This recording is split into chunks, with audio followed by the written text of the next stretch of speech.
Sure you keep it locked into the M's and listener all night. Straight after us, it is the Friday huddle. The whole team is assembled. They're going to give the Chief some costume ideas because he's going down the Big Freeze slide on Monday. Then is the massive game between the Dogs and the Power live from Marvel Stadium. Yes, and we've got you covered all weekend and long weekend, of course, Rabsy. We'll be previewing the big game between Melbourne and Collingwood on King of Kings' birthday. And, of course, we will be doing the slide as well. So we're live on air from about 1. Wow. Got you absolutely covered. Bill, yesterday was Robbo's biggest day of the year. He gets right down the bottom of the slide. It's pissing down. And he interviews all the sliders once they've been there. He'd love to be asked, but he hasn't been asked yet, has he? Have you been asked? Yes. Oh, you did it, yeah. Bang, I straight haven't been down. asked either. Yesterday there was far too much fruit for a Thursday. Oh, yes. But now's the opportunity to go full bunter with a joke. End the day with a laugh. This is Billy's joke. For some great tax time deals and tips, check out the latest Bunnings catalogue in-store or online. Apologies to those who are offended. A lovely lady dropped off her skirt at the dry cleaners. Lady behind the jump said, "Thank you. Come again." No, just toothpaste this time. Oh, no. It's in a probes. That is in a probes, Tony. Tony. Easy likes it.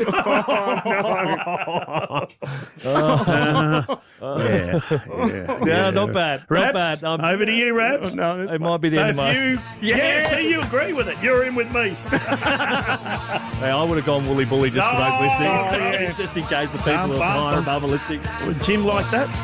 Not sure. Ask him. Long Jim. weekend, Bill. Would you like that, Jim? Oh, he loves it. He loves it.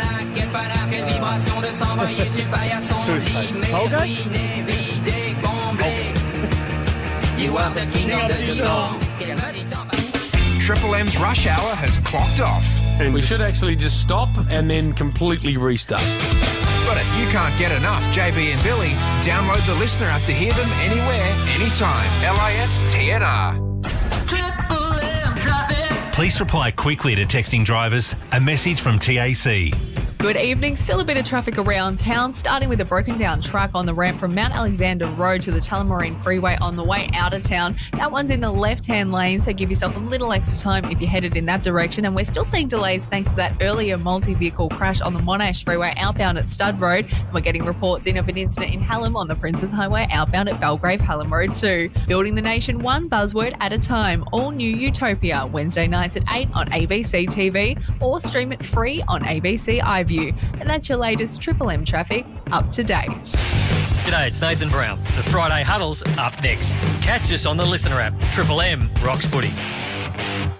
At CommBank, we're working hard to keep your hard-earned safe from scams and fraud. But there's also 3 simple steps you can take to stay CommBank safe. Stop. Does a call, email or text seem off? Huh? Check. Ask someone you trust. Do you think this is sus? Reject. Definitely. Delete the text or email, hang up and block the caller. Stop, check, reject every suspicious message. For more information, search CommBank Safe. For all the ways we can. Go round! I'm pedaling as fast as I can. Oh, shut up. Wait, there's a KFC.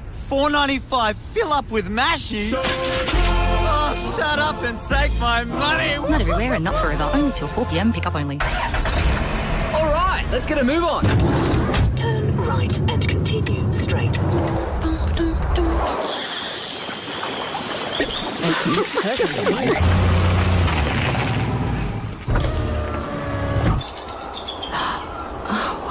That's beautiful. If this is how road tripping across South Australia sounds, imagine how it feels. Perfect for those who want a little more. South Australia.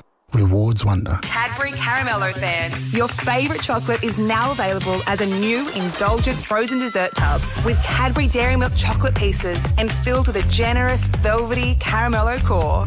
Spectacular. Grab one from the ice cream freezer. Maximise your tax time savings at Mercedes-Benz Berwick. Trade up to a new Mercedes-Benz this end of financial year and receive a minimum $3,000 more than anywhere else for your trade-in. Any make, any model, guaranteed. You got to love Mercedes-Benz Berwick, Australia's most awarded Mercedes-Benz retailer. To claim $3,000 more for your trade-in, bring your written quote to 518 Princess Highway. Just 24 minutes from the Burnley Tunnel. T's and C's apply. Licence 578.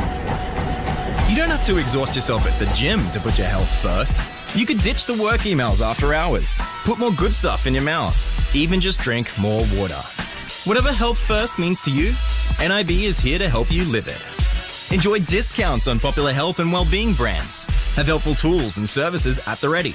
Even earn rewards for healthy living. So what are you waiting for?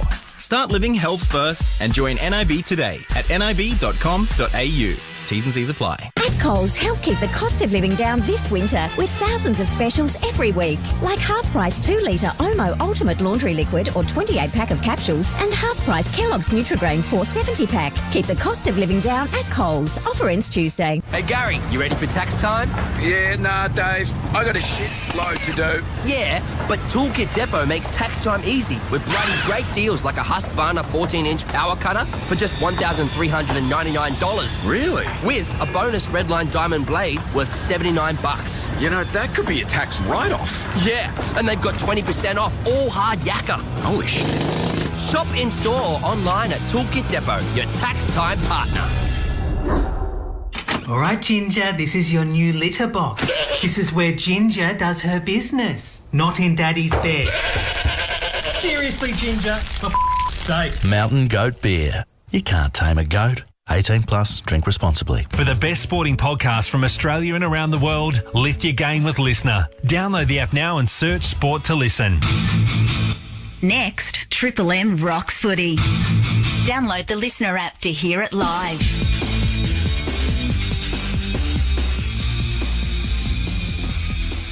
Evening, I'm Alexandra Bryant. Remember during lockdown when we could only go outside to exercise for an hour and playgrounds were closed with pretty much everything else? Brett Sutton admits he went a little hard with outdoor restrictions. Knowing what we know about the risk of transmission indoors versus outdoors, the freedoms that we could allow outdoors are clearly greater. And we know that through, lots of studies. It wasn't apparent early on, and there were clearly concerns about transmission outdoors.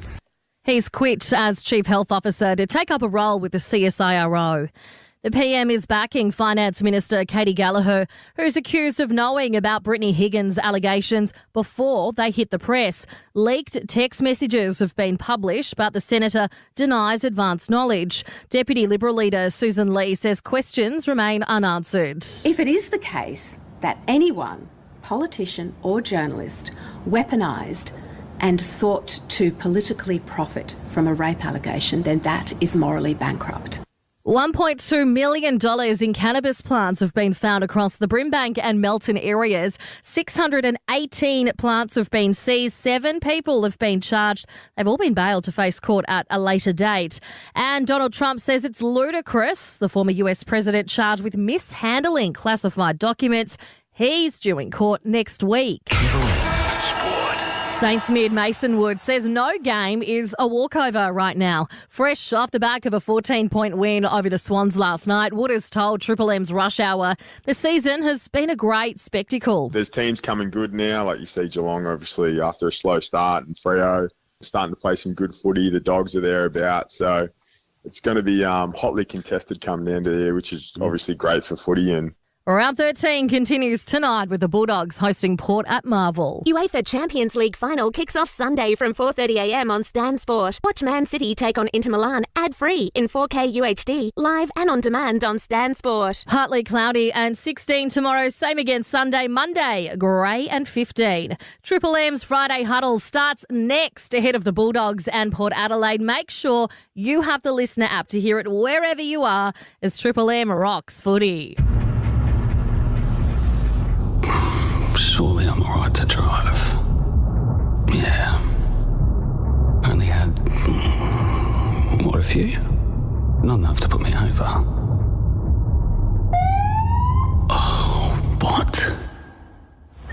Evening, driver. One long breath, please. If you've been drinking, don't drive. Chances are you will be caught. A message from the TAC. Drive safely for everyone. Shut up! The footy's on Triple M! Tools down. That's it. What a week it's been. Radio on. You don't want to miss this. Triple M footy roars into the weekend. That is an absolute ripper. Here we go. This is the Friday Huddle. Please reply quickly to texting drivers a message from the TAC. For Ream Hot Water at McDonald's. Triple M rocks footy. Welcome along, Friday night football, and a big affair it is too tonight. The Dogs coming up against the red-hot Port Adelaide, who are just winning games in a row. Fantastic game of footy coming your way under the roof from Marble. Hope you've had a fantastic week. It's only going to get better. Nate has got his number one top 5 of the year, where he goes into finances and people in media. Looking forward to that. Ken Hinckley to join us. Hot topics. Damo's got some big news. The Chiefs quiz.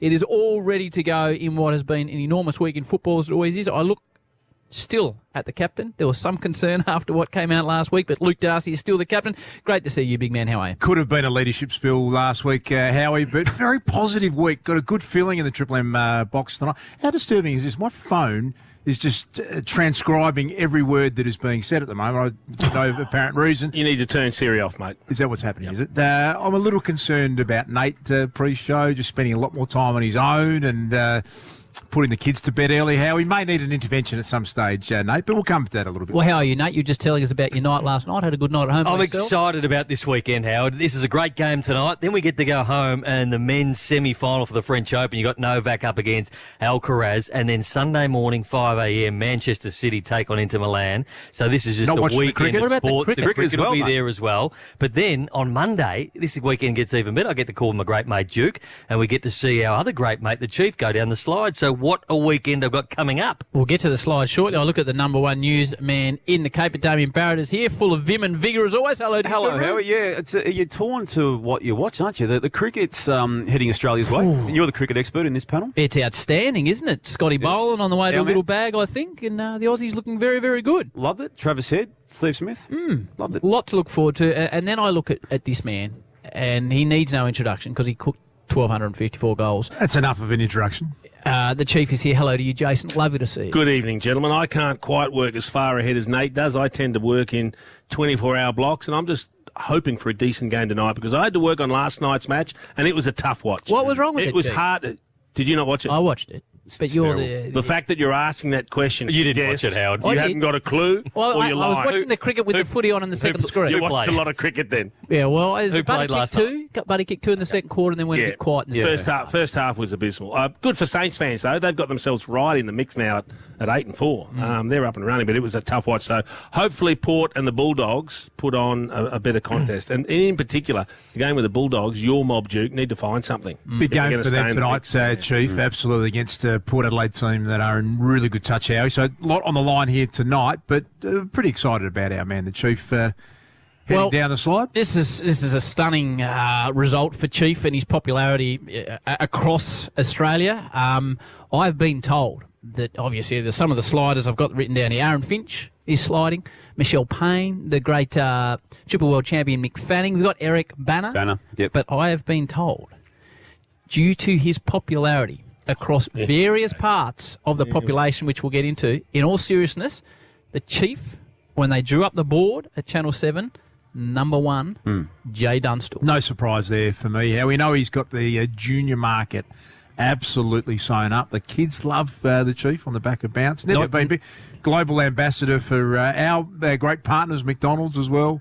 Couldn't be in bigger. Everyone loves you, Chief. Well, and before we get to what Chief... I don't think so. They do, well, this is the thing, Chief. After you kicked the 12.54, the kids like me that grew up in your area idolised you. So you've got my market. You already had my market. But it was after footy went on the footy show, Nate? Well, I thought years ago, Chief, the footy show boys didn't respect you like you probably should have been. Like you blokes do. And then Triple M, and the early days Triple M, I thought that they hung it on him all the time. It was grumpy, Chief. But, I mean, we hang it on him, but it is in a jovial sort of fun, you're our mate sort of way. A lot more love for Nate. Years ago, it was a nasty sort of undertone to it, but I feel like we've had a role in Chiefs.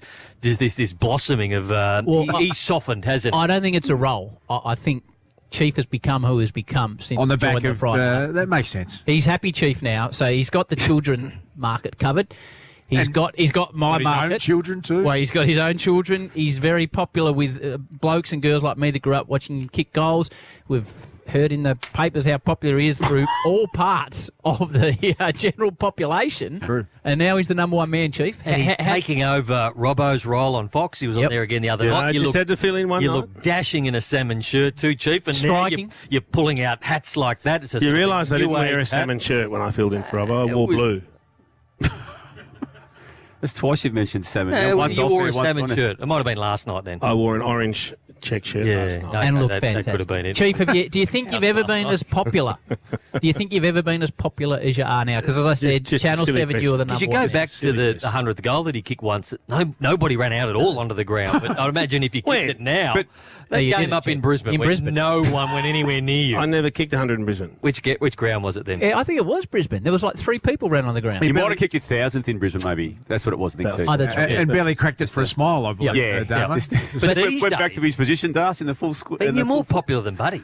You are. Please. You are, Chief. That's why you were the number one. Are we finished? And Howie, we're don't only forget, just starting, Don't Chief. forget, part of the CV also contains transforming the Hawthorn Football Club off right. the field and transforming the Melbourne Renegades as cricket. That's right. And the Jockeys Association has never been better since Chief went through its Whatever he ranks touches about turns 10 to years gold. ago. So, Chief, how do you find out? How do you find out that you're going to be requested as the number one slider? Did you get a call from Seven, from publicity? I got How's a it work? call from Fox. Right, from Fox. And said that we've had a request from Beck and Neil that they'd like you to slide.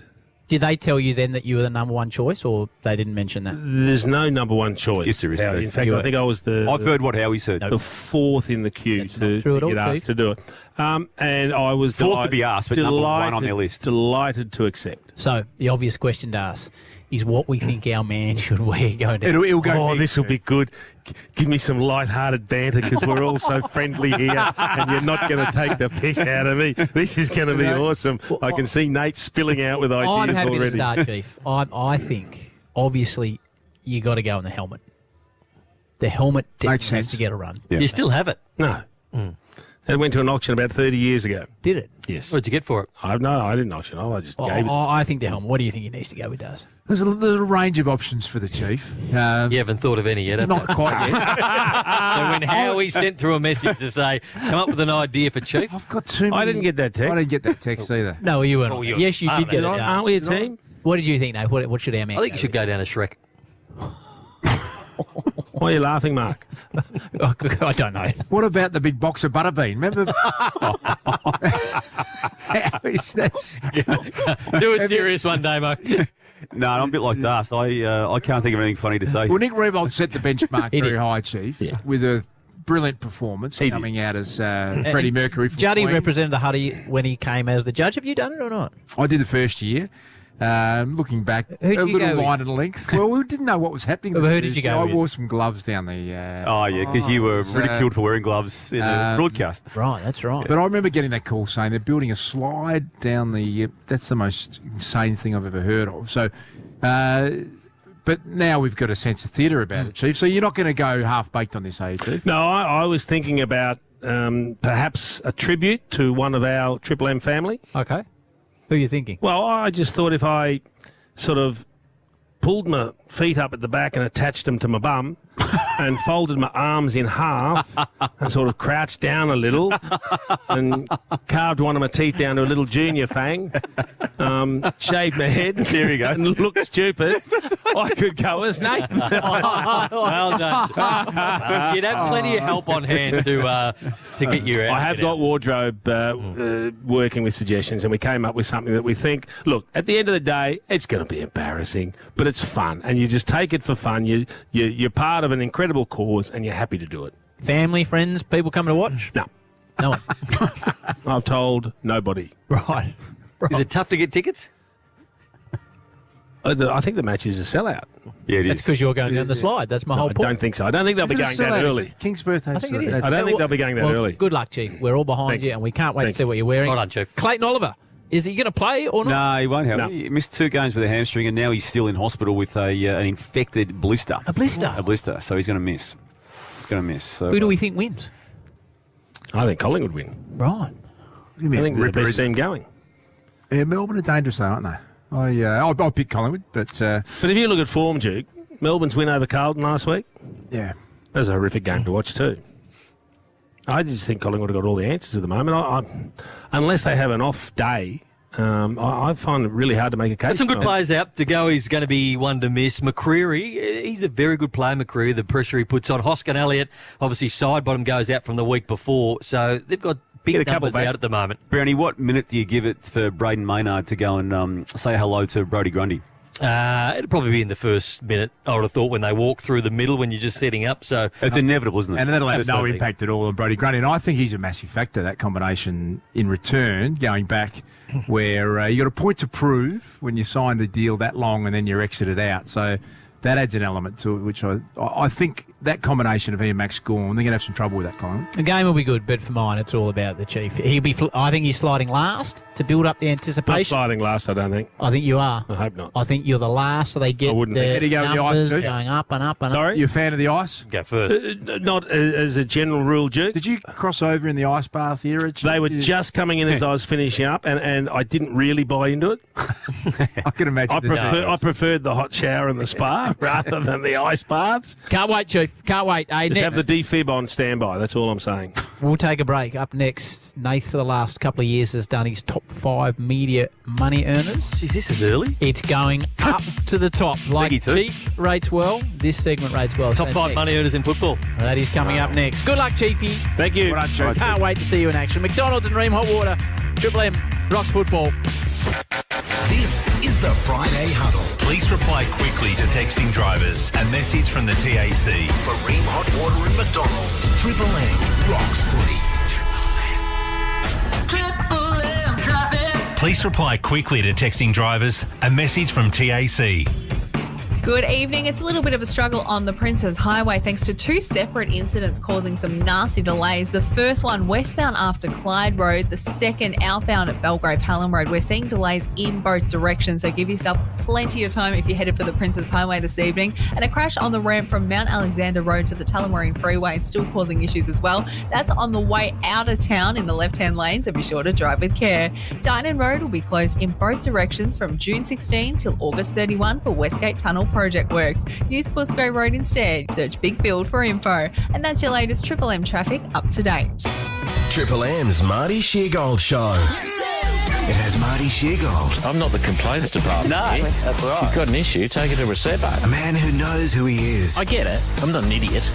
I just don't get it, because I'm an idiot. Triple M's Marty Sheargold Show. It's a show for grown-ups. My balls popped out, Sally. Oh, nothing worse than that. You're quite right, especially in here. Kickstart your day with a laugh. Triple M's Marty Sheargold Show. 6 to 9 weekdays on Triple M. Tax Time is here and Totally Workwear has you covered with the biggest brands. Shop King G, Fuse, Hard Yakka, Rainbird, FXD and more. Stock up on workwear, safety and uniforms for end of financial year. See in store or shop online before June 30 at Totally Workwear. Surely I'm all right to drive. Yeah. Only had, what, a few? Not enough to put me over. Oh, what? Evening, driver. 1 long breath, please. If you've been drinking, don't drive. Chances are you will be caught. A message from the TAC. Drive safely for everyone. What about cleaners? Yep. Mechanics? Uh-huh. Builders? Oh, yeah. Whatever hard work you do, Cbus are making your money work as hard as you. Power workers? Yep. Factory workers? Mm-hmm. What about truckies? What do you think? Cbus Super, making hard work pay off. To consider if Cbus is right for you, go to cbussuper.com.au for a PDS and TMD. Past performance is not a reliable indicator of future performance. Dark Side of the Moon, live. A 50th anniversary celebration of Pink Floyd's masterpiece. Performed live in concert by some of Australia's finest musicians. Tickets and info at livenation.com.au. We all know Australia's making a huge transformation in the energy we run on. But did you know this? As we shut down coal stations around the country, natural gas is picking up the load. It's already one of the main sources for generating Australia's electricity, for keeping the lights on. It's 50% cleaner than coal, so together with renewables, it gets emissions down. That's why gas supply will be so important. Australian natural gas will help keep the country running. Time's running out. It's nearing end of financial year, and it could be your last chance to get an immediate tax write-off on the LDV D90 SUV before June 30th. From $38,990 drive away, one test drive and you'll see why the D90 is the right SUV for your business, with 7 full-size seats. And for a limited time, you can get a free $1,500 fuel card. Visit a dealer today. LDV, bring it on. T's and C's and exclusions at ldvautomotive.com.au. Before purchase, see tax and accounting advice to check your business's eligibility for an immediate tax deduction. Thanks to IGA and Greening Australia, you can now buy one, get one free. From May 31 to June 20, buy any Masterfoods large jar herbs, spice and seasonings at your local IGA and we'll plant a native Australian tree where it's needed most, in partnership with Greening Australia. Help us plant up to 5,000 trees and together we can help nature thrive. To see all participating products and for T's and C's, visit iga.com.au/trees matter. Shut up! The foot is on the radio! Kareem Hot Water and McDonald's. Triple M rocks footy. TAC, this is the Triple M Friday Huddle. Please reply quickly to texting drivers. A message from the TAC, the Dogs. A couple of them out, like Cody Waitman wandering around inside 50. Down one end of the ground. Port Adelaide just started to ease their way out onto the ground. They were on a hot streak. The power. They destroyed the Hawks last week. It is time now for the much-anticipated version of... He's a self-proclaimed footy superstar. I reckon I was probably the most influential player in the AFL. He fears nothing and no one. This is all off-air stuff that you're not allowed to talk about on air, but I've gone with it anyway. And he sees the world a little differently. Just watching a Komodo dragon eat a monkey. This is Nathan Brown's Top 5. Now, Nath, before you get into this, the last 2 years you've done this on a Friday night. I've gone into Fox on the Saturday, and it is all anyone has been talking about. Well, and it's nice that you say that because it is Fox heavy. Is it? It seems like when you do your sums here that... the free-to-airs pay more, Nate. No, Chief. Yes. No. Don't think they do, Chief. From my research and the phone calls I've made this week... How much research? Phone calls? I would have made 30 phone calls this week. Who to? Various people around the industry. Managers, big-nosed producers, all sorts of... people with glasses. So can you just read? These are the top 5 money earners in footy media. Here is the criteria.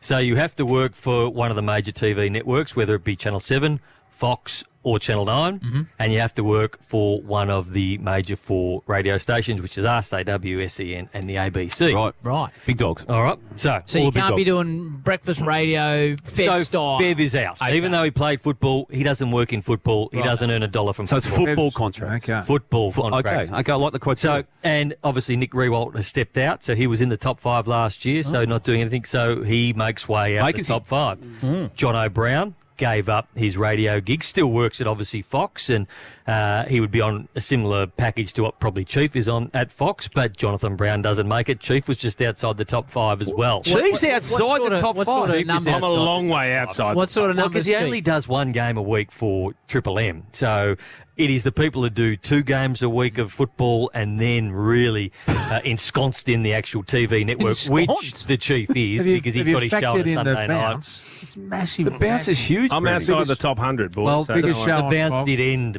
best on ground. In the end of the day. Well, that's cooked me. Howie said he lost some money from that. So what sort of Chiefy's area? What areas, brackets, cheap operating in? Well, I would have thought Chief, he'd be on I think Gary, Jonathan Brown and Chief are on very similar money at Fox. So and what number would that be? I'm not going to disrespect Chief with a number, but This is what you do. That's the whole idea, Nate. When I read out some of the other people, you'll be able to get a correlation. Mate, is to tell 400. Okay, righto, go on then, Nate. She's going to get out of bed from That's eerie. So at number 5 comes in, and this is Gerard Whateley.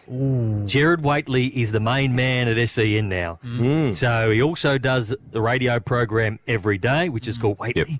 And then he calls the football as well. But he also does a show on Fox. And so he would do that every night. And what's his number coming in? He's working a lot. So from the phone calls I made today. Today now. Today, Or yeah. was, This before week. it was all week. On the car trip into the stadium. We estimated, me and the team, he's on 400,000 at SEN and 250 at Fox for a total of 650 for Jared Waitley. I reckon you've That's undersold light. him. I reckon you've think undersold that's him. light, big time. I reckon you've undersold him at Your entry SEN. points in at 650. Times are tough, Howard. Okay. Times are tough. Right. Having said that, the SEN is owned by Hutchie and not known for paying wages occasionally. Well, occasionally. Theirs were actually in the paper not that long ago, if you remember. So that was an There you easy go. one to get on. Okay. So number 4 is a man I spoke about on the top 5 last week, a man who I thought is really got some area to move, and he'd love to call it Triple M, but he's at AW at the moment, and he's been taken to AW over the off-season. That's Anthony Hudson. Now, you don't get poached to go to another network where you're being paid good money at SEN without a hefty price tag. And I think Anthony Hudson is, from all the phone calls I've made this week, Chief, potentially around the $500,000 mark at AW to call football. Just from the radio station. What, for 2 games a week? Is that what he does? As in call games? He's very good at them. I think he... $500,000 for 2 games? Well, you blokes are complaining that it wasn't high enough for I the know first you one. didn't have Jared. zeros. And now you're complaining it's too high. You can't have your cake and eat it too, But Barrett. Jared does host a show for 3 hours every morning. Yeah. Yeah. Okay, but there's additions. But he's also at Fox as well, so he calls games. And footy at Anthony Fox. needed to get away from Jared too, to allow some space for himself. Oh, and give the bully. do tell Damo. Why is that? Well, they called together for a long time. Now he's his own. Open up, Damo. I just did. He wanted his own space. Right. You're saying there was a fracture? No, he's his own man now. Right. At his own setup. Okay. And him and Dwayne are the 2 number 1 callers at Fox. Yep. That's a big operation, that is. And very good callers too. I love Dwayne. Is our man coming up? He certainly is. Here we go. What was And the he's total? coming Did we up. get a total for Hutto? 750. 750. Yeah. Okay. Sound about right, Jack? I trust your research. Some big time. names you haven't mentioned yet. That I feel like you've undersold the Chief. Yeah, I do too. Enormously. No, not at all. And You've undersold Jared big time. What was Jared in it? 650. 650. And then to Hutto's in 750. it 750. Now comes our man, Mark Howard. Number 3. Number 3. Please. So we all know, because he told us, that he signed a $600,000 deal. I did not Fox. ever tell you that, Nathan. Did he tell us that? You did. he did. 6 times. No, And you did then tell I'm us that, pretty Howard. sure about 4 years in, he also said to us that I've renegotiated Yes. 6 by He 6. did tell us that. too. And you don't negotiate down, Damo. No. Unless you're on the way Hang out. on, are you and this man is on the way up. Are you including the cricket component of this? So this is all Fox. So Okay, this is... right. And because he is able to earn multiple through Fox cricket and Fox football. And he it's all abandoned Friday night huddle. It's all one package. To go and do cricket. It's all one package. But This will be good. I estimated that he's on at Fox, still around. Was it affected by the dropping of a show out of the good point. repertoire? Good point. No, Cliff. because that was it's just a contract that says this is what you're going to get. Yep. Network And this is- contract. Network contract. How he's on a doesn't So whether matter. he does best Guaranteed. on ground or whether he gets sacked, he still gets Or whether the he money. sits at home, he just gets the same amount. Absolutely. Oh, I like it. Every Monday of the month, the big cash just comes in. Now, Chief, before you announce the whole lot, did Howie say this or not? Because I accused of making stuff up. Did he Don't say, up. I have got piles of money I at don't know home what to do with. that I just cannot spend, Chief? Tell me he said that or not. Yeah, I think I'm trying to get the exact words. I don't know what to spend my money on. I've got too much. You misquoted me. We're in the middle of COVID, and it was like, it'd be nice to get out and spend some of the money you earn. No, you had piles of cash. Piles of Evel Knievel couldn't jump over. Oh, please. Good Well- attempt, Howie, but you didn't say that. He's got the new house. He put in the sauna, so there's a lot of things. He's got a new car. All these things that Howard's going That's on right, with at the yeah, moment. new family. I still believe he's on 600. What? Sorry, Chief. No, I'm sorry. What did you say? Don't you start 2 dogs? I still believe he's on Two 600 families. at Fox to do both football and cricket. And then at Triple M, because he calls football here. Podcast. Listener. Podcast. How he But goes. he's also very much entrenched in the cricket. Him and James Brayshaw are the Oh, callers so we're in getting the that cricket. right up now, aren't we? I feel like it 250 from Triple M, which comes to 850, but... Then you've got to take into account all the government grants he got over the last 2 years. Is that football So money? It was about, it just, not really, but I'm going to add it in there anyway, Steve. So it was about 60 there. So Howie's on 850 plus the 60. 910. Jeez, that's 910. a big year.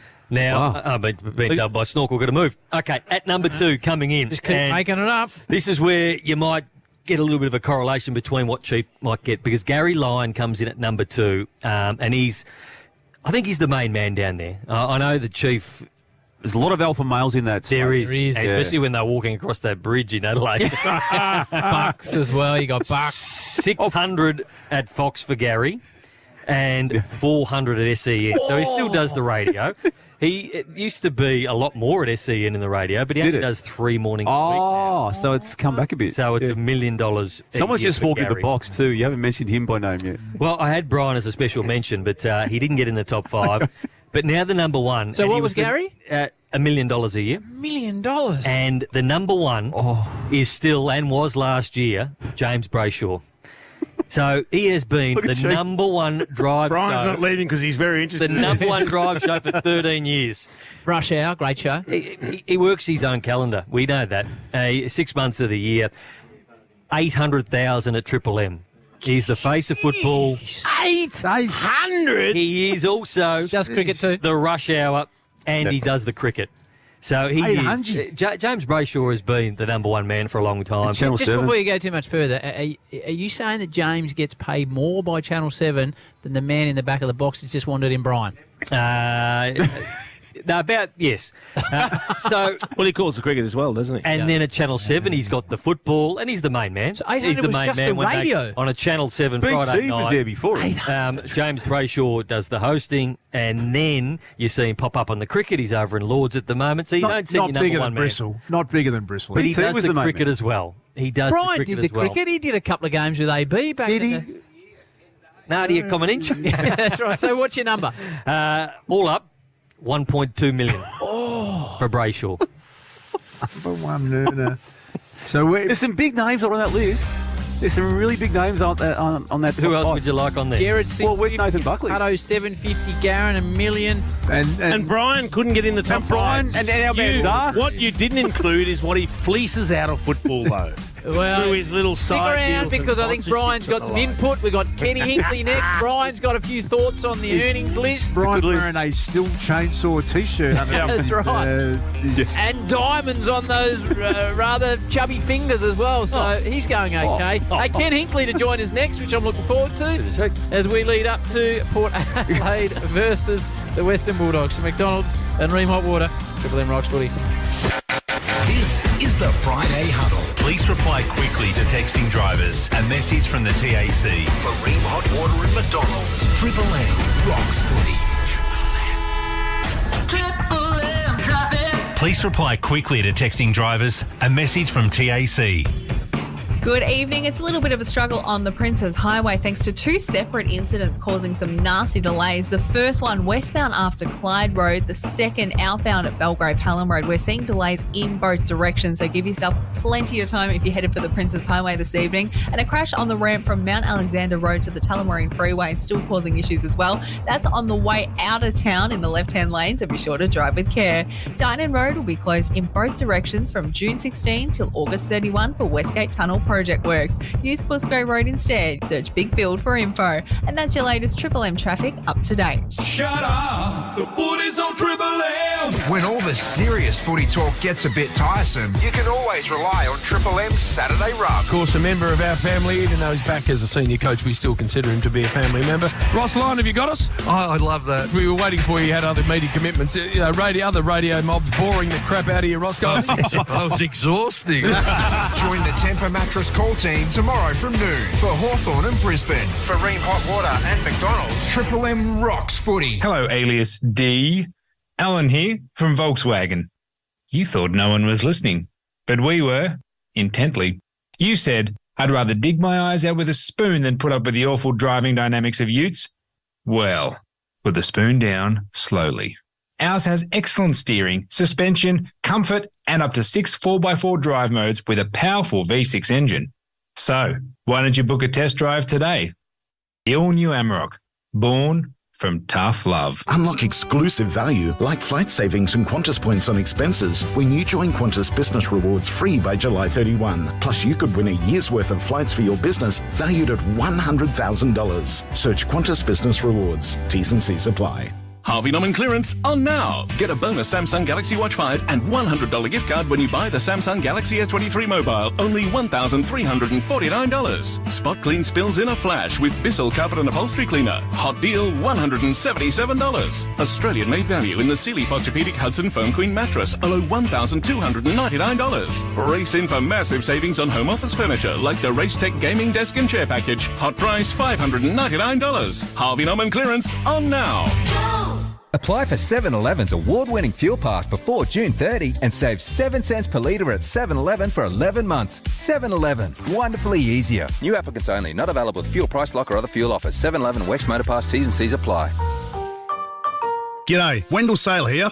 I'm always good for a tip, and Car Clarity have just given me a doozy. Listen up. You've only got a few weeks left to take advantage of the instant asset write-off, which lets you claim the full depreciation on your work vehicle immediately, instead of over 5 years. But it ends June the 30th, so talk to the Car Clarity experts before June the 30th to secure finance for your next vehicle. Car Clarity, Australia's first step in easy as car finance. Car Clarity is an online financial comparison service only and is not a licensed provider of financial or tax advice. Because you always take social sport a little too seriously.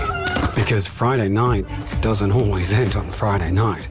Because tough isn't always. GMHBA covers the life you choose and the life you don't. Get 6 weeks free and no 2 and 6 month waits on extras when you join on combined cover by July 14. Health insurance by GMHBA. For new members only, joining direct on hospital and extras cover, paying by direct debit. Must pay first month's premium to receive offer. 12-month waits, annual and sub-limits apply.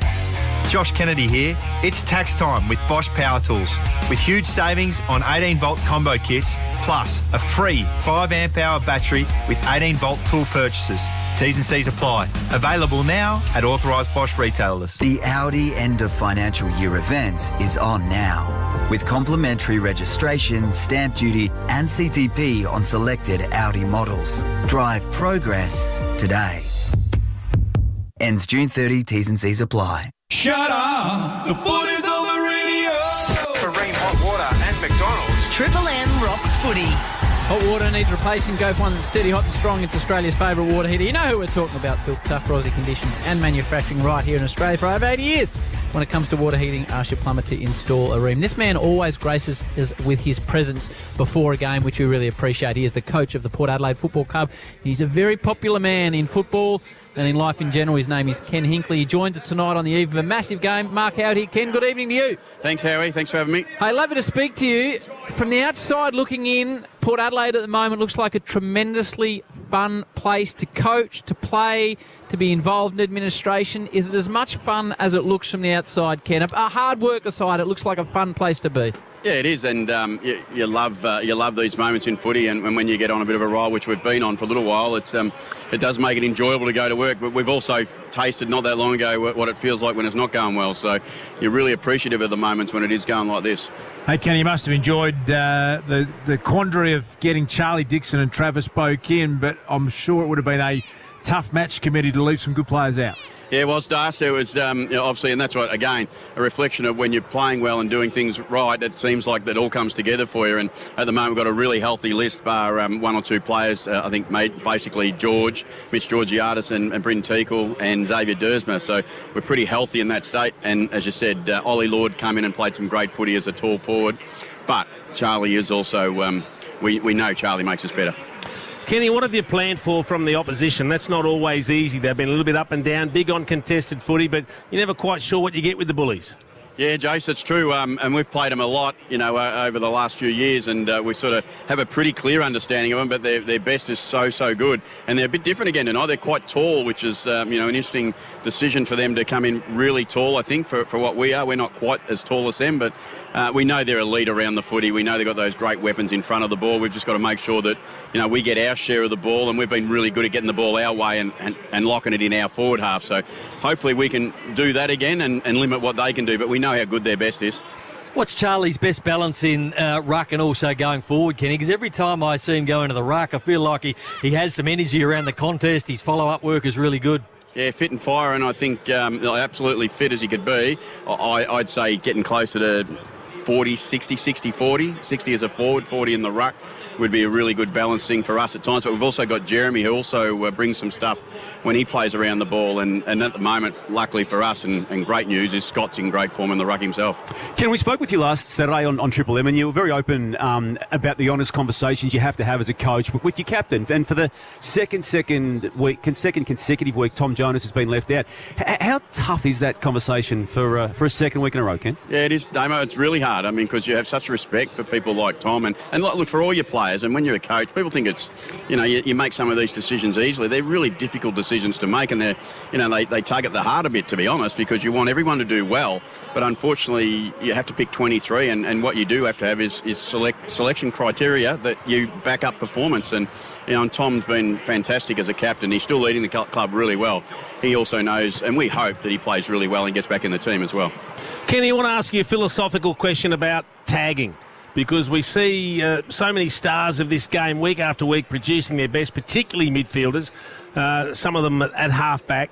But it seems that we've gone away from tagging. Coaches tend to think it upsets the balance, the way they want to play, the way they want to structure. I don't know how often you do, even whether it's a run-with role or as a starting point, but do you think we're going to swing back that way at any stage?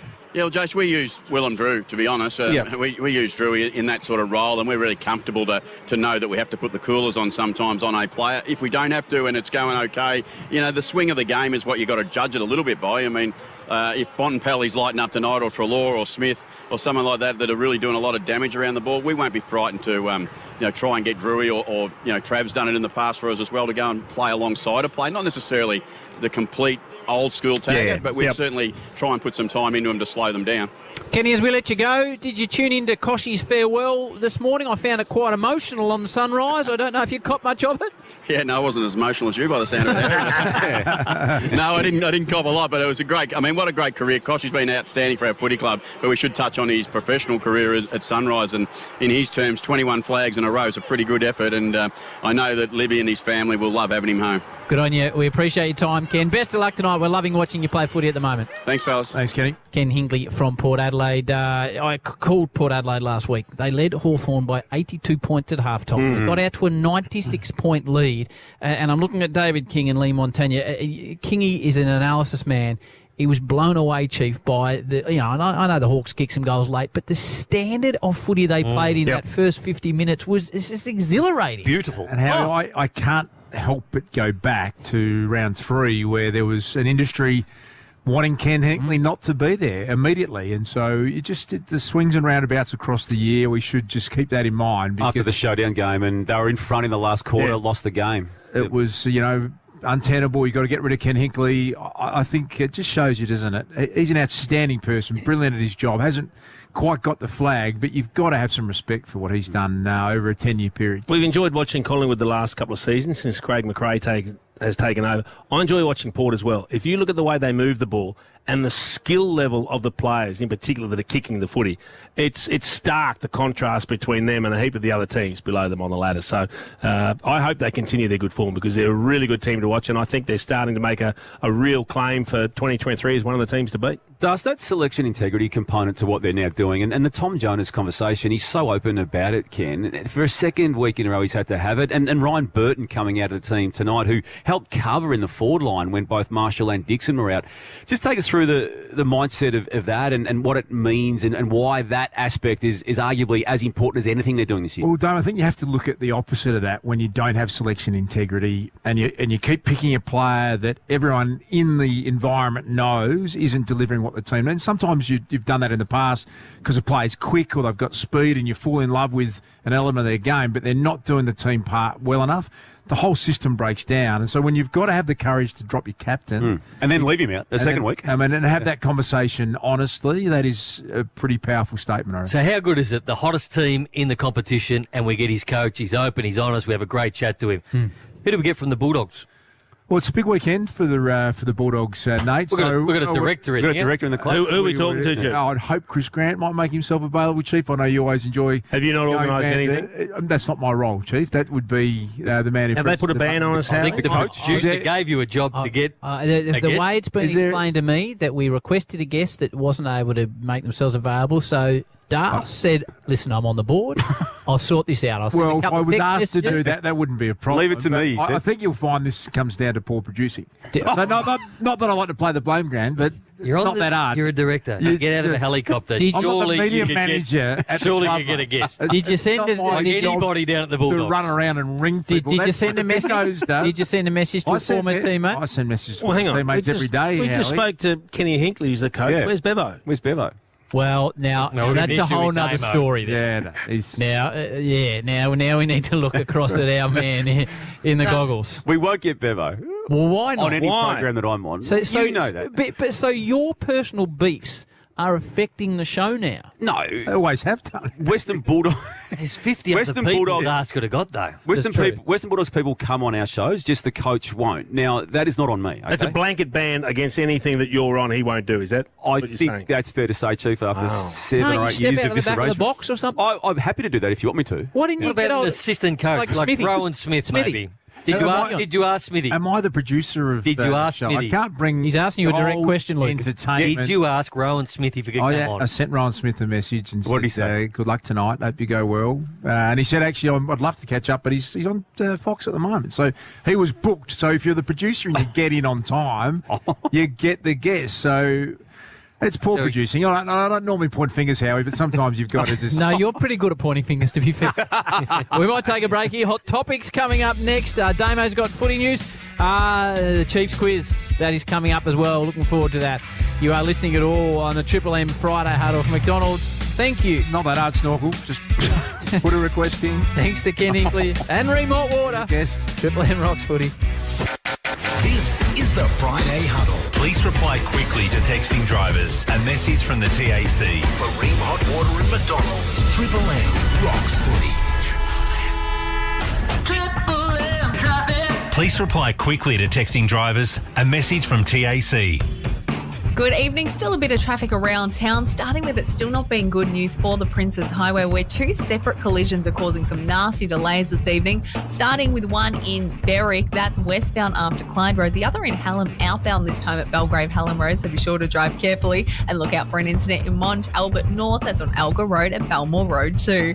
Hurry into BWS for big deals this long weekend. Grab a case of Furphy Original Refreshing Ale bottles or cans for $49. Hurry ends Monday. T's and C's apply. Choose to drink wise. And that's your latest Triple M traffic up to date. Triple M's Marty Sheargold Show. Featuring. Hang on a sec. I'm all right. Marty Sheargold. I'm as handy as ringing a bloke who's handy. Do you know what I mean? And that makes you the handiest bloke in the world. It's a show for grown-ups. As I segue into rather bad news after a quick chat about sausages. Kickstart your day with a laugh. Triple M's Marty Sheargold Show. 6 to 9 weekdays on Triple M. There better be cake here at some point.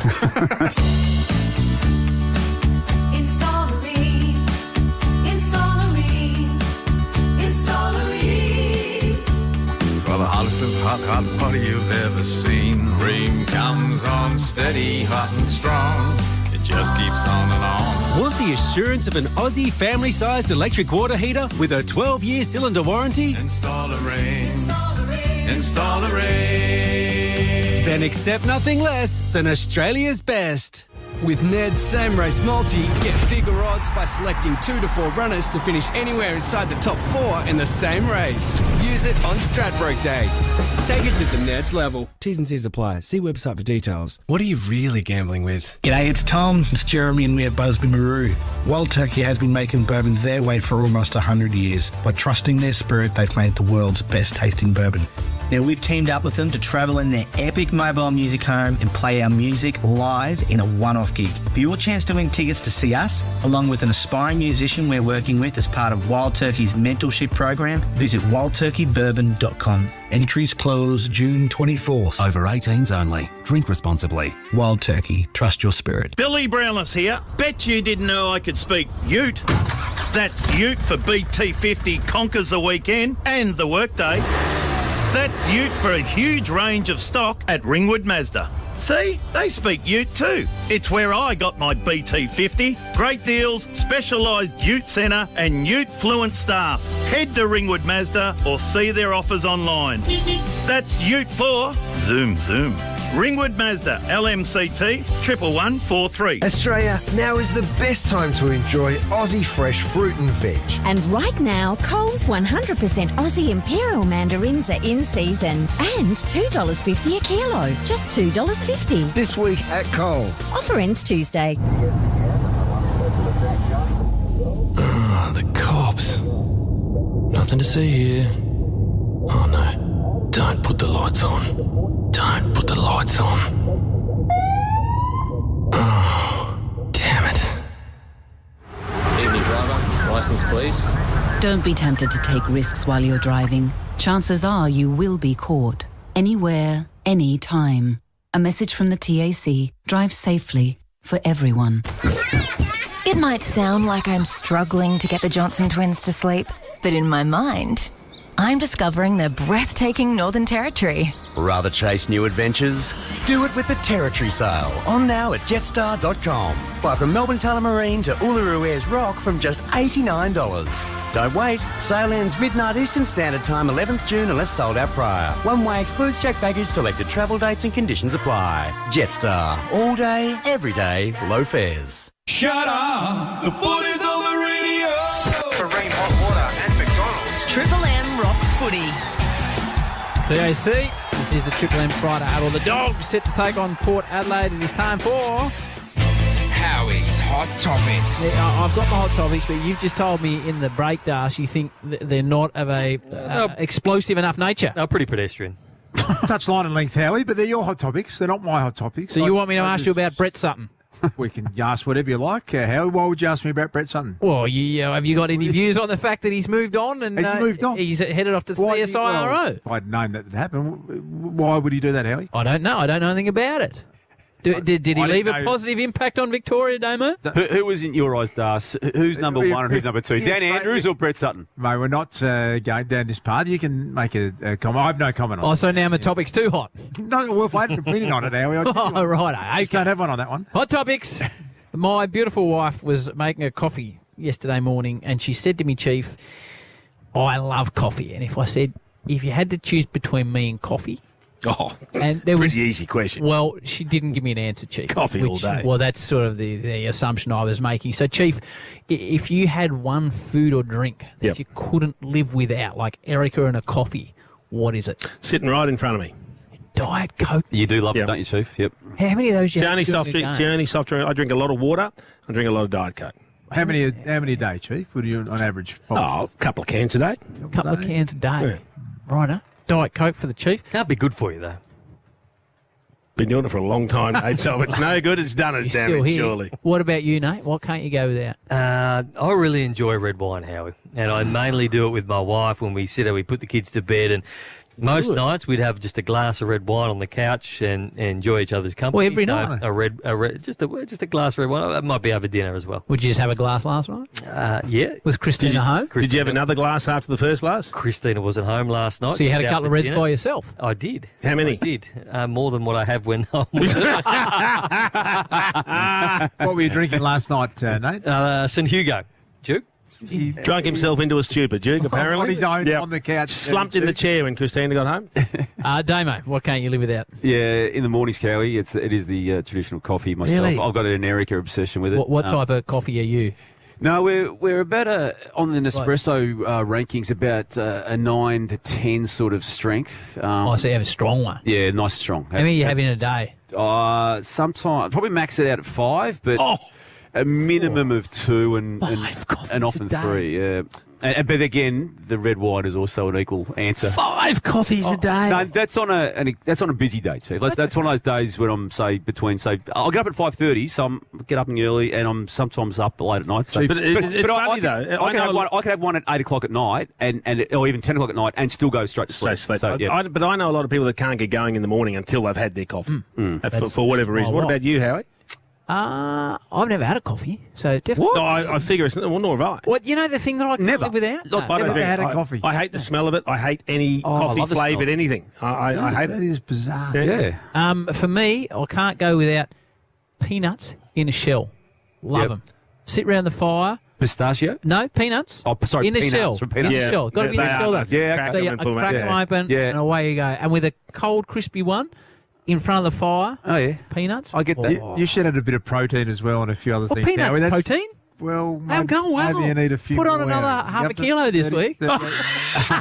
38 and a half he's up to. What about you? What about you? I Luke, was free boy? did breakfast radio with Will Anderson, Chief, and he would have 12 lattes before the show would finish. 12. Over a 3-hour sitting. Wow. Second one every morning. Now, that can't be healthy. He would fill it up the next time. We had a barista in the studio. I've never seen anything quite like.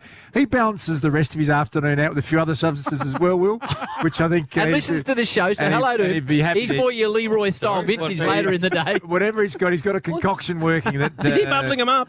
That works well, Will. No, one Medicinal. of the world's best, Will. Medicinal. One of the Sure is pumped with that. self-medication. Medicinal. just stating the facts. We'll let have no problem with that. I didn't know that about it. No, I didn't either. Everybody Quite else coffee does today. now. Well, what I've about started you? brewing my own coffee in the morning Oh. late. And you know what? I feel, because I'm the first thing in the day is a coffee, and I feel embarrassed walking past my local coffee shop because A percolated roast? Oh, yeah. You know, the little Italian coffee. Yeah, So I've got I've been through that. The Yeah. Dimatina blend, grind the coffee, smell in the morning. But now I'm not using my local barista, Chief. And you feel like he thinks I've gone to the coffee shop next door. He does too. It's a bit like changing hairdresser. Do they do gluten-free coffee, Duke? Well, the coffee is gluten-free. Yeah, Is it? Chief? Yes. Well, what about the milk you put in it? It's gluten-free as well, Chief. All milks, yeah. And taste-free? You're looking dairy-free, that would be, Chief. Great to see Travis Head make 160-odd yesterday. He's been phenomenal since he joined the Test team. He has his critics, I'm not sure why. Wears a moustache beautifully. Love his moustache. Chief, who's your number one moustache wearer that you've ever come across? Like, if you're saying that's a number one moustache, for me, who is it? Has to be John Newcomb. Nuke was that's a a ripper. good call. Beauty And he Nuke. used to twirl it too. Yeah, The Nuke, it's a ripper good one. bloke, just, he's an idol of so many for so long, a sporting hero of Australia, and just had the best moustache. And used to promote, was it Robinson's barley water or something? He had some type of drink he was promoting. What about you, Damo? Well, I was Have you gonna ever had say- a moustache, Damo? No, Right. I let a beard go, but it gets all white and grey. No, I'm going to go with Dennis Lilly. Seeing Cliff took Nuke off me. So, DK, yeah. it's good. I had to go past Brian. Brian's had a moustache for a long time. And It's a good one. do you remember? It was probably That's his nickname too, Bristle. 10 years ago, he shaved it off. He did. He looked really weird. Brian, Did he Real shave weird. it off, did he? Yeah. And did his lip curl up like a Yeah, sort of just caterpillar? looked and wrong. What about you, Darcy? But Who's your number Booney one? was, Booney. was up there for me. How about you? I used to love the show Magnum. Tom Selleck. Tom Red Selleck was very good. Ferrari. Was very That good. was That's great a good one. moustache. Can you grow a moustache, Howie? Take a long time. To be honest, though, I didn't shave this week, and when I went to shave this morning, I thought, I've got some toothpaste on my chin. Few greys. It was a couple of just little greys coming through. A lot of talk about Buddy and his place in the game. Where's he sit now? Behind He's number Coventry, 4 now. Luckett and the Yeah. Chief. And people talking about, Past Doug Wade last night. Yeah, past Doug Wade, which is fantastic. Kicked a couple last night. In the last 20 years, there was a discussion about where Bud sits in the ranking of footballers. I'll start with you, Damo. I want your favourite or most impactful. You choose your number one footballer of this generation, of Buddy's generation. Well, it has to be him. You're going with Bud? Well, to me, it has to be because I just look at him as being an instant elevation into the legend. Now, I know that won't happen the way they do the Hall of Fame, that they'll make him a Hall of Fame member and then they'll, subsequent to that, make him. But he's going to be there. So I don't know anyone else who's going to be absolutely guaranteed to be legend. Now, there'll be others in that period, but I just think he's the standout to it. Yeah, you'd have to just about go in bums on seats. I think Dustin Martin's record for 3 Norm Smith medals in 3 premierships is pretty hard to go against as well. So those two are very close for me. Can't argue with the quality of those. I'm going to go for the player who I enjoyed watching the most. Good, Chief. Purely enjoyed watching because you never quite knew what was going to happen. And for me, that was Cyril. I just used to start smiling whenever the ball got in his area because you knew something was going to happen, whether he had the ball, whether he was chasing the bloke with the ball. His ability to impact just in moments in games was exceptional. I just used to love watching him. Little Gary Ablett's. Oh, yeah. His name was mentioned in conversation, dispatches. I would have thought. You look at his record. how good for how long, and what he did when he went to the Gold Coast. I mean, there was a conversation saying he's taking the money and he's going to dial it back. And what he did in that first 18 months at the Gold Coast is probably the best period anyone's ever had. He's in the conversation. And won a Brownlow at Gold Coast and could have won a couple more at Gold Coast. So, and they've never played better ever than that period where he was fit, have they, Gold? And how many Lee Matthews trophies did he win? As voted by the players. The 5 MVP. I think it was 5. Are those the ones that Juddy has at home with the door jams? Mm-hmm. He's a freaked out man. You got one of those, Duke? Got one of those, Chief. Shared with Michael Voss. Was that when you were captain? I wasn't captain in 2002. Probably should have been. Final one for you. By gee, this whole live story, Chief, I've read, I've listened to podcasts, I've consumed it. Yep. A lot of uncertainty. Do you feel in 2024 Adelaide will have a form of international golf event, whether it be Live PGA, or do you think we are going to get frozen out of the whole operation? No, there'll be something. Right. There'll be something. I think the way they've all gotten together, we don't know any of the details yet. That's the funny thing. Everyone's trumpeting how good it is that we've finally got a merger, but no one knows what the details are. And there's still going to be some hefty penalties for players to pay to get back on the tours that they have left because they've received such large sums to actually leave, and the noses out of joint of the players that turned down the money, didn't Morikawa, go. 400, Rahm, 300 million, I'm talking. Yeah, the Japanese players in particular. I mean, Matsuyama was 400. 500 they were saying. Tig, they were talking nearly $1 billion. Yeah, so, there's a lot to play out, but I think it's important after the success of the event that we had just recently that it'll be there again. This is the most extraordinary story in sport in 20 years. Incredible story. To think, and as Chief said, to rush that announcement, they've obviously got together, the Saudis and the PGA, and thought, if we don't make an announcement soon and word gets out, it'll get scuttled and make it 10 times harder. So they've gone. But could you imagine if Cam Smith, you've taken 120 mil, congratulations to him, and now, 3 months later, he can play golf wherever he wants again. It is just extraordinary. And what happens? So what sort of fines are we talking, Chief? I don't think. Surely they've signed a contract. Surely he wouldn't pay 1 cent back. Well, it's going to depend on which tour you're going from as well. So the DP Tour, or DP World Tour, which was the old European Tour, the players tore up their tickets because they were copping massive fines from the tour itself. So they're not actually aligned to that tour. So they will have to reapply.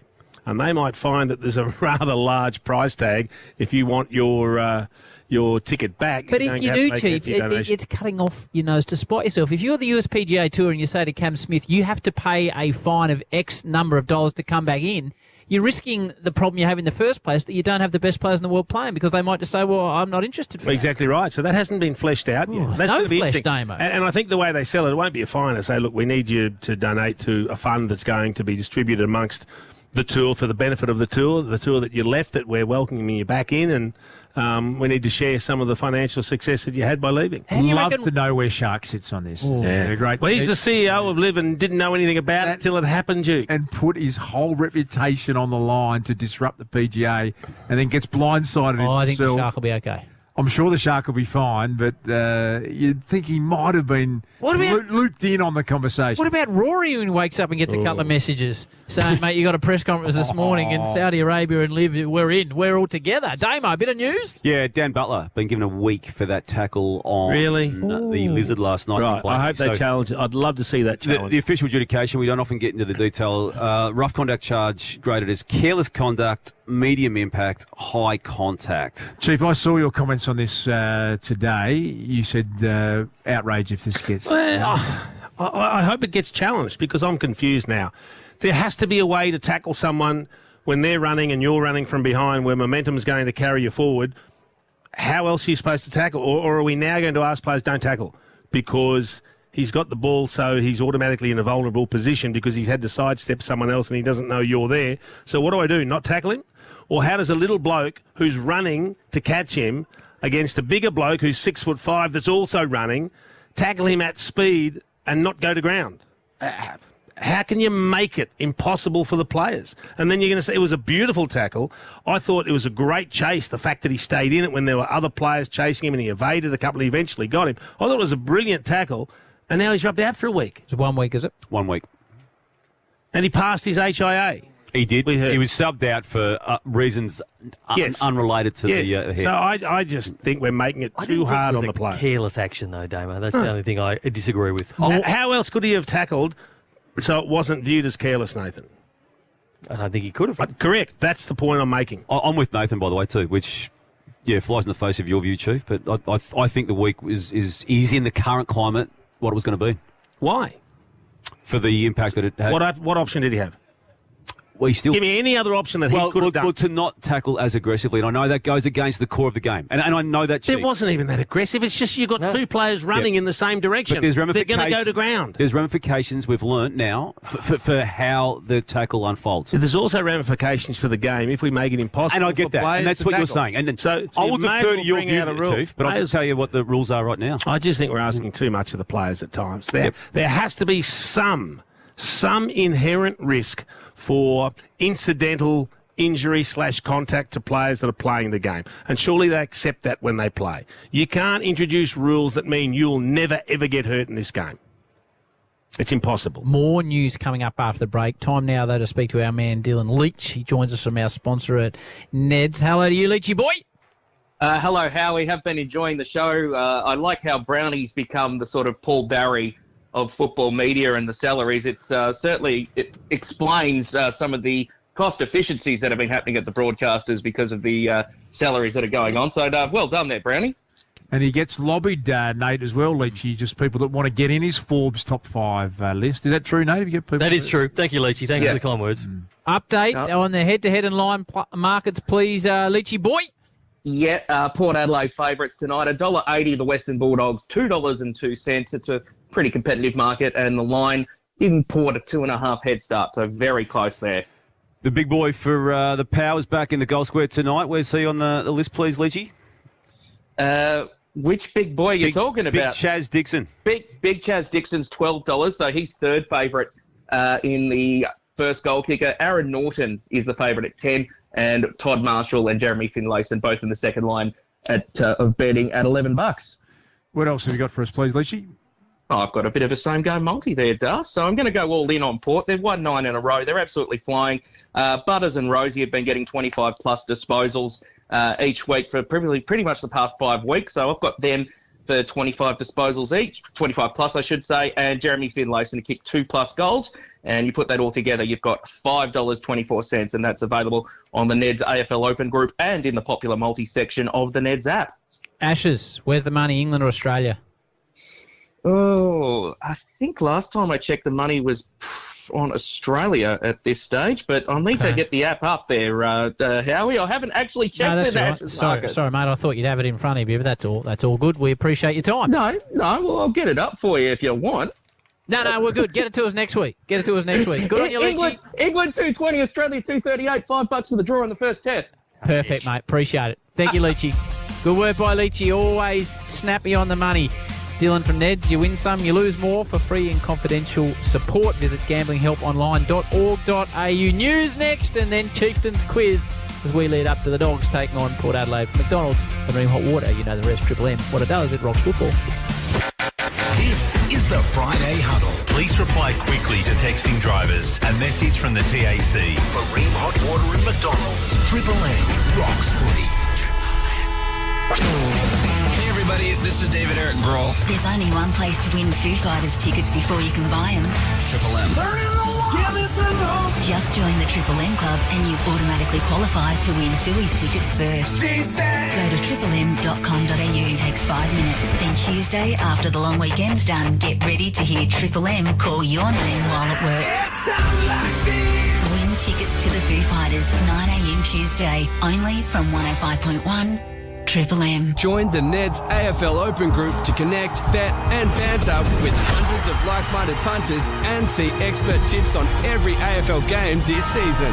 Take it to the Ned's level. T's and C's apply. See website for details. What are you really gambling with? Rugby's greatest rivalry returns to Melbourne. Following last year's sellout, be there and send off your Wallabies before they leave Australia for the Rugby World Cup.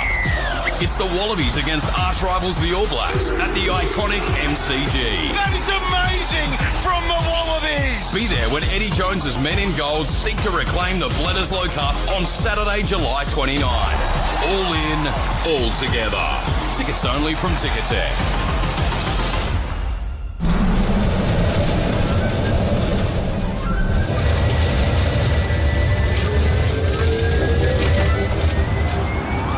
The Kia EV6 GT. A sleek, pure electric supercar. Enjoy your flight.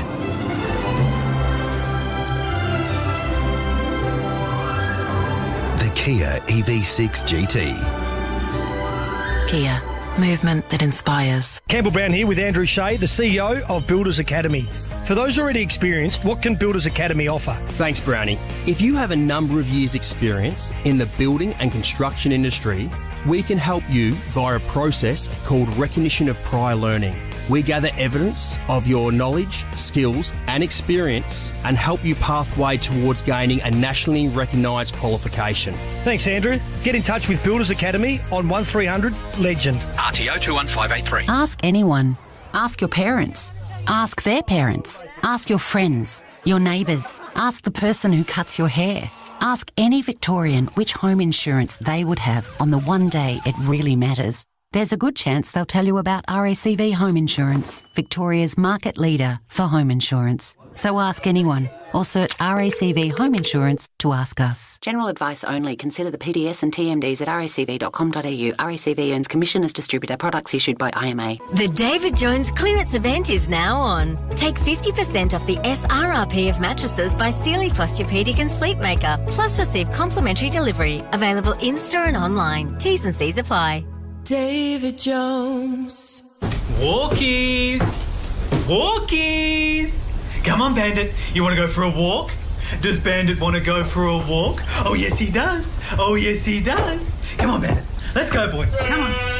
Come on, Bandit. Come on. Go to the park. Bandit, come on. You like the park?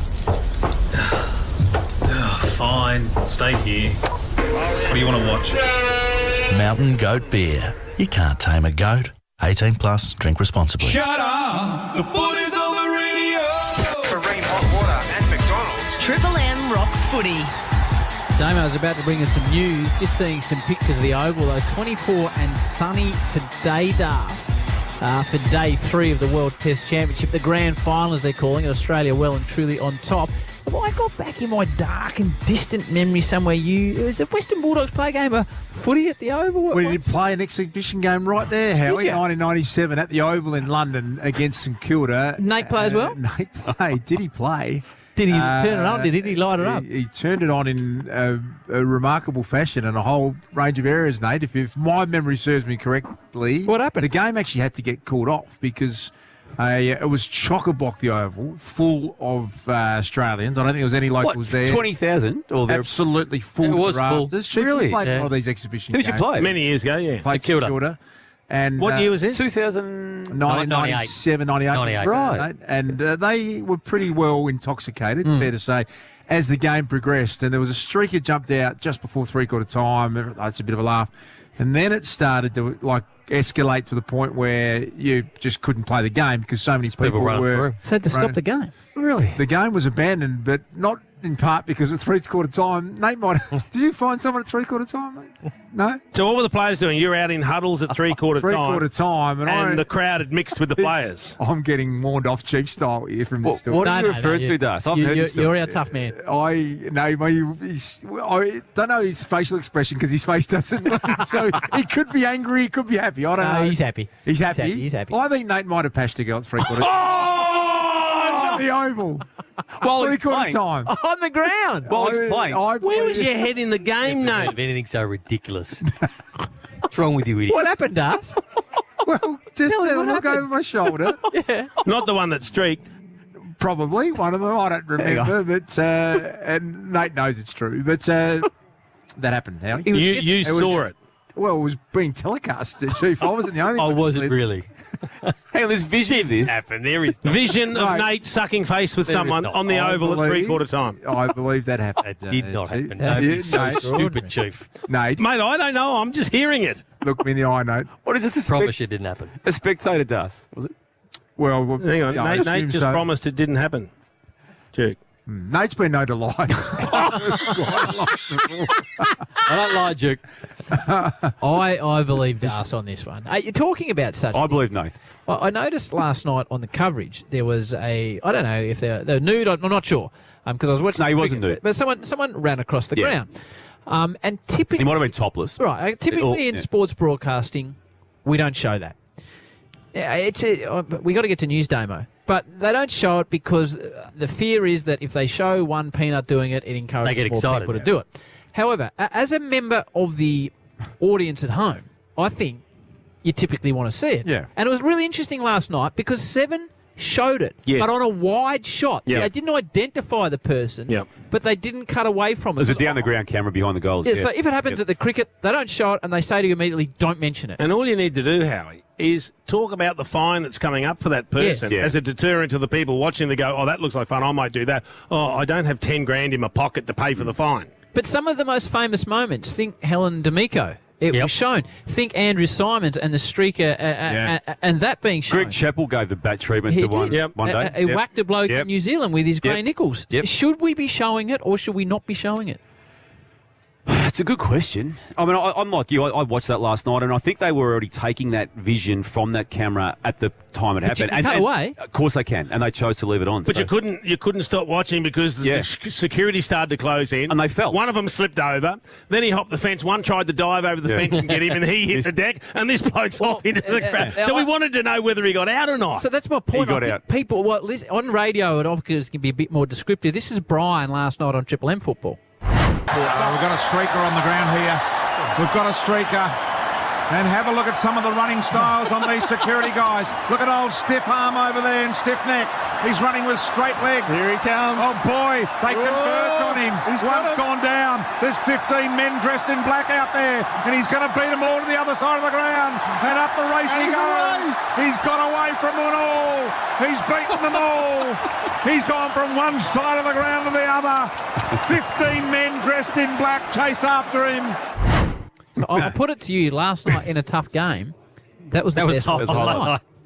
So would he have been able to, BT, as beautifully as called that, would he have been under licence if he was doing it for TV? Oh, there's no way you're doing that. Not even I noticed Hammer commented on it last night. But he had to. I found that surprising. But he did because they stayed on the pictures, which is unusual. So is this a change, do you think? Do you think you've noticed a change? Normally, you're not seeing that. Normally they're cutting away, but they chose to stay with it last night on a wide, non-identifying shot. And it was the best part of the night. Don't the security guards go in for a free-for-all when they get them, though? Well, Chief, should we be showing this or not? I must admit, I didn't mind seeing the way it unfolded last Chief, night. but again, you also don't want to see, as Nate was just saying, you don't want to see heavy-handed tactics should that arise. And it always has the potential for something like that to happen. And I think that's the thing. When you've got kids watching, you don't want to see someone get whacked out there, do you? Chief, you follow the NFL. There was I think it was Bobby Wagner at the Rams last year. A streaker came on to the new stadium there in LA, and security guard couldn't get him. Bobby is one of the biggest blokes you ever see. Saw him coming at him, just got off his chair and basically shoulder charged him to the point where he knocked him out. And that guy then started suing the player as a result of it. So I don't know where that's ended up, but the action was taken. Can you find out what the decision was with Seven? I'm all for it, but they didn't go tight. They just stayed on the wide shot. You continue make to some see. inquiries That'd on be good. that, Howie. That'd be good. Now, talking about the Saints last night, Machito Owens. Yeah. Whew. I reckon there's a genuine race now for this rising star. Machito Owens had 7 games to his name after last year, but he still qualified for this year's rising star under the games played and age component. You've got Will Ashcroft, obviously. You've got Harry Sheasel. They made the early running hard. I reckon Bailey Humphrey from Gold Coast Suns has had an extraordinarily good 4 weeks for a first-year player. Still got 10 matches to go to mount his case. And Mitch Owens was, I reckon, already in the conversation before he missed 2 weeks with an injury. Came back last night, impacted that game of footy. I'll leave it to the footy experts, but I reckon still a long way to go, isn't there? Yeah. Absolutely, he can come and win it. And I think the other one, if he has a big back end of the year, is George Wardlaw. I mean, what he did last week. Having only played for the first time 3 weeks ago, 3 weeks, but there's 11 games to go. So, I mean, they're going to put a little bit more emphasis in what happens probably in the second half of the season. We know that Sheasel's had a wonderful start to the year, but dropped off a tiny little bit, Sheasel. So if Wardlaw can play a massive second half and continue to dominate clearances the way he is, he's a chance too. Do you like Mitch Owens? Yeah, I think it's a race in 3. I think it's Ashcroft, Sheasel and And Owens. Yeah, they would be the ones. I haven't seen enough of Humphrey. I saw him play last week and he was very, very good. Oh, he's a game changer. I don't think Wardlaw is going to probably get enough exposure over the time, and whether he can have that impact, I don't know. But Owens has been putting down some great numbers. I mean, you look at the impact that he's having on games, and what he's also doing is he's playing a very different position to the others. He's not a midfield / halfback.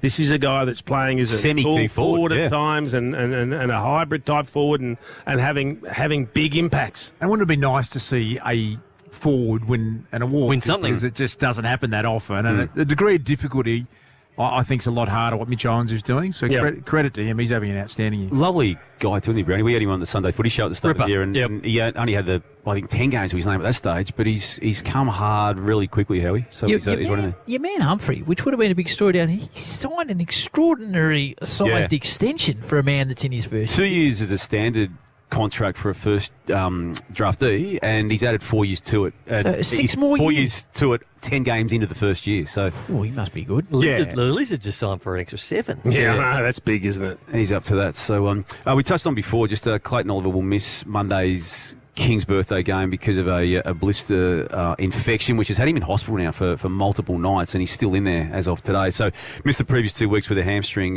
won't be playing. And we just, as we said before, the MRO, Michael Christian, has handed his findings down on Dan Butler's tackle on Nick Blakey. Careless conduct, medium impact, high contact. What that means is it's a 1-week ban according to the match review office, which I think everyone in the industry, Chief, and you would hope he would take that to the tribunal on Tuesday night. So the only 2 options, careless and intentional? Negligent, I think, is one, yeah. But, yeah, the box-ticking exercise gets that to 1, and the high contact gets it over the line on 1. Some negativity about Buddy last night, about his impact on the game, which I know it's a critical industry. Damo, do we just need to realise that we're going to probably see this bloke for another 10 games? 10 games, yeah. And celebrate him? I hope so. And celebrate him? His second quarter was really good in the context of that game. They didn't score at all in the first quarter, the Swans, and then he lit it up again, as he's done so many times. It's contextually lighting it up now at 36 years of age and banged up from 19 seasons in the game. But, yeah, and now that the Swans, I think, are out of the race, 5 wins, 7 losses after the 12 games, I think we can look at it now in the confines of what happens to Buddy and how we celebrate it and how that looks. He didn't even speak publicly apart from one interview he gave to the Swans in the lead up to game number 350. That's how he operates. So I'm raising that. He won't be having a James Hird type of playing farewell from the game. It'll be on his terms, and we'll get to know officially, I think, after the event. We'll have an inkling of it, but it'd be nice to, I think, everyone gave him that. And he possibly had the best defender in the competition right now on him last night in Cal Wilkie, so he's still getting the best defenders every week. And he was filmed in the Swans room speaking beforehand and showing emotion and paying tribute to his parents. It was the most human you've seen of Buddy. He welled up for a moment, didn't he? 19 years. Yeah. Fantastic. Yeah. I wish we could have seen that more, but he's clearly got a dislike for reasons that he's obviously justified to have with the problem with the media. Which I think he's just shy, Damo. No, there was also a major issue he had with when he was still at Hawthorn, and again, it was some reporting on non-football matters. Again, some people would have had that happen and maybe moved on. He didn't, and I don't hold that against him. When you bump into him, Damo, he's as friendly and as engaging and interested in what's going on. And I'm with you. If this is the last patch we see, celebrate him. You may not see another 1,000 goal kicker, Howie. No, we won't. 13353 Chiefs quiz. Chief, who's up tonight? I think it's Duke tonight. Duke. Okay, give us a call. 13353. There's a dinner at Melbourne Public. Ready to go, Howie. Ride in Damo's muscle car. Flowers. Candles. Dodgeball T-shirts signed by everyone, and maybe a nice little night out with Chief as well. Little one-on-one with the Chief. Big queue for that. A bottle of Creed. 353. McDonald's Marine Hot Water. Triple M Rocks Football. This is the Friday Huddle. Please reply quickly to texting drivers. A message from the TAC. For Ream Hot Water and McDonald's. Triple M Rocks Footy. Now, Nath, police are out day and night to keep our roads safe and to stop people from doing the wrong thing. And just because you can't see the police, it doesn't mean the police can't see you. So don't take risks and break the road rules, because if you speed, drink drive, use your phone illegally while driving, or drive with illicit drugs in your system, chances are you will be caught anywhere, anytime. Just not worth the risk. Please make sure you drive safely for everyone's sake. A message from the TAC. Hi, It's Marty Sheargold from Triple M's Marty Sheargold Show, and right now, Triple M rocks football. On the radio. Max Gorlin. Collingwood defender Nathan Murphy's been fined $1,500 for dacking Aaron Cadman. I'm all for that fine. Didn't go the full Hopawati though, which is always good. Correct. He didn't get all the way down to the ankles, did he? And there was no fingers involved. Old Hopawati. I'll park that, but I'm more That's than what happy he for you to did. go down there. Triple M's Marty Sheargold Show. Weekdays from 6 on Triple M. Get the podcast now from the Listener app. Ready for the footy? Yep, let's go. Let's skip the lights and jump on CityLink. Just like the footy, Transurban's Melbourne made, and we want fans to get to the game quickly and safely. Whether you're travelling to the G or Marvel, CityLink will help you get to the first bounce on time. How about a kick before the game? You bet. Transurban, operator of Linked. Hi, Rodney Jane here. This end of financial year drove into big savings with Bob Jane T-Marts. Buy 3 selected Bridgestone, Yokohama, Dunlop, Goodyear or Kumho tyres and get 1 tyre free. We've got alloy wheels from $125 and quality tyres from only $69. That's right, quality tyres from just $69. And we won't be beaten with our best tyre price guarantee. Call or shop online today. At Bob Jane T-Marts, we'll look after you. T's and C's apply. Ned's early payout is on the AFL. Place a head-to-head bet this Friday, and if your team is up by 12 plus points at half-time, you win. Take it to the Ned's level. First $250 staked. T's and C's apply. See website for details. What are you really gambling with? Harvey Norman clearance on now. Get a bonus Samsung Galaxy Watch 5 and $100 gift card when you buy the Samsung Galaxy S23 mobile. Only $1,349. Spot clean spills in a flash with Bissell Carpet and Upholstery Cleaner. Hot deal, $177. Australian made value in the Sealy Posturepedic Hudson Foam Queen mattress. Only $1,299. Race in for massive savings on home office furniture like the Race Tech Gaming Desk and Chair Package. Hot price, $599. Harvey Norman clearance on now. Our favorite tune at Wild Turkey is the one that comes from within. It led Jimmy Russell to perfect our one-on-one bourbon. Where will your song take you? Over 18s only. Drink responsibly. Wild Turkey. Trust your spirit. Hello. Frank Walker from National Tiles. Professional tilers, upgrade your tile machines and tools at National Tiles before June 30 and get an instant 100% tax deduction. That's right. Professional tilers, upgrade your tile machines and tools at National Tiles before June 30 and get an instant 100% tax deduction. So start the new financial year with your all-new tools from National Tiles with a 100% tax deduction before June 30. So rush into National Tiles now and save. Conditions apply. Australian rock legends, the Angels, are coming to the iconic Palais Theatre with an orchestra as they present Symphony of Angels. All the hits, all the classics. Orchestrated, conducted by Rob John. Don't miss this once-in-a-lifetime experience. At the Palais Theatre, June 23. Tickets on sale now from Ticketmaster. Shut up! The footy's on the radio! Triple M rocks footy. Triple M footy, prime time for Jim Beam. It's set to be an epic match, and that's worth raising a Jim Beam. Drink responsibly. Tonight, You're an imbecile of a man. 2 contestants face off in radio's most hostile quiz. The depths of your stupidity have yet to be discovered. As we look back at the week and tell you, you'd better be on your game. And yes, this is a direct rip-off of Have You Been Paying Attention? Now, here's your host, Jason Dunstall. TAC, this is the Triple M Friday Huddle. Police reply quickly to texting drivers. A message from the TAC. Here he is, Captain Popular, the Chief. Yep, looking forward to another quiz. We've got Trent from Hobart joining us. How are you doing, Trent? I'm very well, thank you. Are you up on the events of the last week, mate? I'm always up and about on the events of every week. Oh, I like that. I like that. He sounds confident. Very what about you, Duke? You confident? No, I think I've been a bit off my game this week, Chief. Trent, you should feel comfortable, Trent. We use names as buzzers, Trent. Give it a burl, please, mate. Trent. And Duke, you'll be no Bulldogs guest tonight. Could you give us a go of your buzzer, please? No Bulldogs guest on the back of really bad producing, Chief. Just saw the coach on another TV station. Rowan Smith knocked you back. Oh, gee. How bad are you going? Knock Snorkel back. All right, question number 1. What trend continued at the French Open with matches involving Belarusian player Arina Sabalenka? No idea. Trent. Yes, Trent? They didn't shake her hand again. Correct. Well done. She's very, a very good. non-shaker. Yeah. Well, Wow. she's from quite political. Belarus. It's political. The Ukrainian Okay, players I and missed that part. Okay. others. I yes. thought in general. Okay. Question 2. Ange Postecoglou was announced the new manager. No at which- Bulldogs guest. Trent. Yes, Duke. Tottenham Hotspur. That is correct. We've got a game on here, Howie. Yeah, 1-1. Audio question. Question 3. Listen carefully. Who is Max Gawn talking about? I know he's keen to play, as would anyone. No Bulldogs guest. No, Yes, Trent was in there. Was in there. Trent got in Yeah, first. Definitely. Trent? That was Grundy.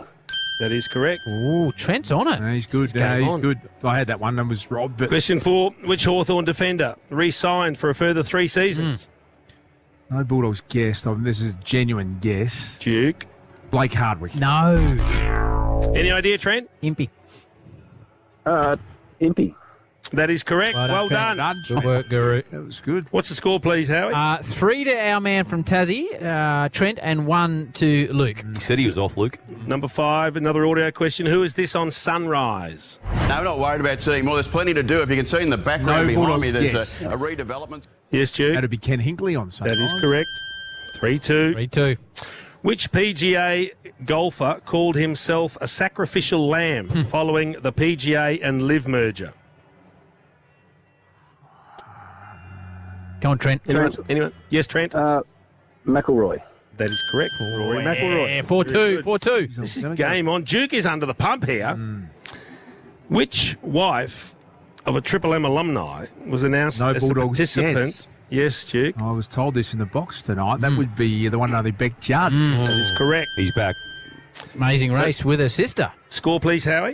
4 to Trent from Tasmania, 3 to Luke. And we have 3 questions left. Yes. Question 8.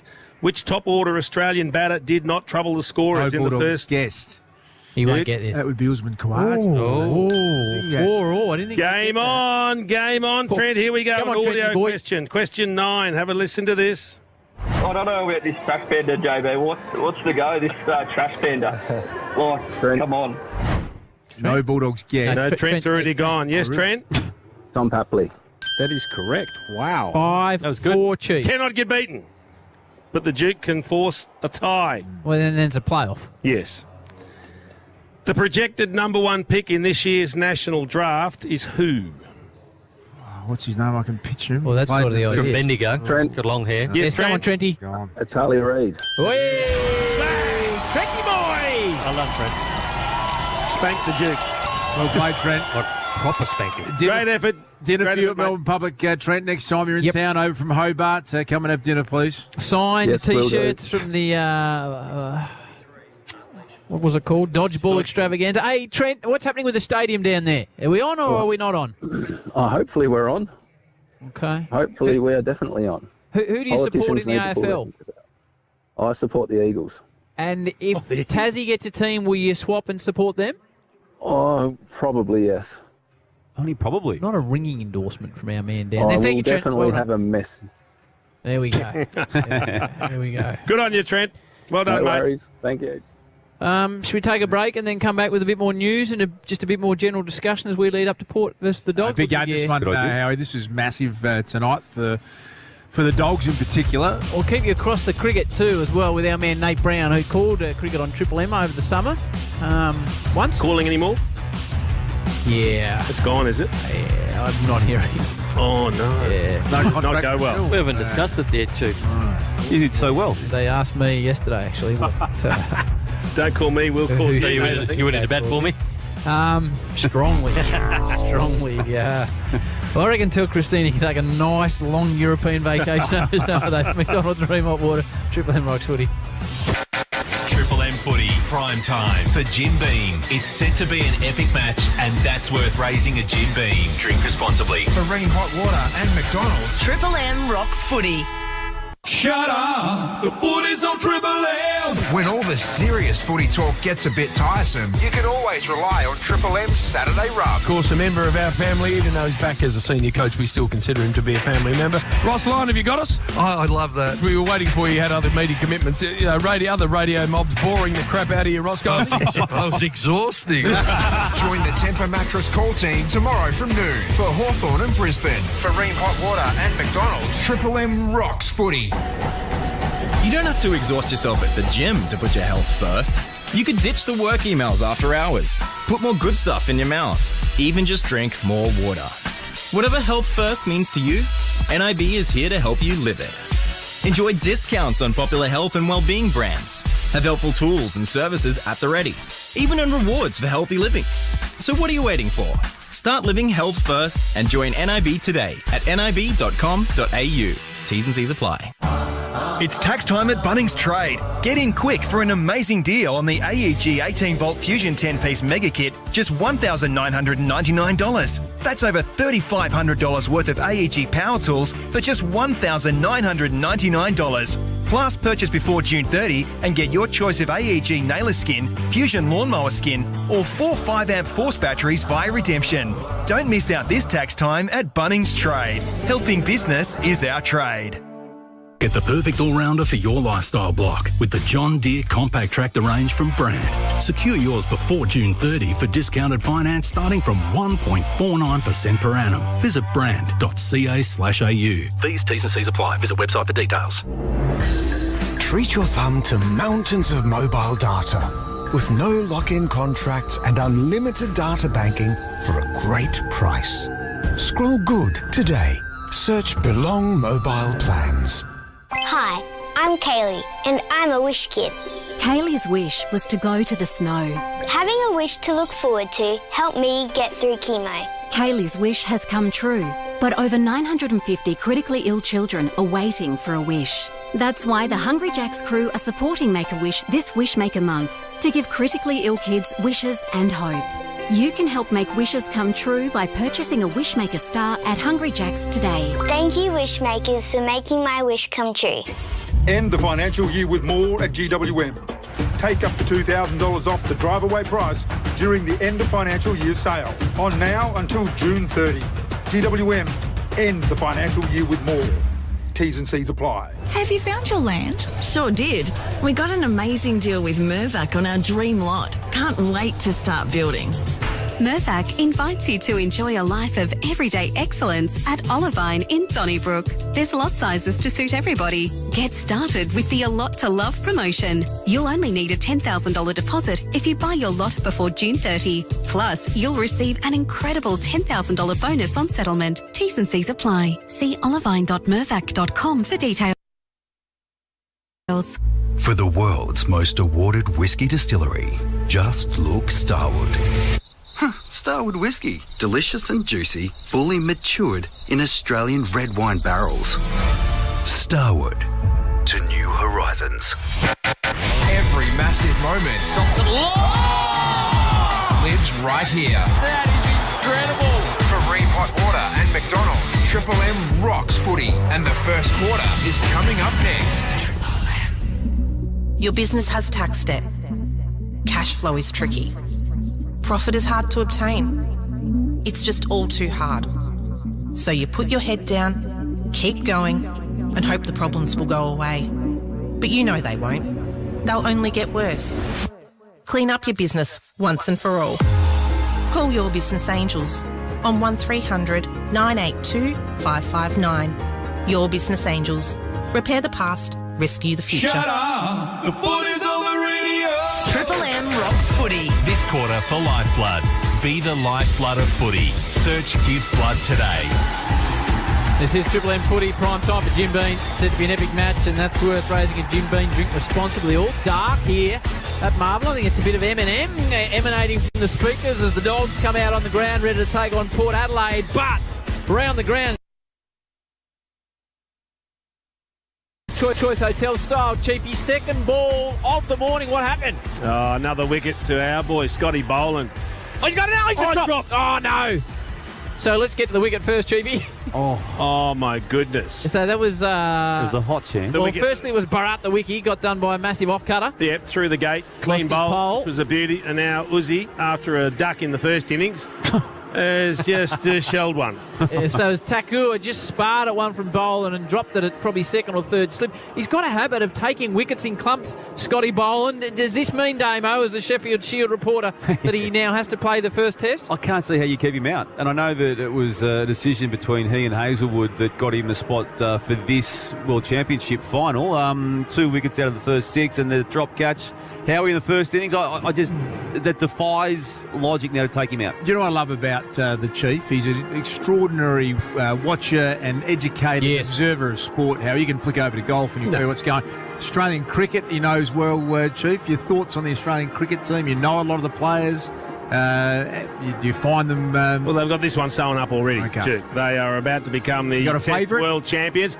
Scotty Boland's fast becoming a favourite, and I'll tell you what, he has to play in the Ashes because he is so perfectly suited to the English conditions. He's a modern-day Glenn McGrath. He's not super quick, but he hits the spot all the time, every time, and he challenges the batters. Just that awkward length, lets the ball nibble around, seams it, moves the new ball, doesn't waste it.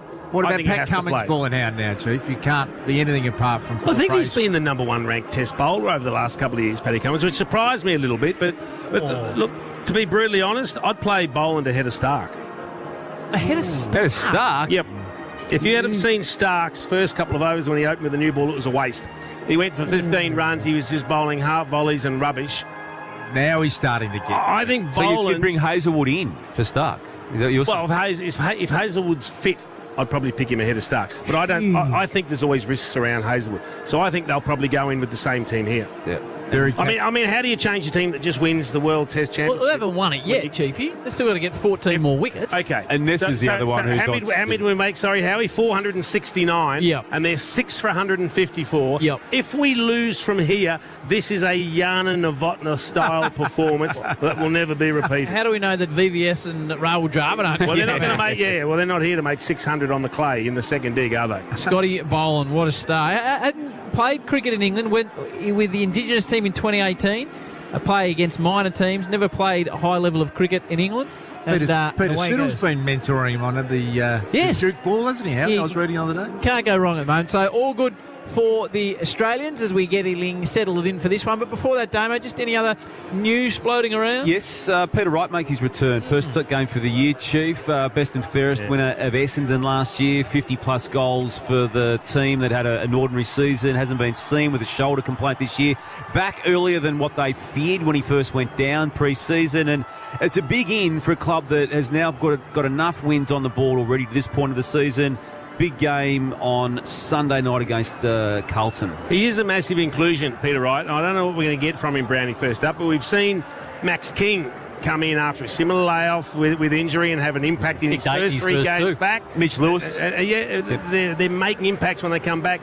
And Essendon need him. I mean, they've got themselves entrenched in the 8 at the moment, a chance to beat Carlton and really solidify a top 6 spot. But if they're going to do something as they start to play the better teams towards the September action, they're going to need Peter Wright firing. They've performed well against the better teams. So they obviously went over Adelaide and beat Melbourne. And then it's only a couple of weeks ago they went up to the Brisbane Lions, played at the Gabba. They led at half-time. They faded away after that. So against the very best, the Bombers have been good. They lost to Geelong at the MCG. They still kicked over 100 points that day. So the Bombers, they play North Melbourne and West Coast again. Yep. If they beat Carlton, it's hard to see how they don't play finals with the draw they have. Hey, extraordinary, just, Damo, before we get the rest of the news, I've got some news for you all in the box. A man in his box this week, a man of passion that's been heavily involved with Triple M football for many a year, got a hole-in-one this week. Our man Jace. Did he? Our man Jace, Wow. who gets us to air. Jace. That's not me. That's we the never, other yes, we never hear you, Jace. He got a hole in one this week, described as the greatest moment of his life, which his wife was apparently pretty flat about. We need to hear about But it. Jace, congratulations, great man. You get Thank us to you. air every week. Talk us through it. Where, how, when? Heidelberg Golf Course. Yep. 17th hole. How far? 144. 144. What club? 7 iron, 8 iron? I played 7-iron the day before and landed short. Okay, so Jace, the busy man. So I went for the 6 hybrid. Back-to-back days of He actually is big. Hey. Sorry, and the sorry. shape of the shot? Dead straight. Oh, gun barrel straight. And I at believe you had to shout the bar yourself. I did. Did you realise, or did you have to run up there? It You all landed, saw it go in? Landed 20 centimetres short, directly in front, one bounce and in. And then what'd you do? One bounce.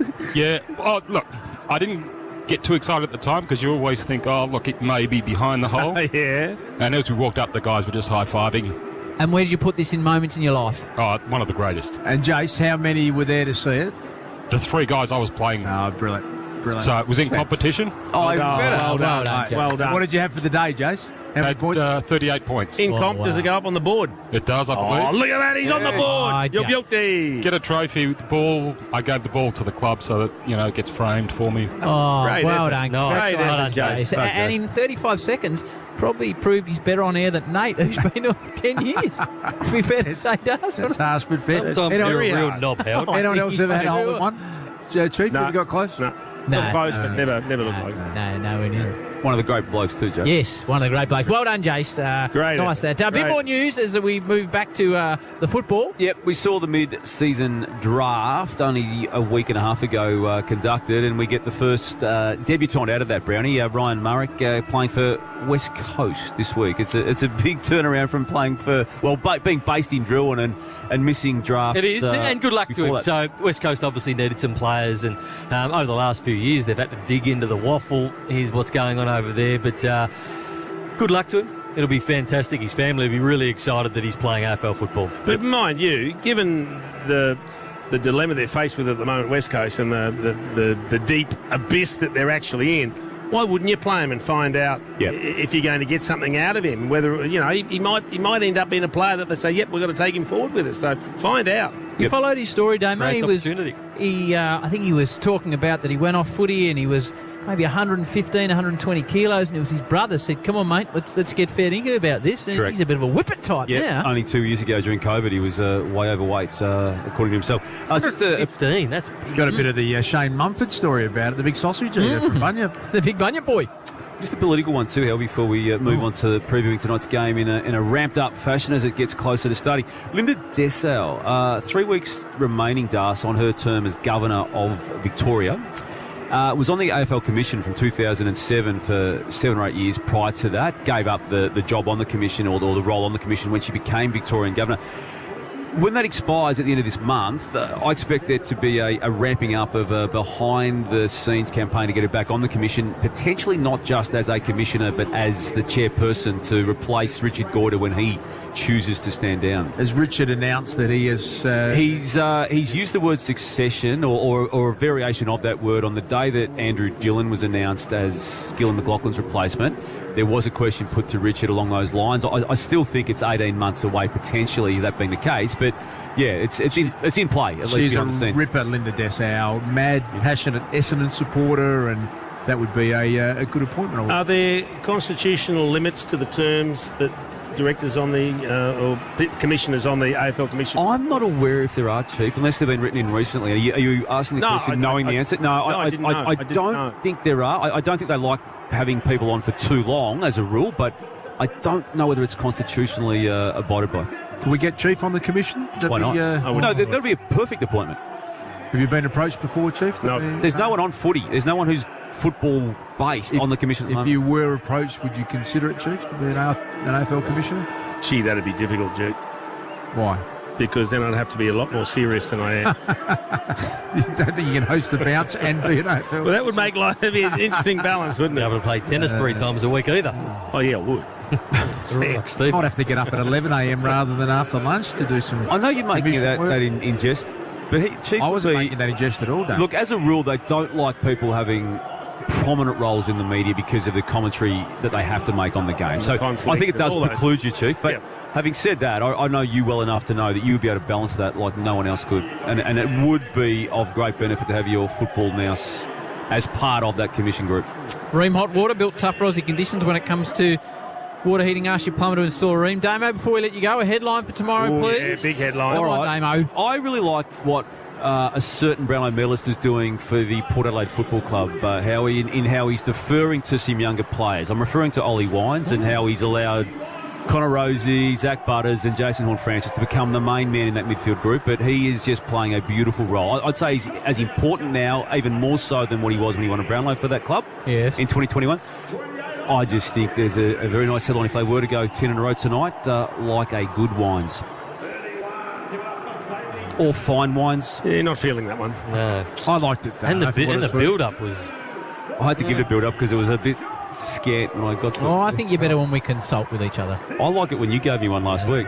By yourself. Dead-Eye Mackay was good last week. This end of financial year, Bob Jane T-Marts have great buy 3, get 1 free plus instant cashback deals. Call or order online today. T&Cs apply. I was about to throw down to our man Tommy Brown, then I turned around, look in the back of the box, and there is Tommy. So he's not a man that gets down the boundary in a hurry. But He'll get his sushi first. He's part-timing it, isn't he? He will get there. Charging up the iPhone, Tommy. I don't know if he's been having a nap in his car. I don't know what he's up to, but... Is Two-Man, does he still turn up these days? Or he's had a yogurt 2 weeks ago, Two-Man. Right. We haven't got Two-Man here either. Well, I don't know. Well, who's under the pump tonight, Daz? Well, I think the Bulldogs in general, Howie, you lose, 2 in a row, games against Geelong and the Gold Coast up in Darwin that probably had good representation to win. So, the third game on your home ground against Port Adelaide becomes a really pressured team. A side that's in really good form, who they just got rolled by in Adelaide going back a few weeks before. So it's a big game for the Western Bulldogs. Interested, Brownie, in your thoughts. Alex Keith, Josh Bruce come in. They've gone very, very tall for this game. Ken Henkley mentioned it in our pre-game interview with him. So it's fascinating to see. You've got Rory Lobb, you've got Jamara Ugle-Hagan. Very tall seem side. a bit top-heavy, and this is what they went for in the off-season. I didn't like the fact that Rory Lobb started on the wing. Didn't play there for long, but I would have thought that he starts out of full forward, he starts at centre-half forward. The one I was surprised that is the sub is Oscar Baker. I thought he was playing pretty well. Had career-high 22 disposals last week, and he is the sub. But they will be top-heavy, and you said that Kenny Hinkley mentioned it, so they will be acutely aware to try and move the ball quickly and to get the ball to ground in their forward line if they can't mark it, to allow their smalls to go to work, because they do have some good smalls at ground level through Powell, Pepper and a couple of others. McEntee's one of them as well. There's no doubt they're concerned about the tall forwards for Port Adelaide. So to play Jones plus Bruce plus Keith down back, I mean, that's responding to the fact that Charlie Dixon's back in to go with Todd Marshall and Jeremy Finlayson. But I would rather you make a sort of a third hybrid tall out of one of your runners, because I'm concerned about their rebound ability out of the defensive 50, the Dogs. Two-Man is getting ready to wander back in. Shardul Thakur has taken a nasty blow on the elbow from Scotty Boland, and the physios are out there with India 167 for 6. Who wins tonight, Chieftain? I just find it hard to go past Port's impressive form. 9 in a row, heading for 10. We spoke to Kenny just a short time ago. He told us that they've got a pretty full list, a pretty fit list. They're all up and running. They've got players in good form. They're leaving good players out. And the other thing that we shouldn't underestimate is they fly here. I think they've won their last 9 at Marvel Stadium. So there's no fears playing at Marvel. They love it here under the roof. No reason why they won't continue. So the Dogs, for me, haven't been playing that bad the last few weeks. It's just been their execution. They've had more inside 50s, more contested football. So rounds 1 and 2, where they lost by 50 points, that's when the alarm bells were going off, and then they're able to make some slight adjustments and now bounce back after round 3. So they're nowhere near what they were in round 2. So they just need to tinker a few things, and their entry inside forward 50 is paramount tonight. Can they do that? Can they do it properly? And can their forwards get on the end of it? You've got Nate Brown, you've got the Chief, Jason Dunstall. That's the Triple M C-Bus Super Special. Oh, Libba into Butters. It's going to be hot at the start here. You sense Willem Drew goes straight to Marcus Bontempelli as well, Chief. It's the Bulldogs in Port Adelaide for McDonald's and Reemont Water. Triple M Rocks footy.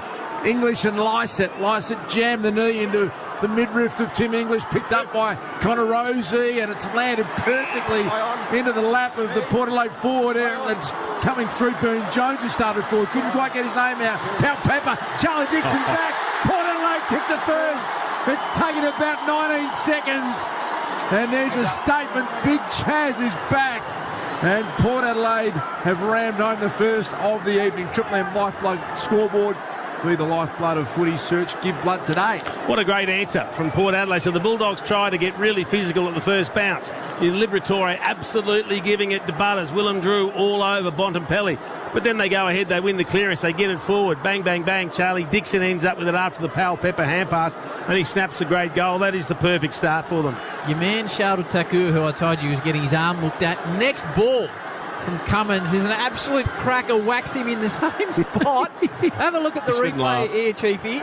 It's a big leg cutter. Oh, same spot. In the forearm. Ouch. I reckon he got a little tickle off the bat. Oh, it might have copped him in the old box on the way through as well. Good evening to you, Chewy. Yeah, good evening, Howie. Great to be here for Triple M Red Z. That's what Chewy's got. A week of preparation, and he's got didn't want great to be here. Up the flow, but 3 out of the top 4 rated players in the AFL playing tonight. Bont ranked number 1, Butters 3, and Rosie 4. That's why Chewy's ranked number 1 in all statistical areas. English, working hard in the middle. Lycett tries to drag him to ground. Treloar gets a little foot on it. Nice hand pass from Bontempelli. That's better. Williams kicks it straight into an opponent. He'll get to butter up here, Williams. Goes a nice hand pass to Bailey Dale. So the Baileys combine. He kicks it straight to Drew, who takes a diving mark on half back for Port Adelaide. A man that Kenny said was generally played in a tagging role if they implemented such a situation. Gives it to Ollie Wines. Looks to the city side wing. McEntee slightly caught out of position. He's got some toe. Nice tap by Caleb Daniel. Gets it inboard into the hands of Scott. Now the Dogs move it down the outer wing. Rory Lobb's got it. He's going to just nudge it to the edge of forward 50. Cody Waitman takes the mark. 55 out. Kicking to the Footscray end of Marvel Stadium. Norton in front. Launches at it. Beautiful hands. Took a strong mark in front of Farrell. He's going to have a shot tucked up. Right forward pocket. Back on the boundary line. Going to have to snap this round the corner. Yeah, you've got to sit there and wonder, Brownie, how does Kane Farrell get the job on Aaron Norton in that instance? Well, Alir went to him at the first bounce, so I just think they got lost in transition. 22 goals for the year. Aaron Norton on the back of a 51-goal season last year. Good-looking effort. And that is the perfect reply for the Bulldogs. Aaron Norton with a big smile on his face. He kicks his first. The Dogs are 1 straight. Port Adelaide are 1 straight on the Triple M Lifeblood scoreboard. What it was is really good for the Dogs. It was a great setup moving forward, so Rory Lobb was involved. But the lead-up player, it came from the small man in Cody Waitman. Then the 2 big boys were down in the goal square. So Aaron Norton was deep, and then Jamara was probably 15 metres ahead of him. Jamara did all the work. Norton didn't even move. Jamara went one side, then the other. He missed. His lead was brilliant out towards the 50. Norton just stood there, and then as soon as he knew Jamara wasn't going to be used, the ball went over the top to Norton's space. So they combined really well, the 2 forwards.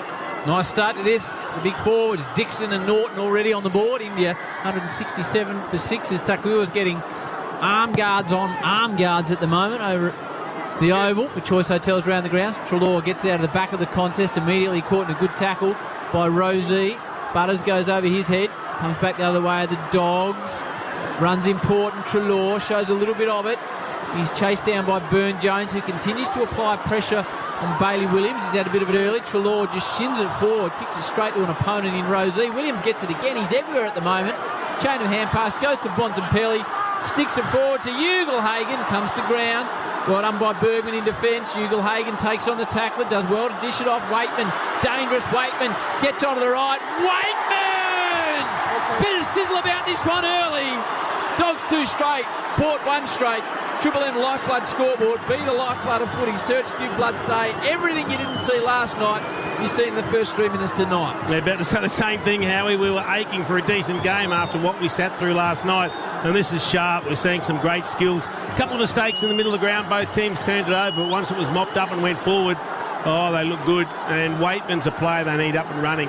Hasn't been having the usual impact, so they need him in the game. Good to see Norton kick an early goal for the Dogs. They're the players they need fired up, Nate, if they're going to be a really good team. His first game when he came back in was in Gather Round. It was against Port Adelaide in the wet that night, and I thought he was their lone forward.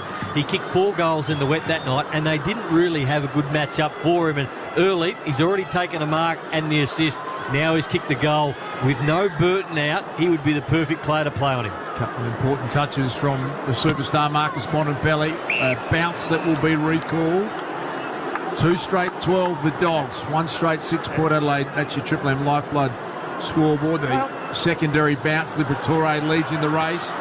chased by Rosie. Livers kick to the edge of 50. McRae in front. Bergman. Good follow-up tackle from McRae. Drew's handball was smothered. Bontempelli comes charging out. Rosie ran into him. Travis Boak back in. Nice little slick handball. Got it back to Houston. Howie's seen something that's caught his attention. We'll get to that in a moment. Vandermeer with a good tackle. Pertz, Port Adelaide surging it forward. Dixon's the intended target. Getting back was Liam Jones. He's got an issue. He's grabbed it under. He's gone to. It was Josh Bruce. Dixon wrapped him up, and that had to be holding the ball. Yeah, well, once you're on the ground and you decide to take possession, he basically dived on it. All Dixon had to do was hold on to him, and obviously he's big enough to do that and didn't let the ball out. Had to be a free kick. Chance for Charlie to get too early. Directly in front, he is 25 metres out. What an inclusion to a team that is in really good form.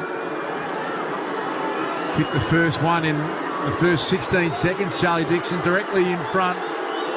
Big Chaz gave it a bit of a ride, but he snuck it home, and the nice celebration. Charlie Dixon has got a couple. It's a goal-for-goal game here early. 2 goals straight apiece here on the Triple M Lifeblood scoreboard. Just sweated on him, didn't he? So he fumbled at Josh Bruce. So he read the ball really well. So it came in, and it wasn't a great kick, but Josh Bruce read it well. It was just that instant fumble that he had. Then he went back to pick the football up. That allowed Charlie Dixon the time to get over him and hover over him, and then he knew he wasn't going to let it out, and he was holding the ball. Big start by Dixon. So Takua got hit in the arm 2 balls in a row, Das. Physio came out twice. 3rd ball, wrapped him on the gloves. Pat Cummins unplayable at the moment. In near 167 for 6 bowling, 2 for 37. About to start his 14th over. What are you seeing, Chewy, on the Triple M Red Zetters? Yeah, Bailey Williams, spot on, busy. 4 disposals already, leading ball winner. Red Z lending loans for the self-employed, redzed.com. Bailey Smith, Liberatore, gets the clearance with the help of a couple of mates down towards Norton. Alia's got the job there.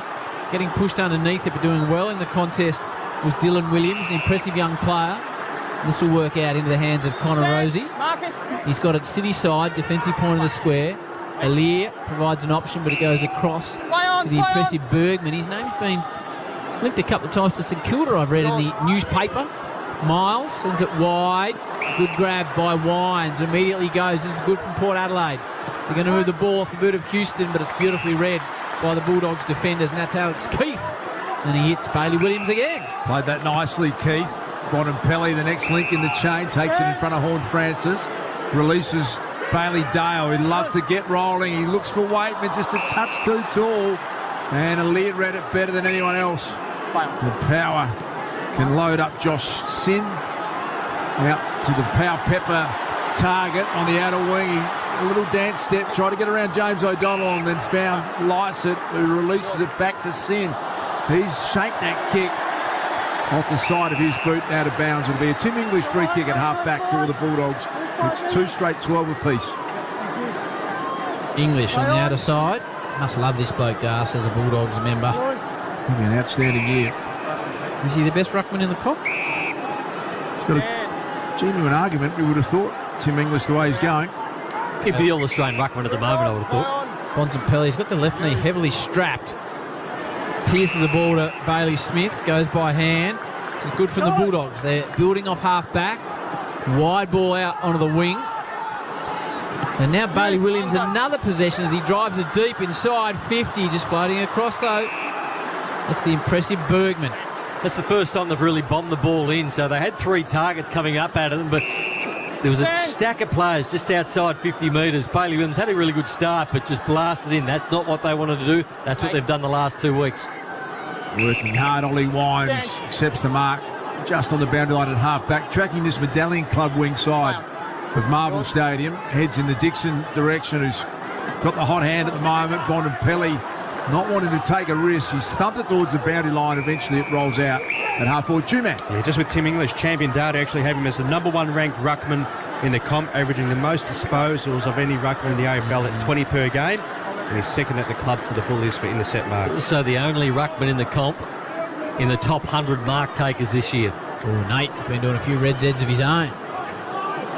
Bontempelli just oozes on the ball. West, little chipping ball forward to McRae. He's got it right in front of the benches, in front of the Medallion Club. Hillier is standing Norton in the pocket. McRae goes in that direction now. Norton gets on his bike. Jamari Ugle-Hagan, impressive player, marks and marks nicely. He'll have to kick from 50 on a 45-degree angle. Love watching this bloke play. It's a good contested mark against Trent McKenzie, who just got caught looking for his opponent. He actually had front position. If he was a little more focused on the ball, he would have been in a lot better position to compete for it. 13-11 from set shots this year is Ugle-Hagan. Stylish-looking footballer from 50 on the left. Starts it wide. He'll be lucky to sneak it through for a behind. So the first blemish. The Dogs take the lead with that behind. 2-1-13 to put Adelaide 2 straight 12. That's all on the Triple M Lifeblood scoreboard. Be the lifeblood of footy. Search Give Blood today. Waiting the opportunity to kick this one back in. Dylan Williams for Port Adelaide. He feigned the long bomb and then went short to Rosie. Got it back, Williams.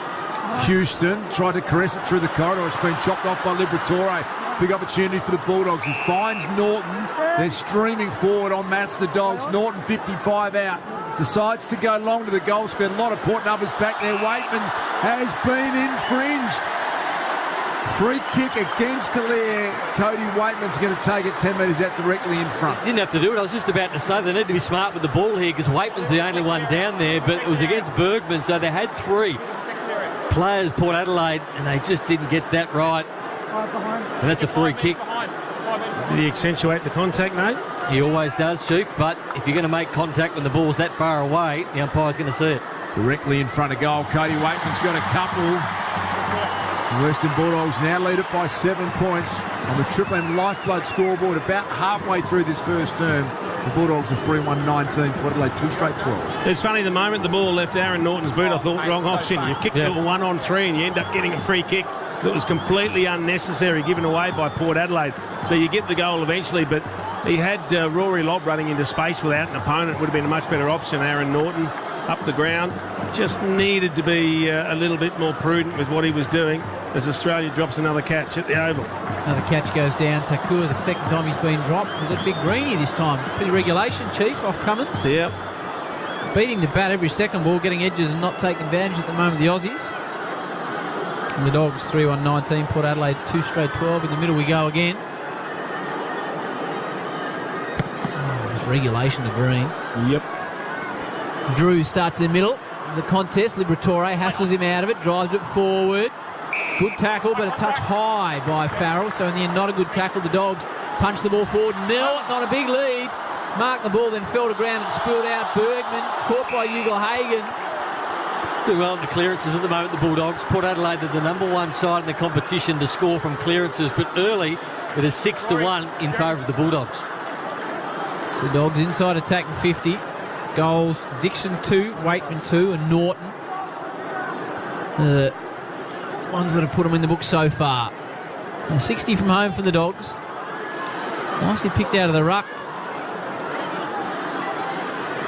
by the Dogs. And that's Rory Lobb, who hasn't got rid of the blonde hair. It's the major development in his world at the moment.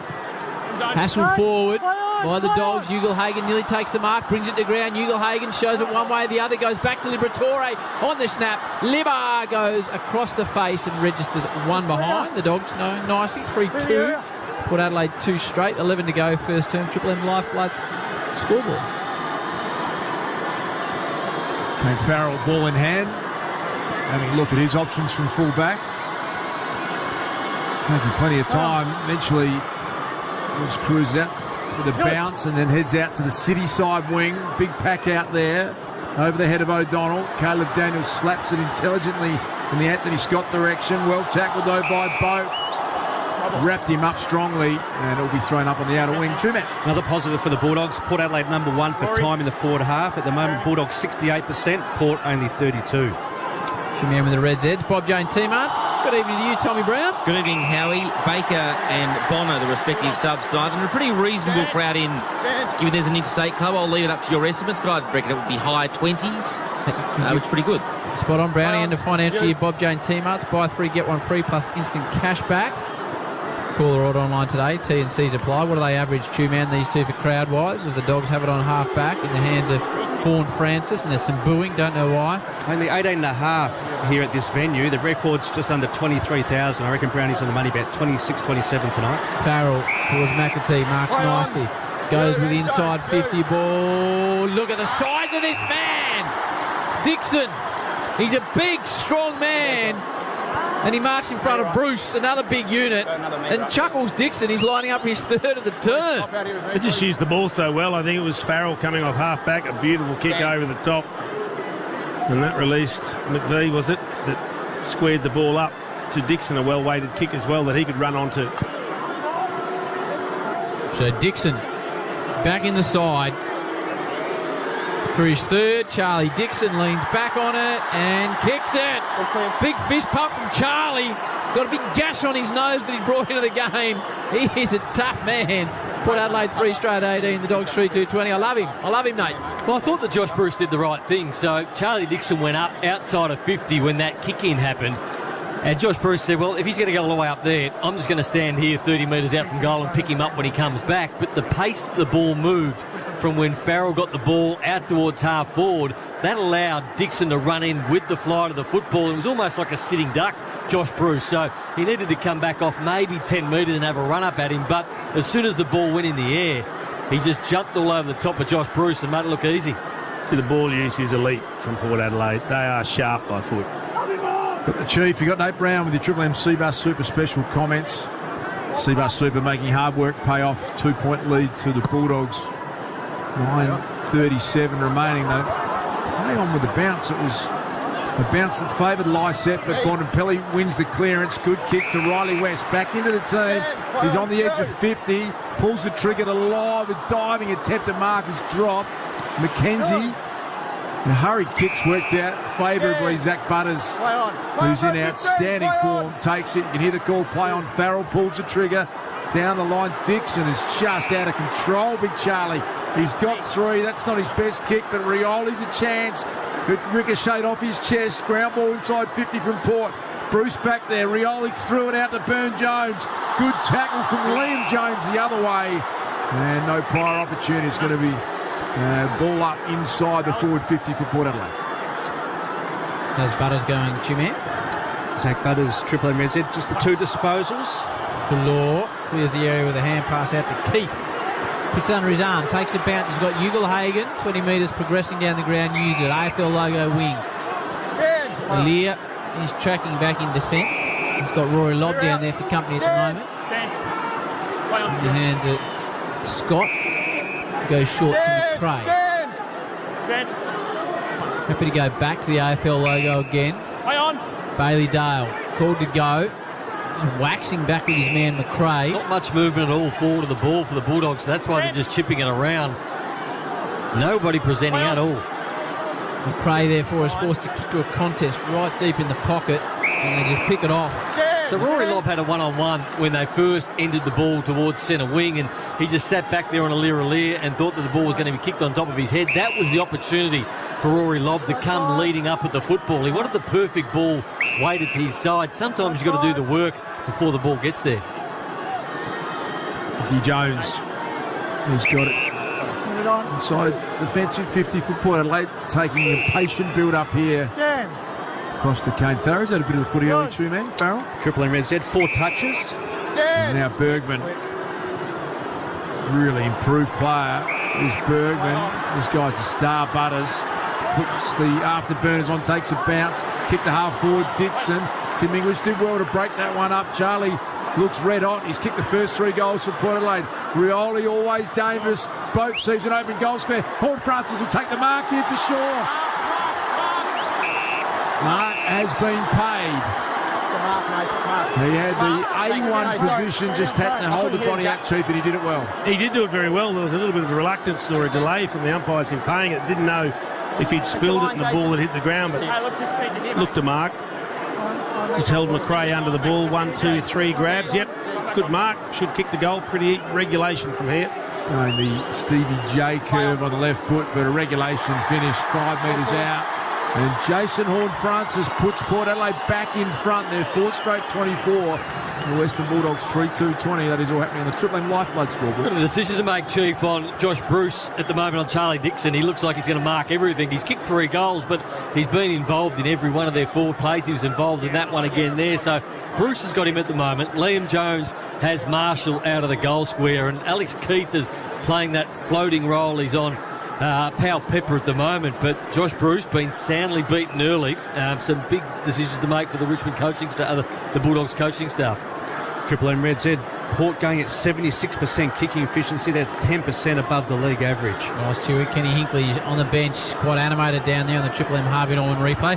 Harvey Norman clearance on now. Shot massive save in store wide. Visit us in store or online. India 178 to 6, hanging in there. Thanks, Adam. With the skin of their teeth at the moment. The Aussie Quicks moving the ball around consistently. English, Lysette. Taps to the back of the pack. Bontempelli caught immediately in a tackle by Horn Francis. Interesting, the Bulldogs defenders set up. Alex Keith all over Powell Pepper, whereas Josh Bruce just standing maybe 1 or 2 metres off Finlayson, and then you've got Liam Jones in the goal square on Charlie Dixon, maybe playing half a metre in front of him. Nathan Brown, Jason Dunstall, Triple M, Seabus Super making hard work pay off. The dominant force on a Friday night. Norton gets away from Aaliyah. Back to Riley West, who loses his strides. Needs to pull them up. There's a bit of crack appearing there, I think. A bit unfortunate, and he let it sort of hang out for a while. Now Caleb Daniel drops it inside 50. Bergman comes across. Waitman's already got 2. Well, Waitman's got 3.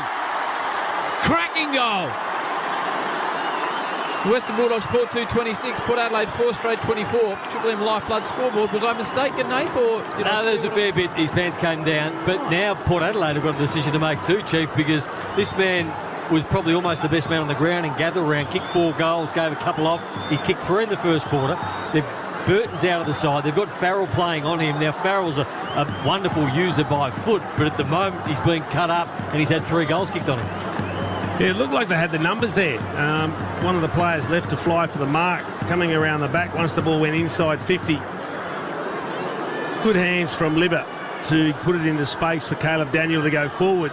It was Bergman that left to fly for the mark, and he didn't impact. He was the one that left Waitman on that occasion all by himself. 11 clears to 1 in favour of the Bulldogs. We're back in the centre bounce. Lysette and English. Ruck free kick going the way of Port Adelaide. Goodbyes mic'd up exclusively for us on Triple M. Farrell got the running receive handball. Josh Bruce in front. Finlay's from behind. Beautifully done. Butters. Outstanding effort. Front centre. Deserves a goal.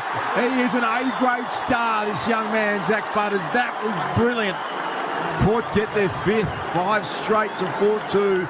Port Adelaide with the lead back by 4 points in the Triple M Lifeblood scoreboard. Well, we had Ash telling us that he's one of the top 3 ranked players in the competition coming into this game, and you just got a little sample of it right there. So he hits the front and square running at full pace, grabs it, and he's got that much time and confidence in what he's doing. He's looking for all the right options because he thinks, there's someone that might be able to tackle me. But he just goes straight through it, and in the end he goes, well, I can keep going here. I'll just turn on my left. I looked at the right options, but I've run through the tackle. I can now set my sights on goal. A little left foot snap around the corner. This guy just reeks class. He is a superstar. 4 lead changes already in the first term for McDonald's and Ream Hot Water. Triple M rocks footy for a Friday night feed. The McFeast is back. They can't keep a legend out of the lineup, so it's against English for getting a knee up. Rough conduct. Farrell, long left foot ball. Where's Dixon? He gets pushed out. Jones will be at the back. He's got supporting. Keith didn't go with it. Should work out of defence. Here's an important clearing ball down towards Waitman here of the 3 goals. Fisted away by Houston. And across the line. What are you seeing, Chew up below? Port Adelaide's goal scoring efficiency, only the 9 entries, but they've nailed 5 goals straight. Bulldogs actually ranked 3rd for restricting teams in regards to opposition scoring efficiency. Harvey Norman replay screen. Good decision by the umpire. He wasn't looking at the ball, Tim English in the middle. He just tried to put the knee into Lysette. Ollie Wines has drawn a free kick, high contact. Right in front of Tommy Brown here on the wing, and he gets it moving quickly to Houston. You head in the Charlie Dixon direction. Liam Jones has got the job at the moment. Fisted away, beautifully done. Finlayson bouncing towards goal. Powell Pepper can nurse it through. Brilliant tackling effort on the last line. It was Bailey Williams and Josh Bruce who saved the day, rushed through for Port's first minor score. 5-1-31, Port Adelaide 4-2-26, the Dogs. And the Triple M Lifeblood scoreboard. Rahane's brought up his 50 with a 6. A bouncer from Pat Cummins. He's just bashed it over backward square. He's 52. Takua's 12 in near 191 for 6. Doing well to stick it out in tough conditions. Ugle-Hagan flies, fisted away by Wines. Nice one-handed pick up by Norton. Alia picks him up. Liberatore gets down and dirty. Might get a free kick there, Liber. He does against Rosie. Let him run. Illegal tackle. Liberatore, just a real little short ball. Just the required distance to Vandermeer. He's going to go back and across. Got room out there in Liam Jones. What a story that man is. Dogs, Carlton. Southport was he playing for, Dars? Up in Byron Bay, I believe. Howie? Up that part of the world. And now back. Vandermeer. Bailey Smith. Drives it deep forward. Ugle-Hagan's in position. Every game he seems to get better and better, this man. He'll line up. No great angle, 30 out. He worked super hard on that occasion, Bailey Smith. So it was at half back and he went all the way to the outer side, got the football, came back, gave the ball off. Then they were in a bit of a stalemate, couldn't go forward, and then he provided the run and went back long and hard, and it was a really good mark as well, but well done by Bailey Smith. Palm Beach, Currumbin, Tunners is telling me he was at El Jones in the vaccination situation. Oh, it's the second one he's missed, Ugle-Hagan. It's a bad miss from 30 out. What's he doing, Chief? 4-3 to 5-1 the way of Port Adelaide. Talk me through his kicking. That one's just off the side of the boot. It was a poor ball drop, leaning back a little bit. But he's a matchup that's creating issues. Had Bergman early, had Houston on that occasion. Chief, got to get involved in that. The fullback kick-in has gone straight into the arms of Rory Lobb, 20 metres out directly in front. Speaking of shank kicks, that was just a clanger from Kane Farrell, who's normally a ripping kick. Beautiful kick, designated kick with the responsibilities kicking out, and he's gifted a goal. Right into the lap of Rory Lobb, who would miss. Can you believe that? Two horrible misses from the Dogs in the last 30 seconds. And that really hurts. They go to 4-4-28. Port Adelaide 5-1-31. Triple M Lifeblood scoreboard. Just rushed that a bit, Rory Lobb. Farrell. That's a better ball. Long, piercing kick down towards Marshall. Kick 5 last week. Hasn't been a factor so far. Rosie gets it back to that man, Todd. Goes inboard looking for the He-Man, Lockie Jones over his head. He'll get it back though, Jones. Big customer. Sweeping hand pass. This is good from the Port Adelaide. They put it out in front. And the dashing man, Jed McEntee, picks it up. Goes inside with a little sliding ball. Fisted away from Finlayson. Kick 4 in the first quarter last week. And the Dogs will hold it in attack. Here's the two-man with the Dogs trailing by 3 behinds. In fact, Porter in attack. Howie, Bulldogs 18 for scoring accuracy at 53%. Past 4 rounds going at 46. And they're 4-4 here. Two-man in the first quarter. Bailey Smith got it to McRae, on to Scott. Down the line, Lobb and Alia. Norton from the side. How good Alia. Beat 2 of them. Brilliant timing of his intercept marking. Alia shares it with McKenzie to Lockie Jones. A little bit of a fumble, but no problems. Got it on the second grab. He's going to come back to Alia. And that's a good option because Alia can take a bit of a bounce and run. Goes in the Charlie Dixon direction, getting back and across. Marcus Bontempelli working super hard with a big defensive spoil out of bounds. 4-4 the Dogs. Port Adelaide 5-1. We've got 1:41 to go as Luke Beveridge looks on in the box. And the board down on the bench. Cracking first quarter. How many lead changes, Chewy? 4 lead changes. Oof, nice affair, this one. Jones caught behind. Really well tackled by Drew. Follows up his work.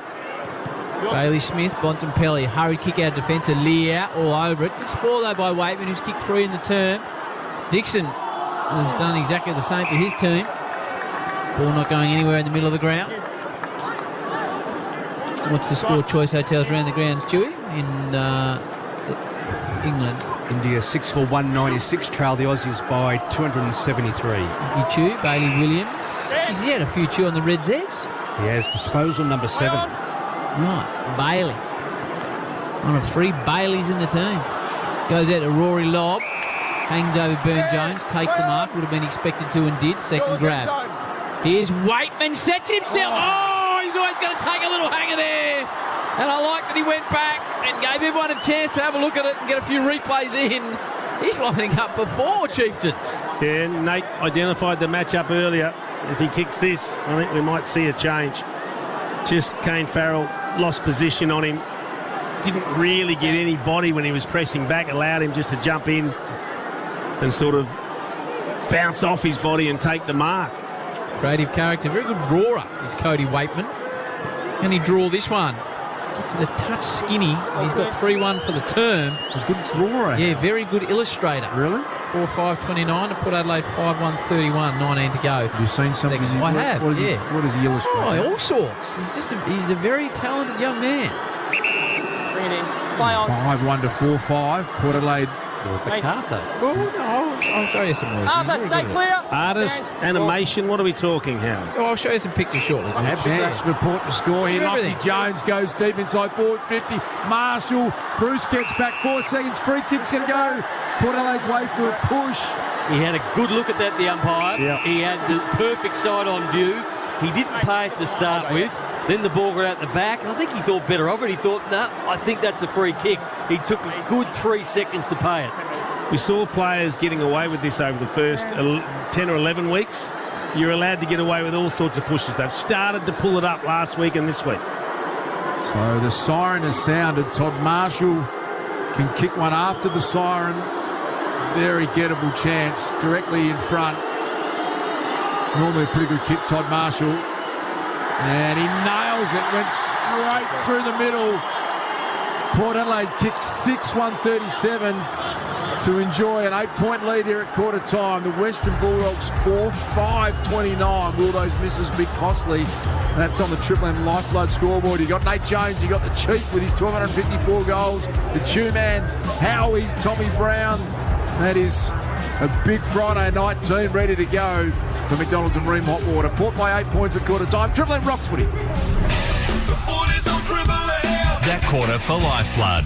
Be the lifeblood of footy. Search Give Blood today. For McDonald's. Triple M rocks footy. For a Friday night feed, the McFeast is back. You can't keep a legend out of the lineup. Haven't settled on a Melbourne breakfast show to wake up with yet? Triple M's got one with Think You'll Dig. There's no need to ever go to a dentist if you've got a set of pliers, a good friend and a hammer and a bottle of rub. The Marty Sheargold Show, featuring Marty Sheargold. Ooh, yeah, he's loose. We're doing amputations out at our joint. And he does not care, so you might want to buckle up. AX2 mission launch with 4 ladies on it, so thank God they don't have to park anywhere, am I right? If you're about good times and rock's greatest hits, the Marty Sheargold Show's for you. Weekdays, 6 to 9 a.m, only on 105.1 Triple M. The Cheese and Bacon McSpicy is back. Juicy chicken covered in a crispy, spicy coating, plus cheese and sizzling bacon. Order the Cheese and Bacon McSpicy at Macca's today. Available after 10:30am for a limited time. We hope you enjoy the next few seconds of your overseas holiday, exploring a Thai marketplace, going with the flow in New Orleans. When time comes to see the world, be ready with Allianz. Travel insurance with COVID-19 benefits included. Search Allianz Travel Insurance to find out more. Allianz. Terms, conditions, limits and exclusions apply. Insurance issued by AWP Australia for the insurer Allianz. Any advice is general only. Read the PDS and TMD before buying. Contact Allianz for a copy. At CMI Hino, we're the experts when it comes to Hino trucks. Why? Because that's all we do. All day, every day. Hino sales, Hino parts, Hino service. That's it. So, if you're thinking about a Hino truck for your business, speak to our business, CMI Hino, and we'll steer you in the right direction. Get along to cmihinomelbourne.com.au.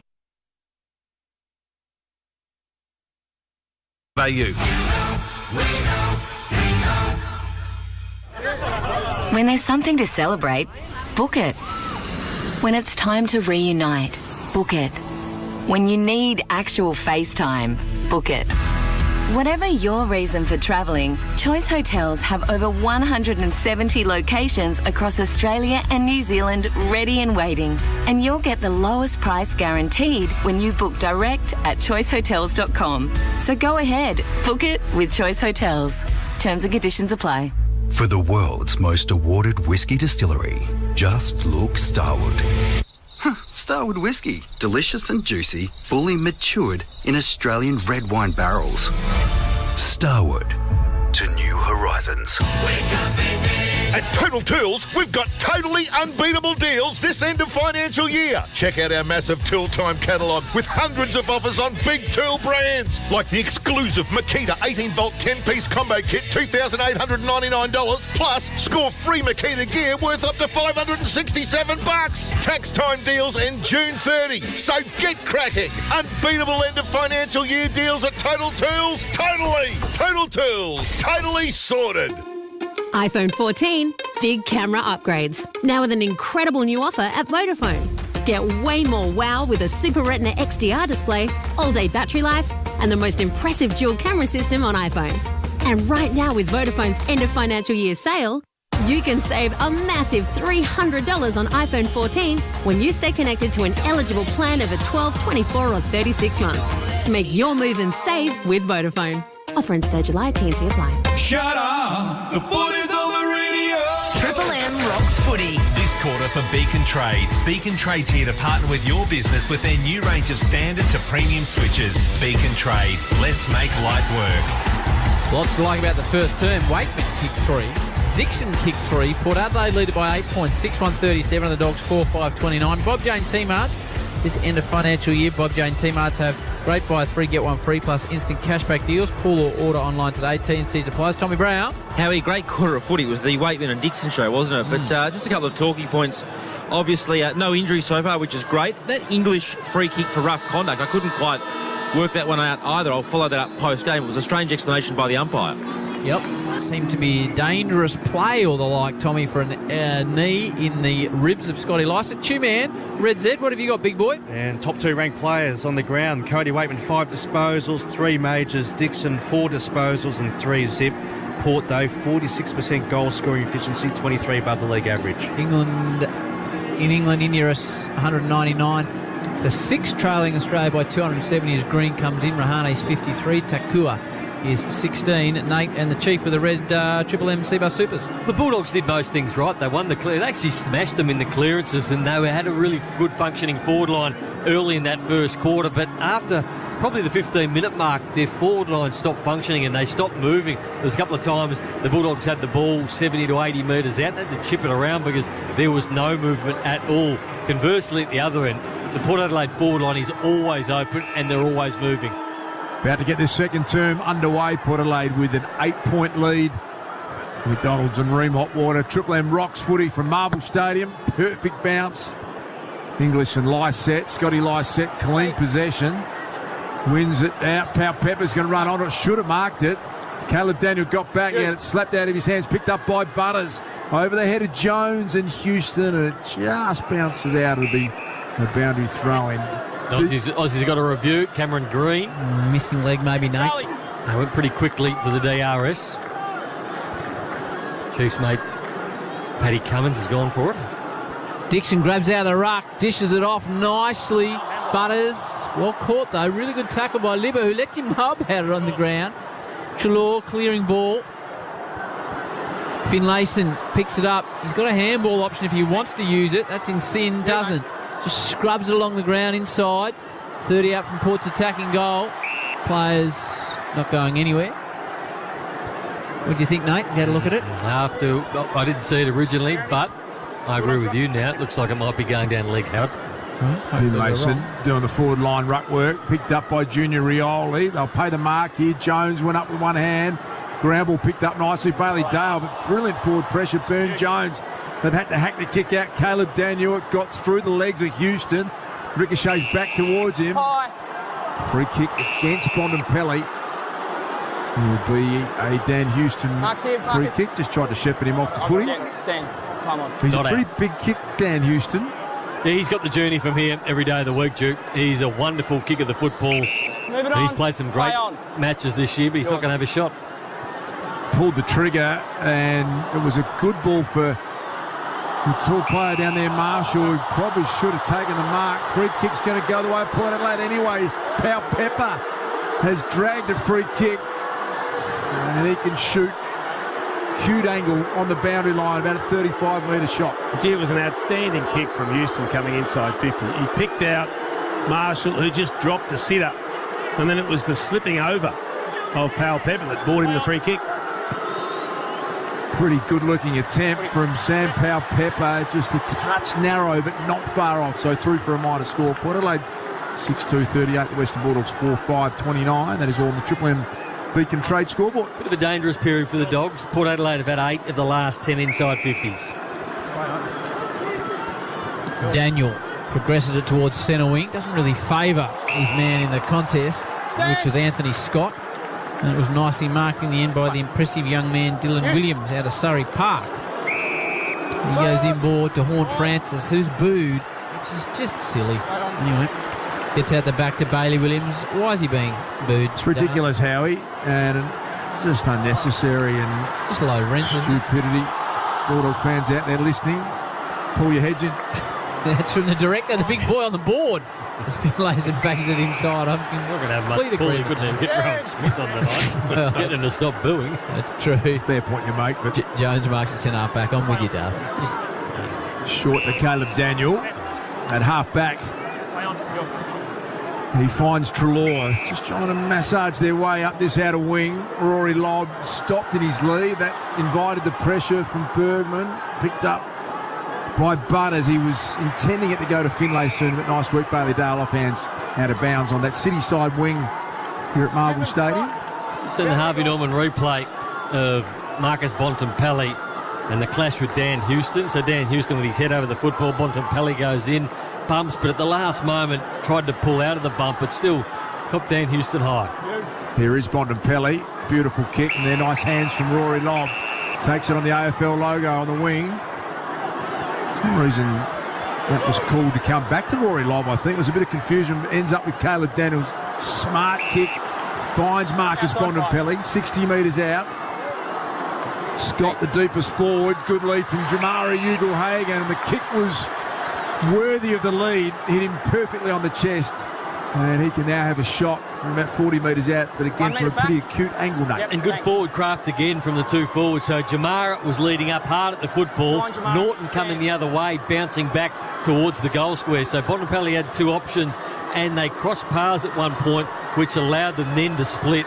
And some good traction between the two of them. He's going to take some kicking from Jamara. He loved it off the boot. It was that Buddy Franklin pocket, Howie. Remember in a final he kicked 7 against the Crows, and Jamara enjoyed every bit of that. A harder shot than the ones that they've missed earlier, but a much needed goal for the Dogs. They're 5-5-35, Port Adelaide 6-2-38. That's the Triple M Beacon Trade scoreboard. Spoke earlier pre-game about the Bulldogs going in tall. Well, that height is actually troubling Port Adelaide, so it varies who's getting the mismatch. Well, on that occasion it was Lobb pushing up the field that had Bergman. He had two instances, one where Duke called it well. He should have taken it on the lead, but he just pulled up on the lead, didn't attack the footy. The second one, he gets it in the air, and then he's able to get the ball going forward, and they find a nice little pocket of space for Jamara Ugle-Hagan to lead into. So playing the talls has actually worked for the Bulldogs thus far. Port leader by 3 points. Triple M Beacon Trade scoreboard. Beacon Trade's here to partner with your business with our new range of standard of premium watches. Beacon Trade, let's make light work. Away we go again. Nice game of footy, this one, on a Friday, on a cold evening in winter in Melbourne. Nicely picked up by Sin. Goes back inboard, finds the impressive Dylan Williams. Looping hand pass. Out in front of Houston. Now to the mercurial one, Butters. Can he hit a target? He can. McEntee, full-back to centre-half forward in the blink of an eye. And Jed from Mitcham in the blue boots will line up with no real angle from 45. Again, elite ball use. Oh, isn't it? The kick coming inboard from half-back was an absolute beauty that found Lysette and then released a hand pass and ended up with Butters. And he's just got great vision when he's going forward. Easy chip kick into space, perfect for McVie. 19 matches, 13 goals. McEntee. And he squeezes it home. So one each for the term. And Port pull their lead back out to a 9-point margin. 7-2 to 5-5 on the Triple M Beacon Trade scoreboard. I think it's just about the most important kick in football is the one where you're either at half back or you're just inside 50 near the logos, and normally sides will chip the ball sideways or they'll chip the ball backwards, or eventually they'll have to go long down the line. But if you can get that ball on a 45 like Williams did the last set to centre-half back / centre-half forward, then you've got both ways to go. Then the game opens up, and then that allows the ball through the middle. Houston became on his own. Then Butters was on his own. But the kick from Williams, just out near the logos and into that centre-half forward position, it takes courage to do it. Not every player can do it. Not every player wants to take it on. But when you do it well, it is a goal at the other end. My apologies if I've been calling McKenzie McVie. Sorry about that. Had that name in my head for some reason. Back in the centre. Rosie sprinted onto it, won the first possession. Kick out in the wing, the height advantage out there from Drew, but Caleb Daniel was good. Here's Bailey Dale, athletically broke through the tackle, found Cody Waitman, who kicked 3 in the first quarter. It's a 9-point lead to Port Adelaide. Back to Caleb Daniel, inside forward 50. Bontempelli's pushed forward. Aaliyah came up and was able to get that one out of bounds. Two-man. Just a concern for the Bulldogs stars. 4 out of the 7 majors for Port Adelaide have been generated from the back half of the ground. Ream hot water built, tough Rosy conditions when it comes to water heating. Ask your plumber to install a room. Had problems with my own hot water heater at home today, and it's not a Ream, right? We'll get onto the team Ream, Howie. I know. Sort of blew up on me. Rosie sees it across the line. I'm not a handy man either. Really? Yeah. No, I'm not. No, I'm not. Well, I just turn it off and turn it on a couple of times, and we're okay. But temporary solution, I feel, Nathan. Well, I set. Because you're Bob the Builder, eh? I don't like putting my face anywhere near that furnace. No. Williams, especially with all the stuff you got in your forehead, down to Ugelhagen, doesn't take the mark. Aaliyah could be a very favourable scenario. Big call, ball, umpire, holds it in with the Dogs deep in attack, trailing 35 to 44. Scott, right set. Bit of appeal for a free kick there. I think they're entitled to get one, Jig. He had opportunities to get it out. No free kick doing it. It's trapped in the Bulldogs forward 50. Ugelhagen trying to just power his way through, but he was well tackled. I think the Bulldog supporters realised that Port got one in the first quarter and it was their turn then, but it wasn't forthcoming. We get another look at it here. The Dogs, Aaliyah shin that one about a metre, so it's still in that congested area. Riley West got it back to Treloar, who from a standing start snaps a goal. And they've just through pressure been able to get one back. They're 6-5-41, the Bulldogs. Port Adelaide 7-2-44 on the Triple M Beacon Trade scoreboard. It was one of the first times, Chief, they've been able to lock the ball inside their forward 50 because it's been slingshotting from one end, as Ash said, to the other, and they've been scoring. But on that occasion, they probably should have got a free kick. They held it in 3-4 ball ups, and then Port start to panic because they know the longer it stays down here, the more likely the Bulldogs are going to get a clearance here because their clearance work has been really good tonight. And then just a small mistake from Aaliyah. Didn't get really good purchase on it, and they're able to feed the ball out for a nice goal. Triple M Seabus Super making hard work pay off.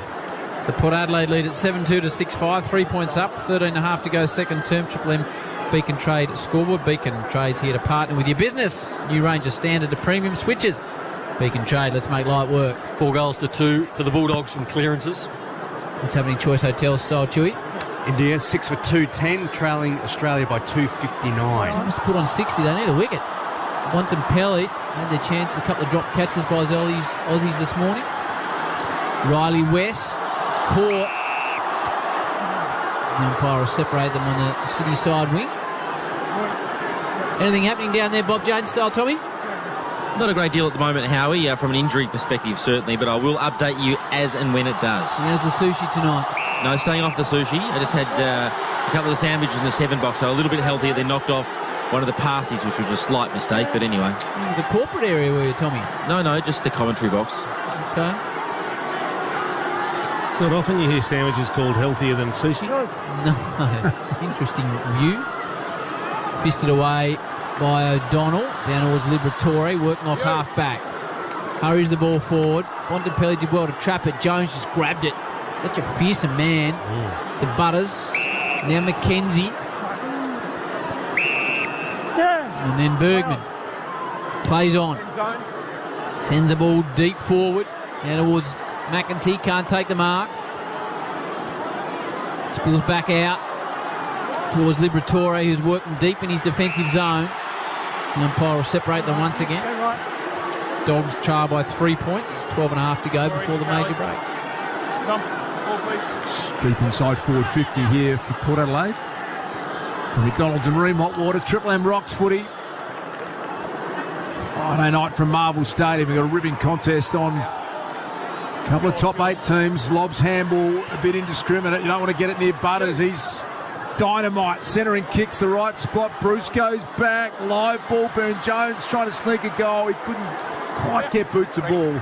And it is rushed through for a minor for Port Adelaide. There's 7-3-45. The Bulldogs 6-5-41 on the Triple M Beacon Trade scoreboard. Bailey Dale to Bailey Smith. Where's Bailey Williams?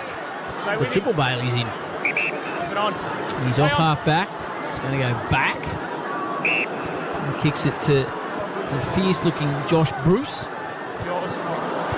Kicked a bag a few years ago against the Kangas, didn't he, Two-Man? The ball goes out of bounds on the outer side. What did he kick that day? I vaguely remember that. Might have been double figures, I think, Howie. Was it a Good Friday? Yeah, good, 10? yeah, Good Friday shellacking it was. 10 Wasn't good for you, was it, Joe? No, it wasn't good. He's carved us up 3 or 4 times, actually, Josh Bruce, even when he played at St Kilda. Back in defence now, Jay Bruce. Lob and Finlayson supporting Ruckman. Waitman kicked through in the first term, as did Charlie Dixon. Liberatore does well to get it to Bailey Smith. Shrugs a tackle. Smith sends it down the line. Farrell, diving attempt, got a push.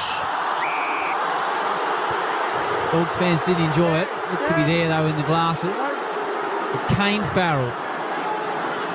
Tattoo's just snaking up his left shin. Beautiful kick of the football. Doesn't really favour his forwards, but Dixon just crashes a pack. They go flying everywhere. Marshall, Rosie. And he's kicked a goal because he's all class. He's Connor Rosie. Port 8-3-51. Bulldogs 6-5-41. 10-point margin, 11 to go, second term. Triple M Beacon Trade scoreboard, the way of Port Adelaide. It wasn't a particularly great kick inside 50 from Farrell. It was just a high bomb, but the pack misjudged it. It went over the back. And clever play from Todd Marshall, just playing in front of his opponent, so he gets the crumb. Could have snapped it, but he realised he had Connor Rosie in support, a quick hand pass, and they've just got good ball users. They know how to kick the footy, these Port Adelaide players. Highly skilled. Rosie, another one of those, made it look very easy. Chief Jason Dunstall, Nate Brown, the Triple M Super Special comments. Port Adelaide get it back out to 10 points. Just keeping the upper hand, and what a year he's having, Connor Rosie. Look at that draft, Nate Brown, of Butters, Dersmer and Rosie. That is a footy club changing 2018, starting to bear fruit, isn't it? Dersmer out injured, but a class act as well. Liberatore from the centre. He's got Lob as the intended target. Aliir crashed into a teammate. At ground level, Jones strong enough to get the handball to Boat, who tried to pull the kick late. Liberatore was outstanding. Now Bontempelli confronted by Jed McEntee, and McEntee just caught him high. Free kick to the skipper. Bontempelli immediately plays on. Finds Jack McRae. There's a bit of a punch-on going on at Sennar forward. Lipper right in the middle of that. The Bulldogs share it around the edge of 50 to Scott. They're still going for it at Sennar forward. Taylor Duray, Josh Bruce, and eventually untangle as the kick comes in from O'Donnell, but that will be disappointing from a Bulldog forward point of view. Bergman got back and took a pretty easy mark in defence. Well, Rory Lobb offered up a good lead as soon as Jack McRae marked the ball on the outer side, but for some reason it was only a 15-metre chip. He didn't hit him. He would have been having a shot at goal, albeit from 45 metres out, but they're just the easy ones the Bulldogs got to hit. If a forward offers up a good lead and they've got 5 metres on their opponent, just onto the pass. Junior Rioli's GPS came out of his jumper. He tried to put it back in. He's holding it in his hand now, holding it up, saying, someone needs to help me, as it's a wobbled ball inside 50, a real shanker. And it lands in the hands of the smallest man on the field, Caleb Daniel, who'll line up from 35. Got himself in trouble, Alice Keith. He went to run around the man on the mark, got forced back onto his right foot, kicked a floater, and the little man, Caleb Daniel, just sitting in front, takes a chest mark. Everyone else looking on with bemused faces. 16-4. Good numbers. That's an 80% style operation set shot-wise in his career for the man that still wears the same helmet he wore in junior footy. from 38 metres out. Caleb Daniel. Yeah, that's why he's an 80% man. Caleb sticks it home. Tightens up again. Port 8-3, 51. Bulldogs 7-5, 47. Port 4 to the good on the Triple M Beacon Trade scoreboard. Nice game. Missed some opportunities in the first term, Ash. Can we go through what the set shots are for both teams, please? Yeah, Jason, Bulldogs 4 goals for, Port Adelaide at 5-1. Makes a difference, doesn't it? That's why Port Adelaide are in front still. You've got to take your opportunities when they present, but Caleb Daniels is one of those. It's a beautiful kick at the footy. You'd love the ball in his hands all the time. Harvey Norman replay. Ken Hinckley coaching ground level, looking pretty relaxed. Kenny, his side have got a 4-point lead, but a can of lemonade in his hand. He did, Kenny. Yeah, good touch, good contest this one. 9 minutes until half-time, high scoring. We're back in the centre. Tim English got over the top of Lysette Liberatore, just wanted it more than any other player. Adam Treloar's an important midfielder for the Dogs. Back to Liver, great chase from Rosie. Affected the kick enough that Lockie Jones was able to take an intercept mark. Tim English, please, Trim, had an outstanding year, but what's he done so far in this game? Yeah, only 2 disposals to date. Darce is averaging 20 this year. Jones' ball's turned over by Bailey Williams. Bontempelli from 50. Hooks it. Jones is the one that ran back. I think it might have been out the full in the end. It was. So Port Adelaide maintained their 4-point lead on the Triple M Beacon Trade score. We just shanked it on the Harvey Norman replay there. Did Bont. Harvey Norman clearance on now. Shop. Massive savings store-wide. Visit or in store or online. Here is Jones again. Defender for Port Adelaide. Shaping to head out the city side. Doing a nice little short option from Farrell. Still in their defensive 50, Port Adelaide.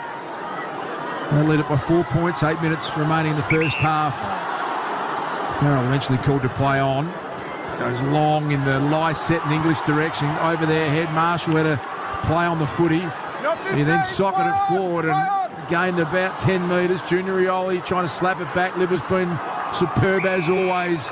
He was wrapped up in a strong tackle by Travis Boak. And it will be thrown up slightly in attack. Port Adelaide on the outer wing here at Marvel Stadium. Might have had a lot of the ball tonight, Tim English, but he's certainly ruck work has been good to his clearance players at ground level. Keith takes the diving mark in defence. Got a little knee in his back from Marshall for his troubles. India 218 for 6. Partnership up to about 70 between Thakur and Ajinka Rahane. Bailey Williams, what's he up to, Chew? 10 disposals, Howie. Okay, who's leading all comers on the Reds' end? Yeah, and Libba is averaging career high at 27 this year. He's the leading ball winner with 15. Daniel's been busy as well in this quarter. 8 disposals and a major 11 for the game. Good cue man. Bergman stripped to the footy by Jones. Rory Lobb. Mentioned earlier on, he got rid of the peroxide here. He just kicked it straight to Trent McKenzie. Horrible kick. Horrible kick. Wasn't good. He goes to Butters on the city side wing. Good half-back, Zach Butters. That's an intelligent kick. Really favoured Ollie Wines. Libba did really well to make that a contest. McRae picks up the crumbs. Gets it back from Bailey Williams. Shape to go in the corridor and then half a shank of a kick. Geray's got to fight with it with Jones. AFL logo out of side. Williams steps inside for the Bulldogs. Floats one to half forward to Lear. Well done, Artie Jones. Got back, made it a contest, and then really went after it at ground level. He's now got an issue. It's got to come out. He got the benefit of the doubt there after Jones and did well to make sure it was a contest. At half forward, it'll be thrown up for the Western Bulldogs. Both engaged. A lot of players around the footy. Boak just whips through the pack. He'll go again here, the Torquay flyer. Can't pick it up. Caleb Daniel hassles him out of it. Really nicely picked up at ground level, though, by Zach Butters. Ball to be won out of side. Powell Pepper. Back to Boak again. So he's had 3 touches in the passage. Rioli flies. Marshall lands hard on his bum. Bailey Smith, the 1-2 from O'Donnell. Bailey sees something on the outer side. That's Timmy English. He marks well. Goes back into Caleb Daniel. Another possession for him. Bulldogs retaining the ball inside 50, 33% of the time compared to Port Adelaide, 66%. I think the Bulldogs are playing the better footy. They just need to be cleaner. Treloar got the free kick, plays on, looks at Bontempelli. McKenzie with a big fist across the line. Deep in attack. Like Port Adelaide's ball use is really good tonight, but the Bulldogs, the way they've been able to hunt the football, their clearance work, they seem like they're on top. But it's just that last kick inside forward 50 that's letting them down again. Australian Nate Brown, Chief Jason Dunster with your Triple M Super Special comments. The Dogs have got a boundary throw in here in attack. Lysette won it down. Boak, Butters put his head over it. Bontempelli won it back though. It's still pinballing around Zach Butters. It was brilliant. That was a clever kick, Chief. Had great vision to get it to Boak, who was dumped in the tackle. And it's going to be a downfield free kick. Mark's going to go to Charlie Dixon, and they've gone coast to coast here, Port Adelaide. And big Charlie, who tore the first quarter apart with 3 goals, can line up for his fourth. What about that awkward-looking kick, but effective from, like a Gaelic kick, wasn't Butters off half-back, just a little off the outside of the boot, steered it out in front of the running Boak. What a nice return this would be from Big Chaz. First game back, lining up for his 4th goal in this first half. Charlie Dixon, distance won't be an issue. He, in fact, kicked it short, so it was an issue. Mark taken on the last line by Tim English. Gives it straight to Caleb Daniel. Little low slider, bounces short of his man. Yeah, Caleb Daniel's good enough to get himself out of trouble. Josh Bruce just gets out of trouble and then lined up a big barrel. Didn't really get onto it. He had problems getting out of there. Eventually they get it clear. Riley West off his chest. Elia pickpockets him. Williams. Now Rosie looking for Rioli out of position. Had to take on English. Had to go for a hanger, which he did. But he went a touch early and gave away a free kick. Bounced off the chest of a Bulldog defender, though they might get back into trouble here. Caught is number 8, Josh Sin out of East Brighton, Xavier College and Sandringham and the old Zavs crew, the 20-year-old. Port Adelaide keep it in attack. Horn Francis, Chewy. Horn Francis, 4 disposals and a major. Touch quiet.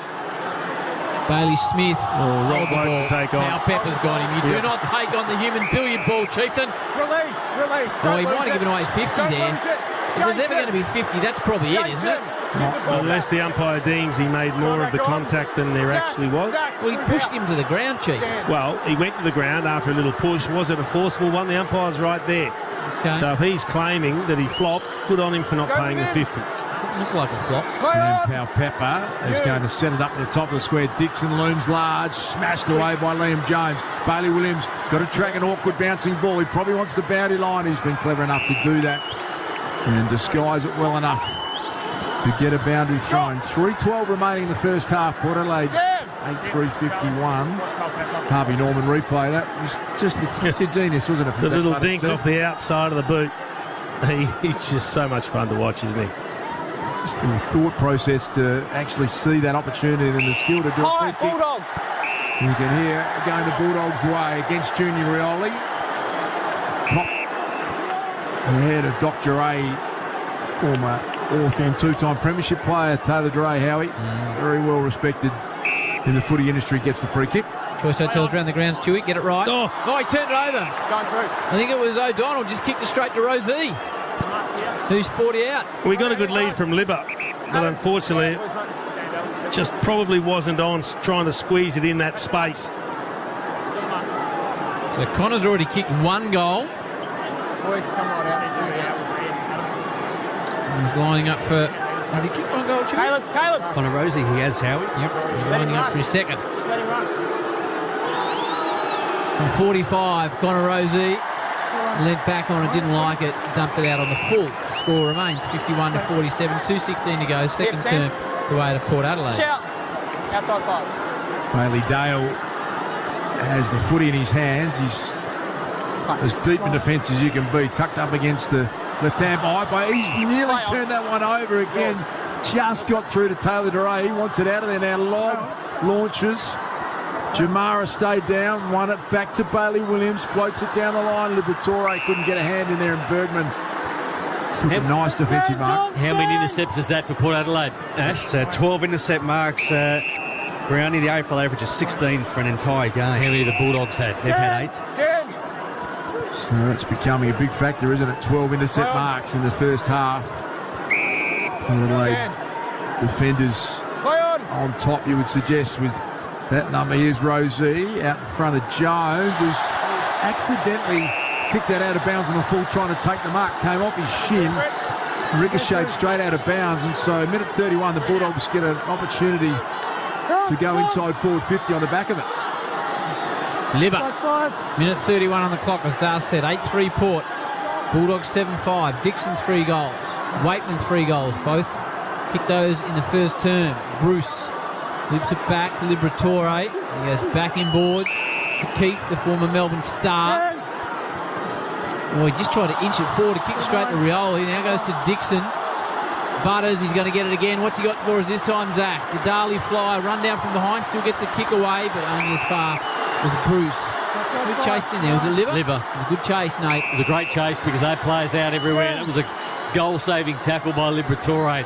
If he had one extra stride then, Butters, he had players tucking back. Finlayson had 5 metres on Liam Jones. That was a goal-saving tackle before half-time. And the Bulldogs in the last 10 minutes have really butchered the footy. Outstanding individual effort it was from Liberatore. Now Treloar, good chase from behind Travis Boak, put some pressure on. Bergman got back and then he was brilliantly tackled. Outstanding from Arthur Jones. Libber again fights on. Play on's the call. It's gone 35 metres high, about 5 metres long. Treloar fights hard, gets it back to Lobb. Caleb Daniel launches to the goal square. Tim English is down there. Had a good chance. Couldn't get both hands up. And it rolls out of bounds with 21 seconds until half-time. And throw in deep in attack. Must have got a little bit lost, Tim English. He looked to be right in the good spot, in the perfect spot to take the mark, but didn't get the arms up. 21 seconds for the Dogs to pinch a goal and pinch the lead. O'Donnell tracks it back hard. It's gone out of the Dogs' attack. 50. He's caught.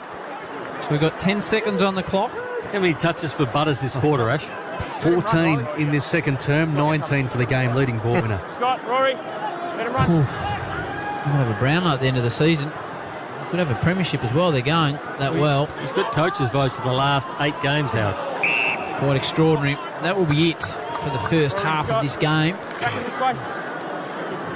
Half we've seen. Port Adelaide 8-3-51. The Dogs 7-5-47. So it's Port lead it at the half-time break by 4 points. Break here, Tommy Brown to steer through.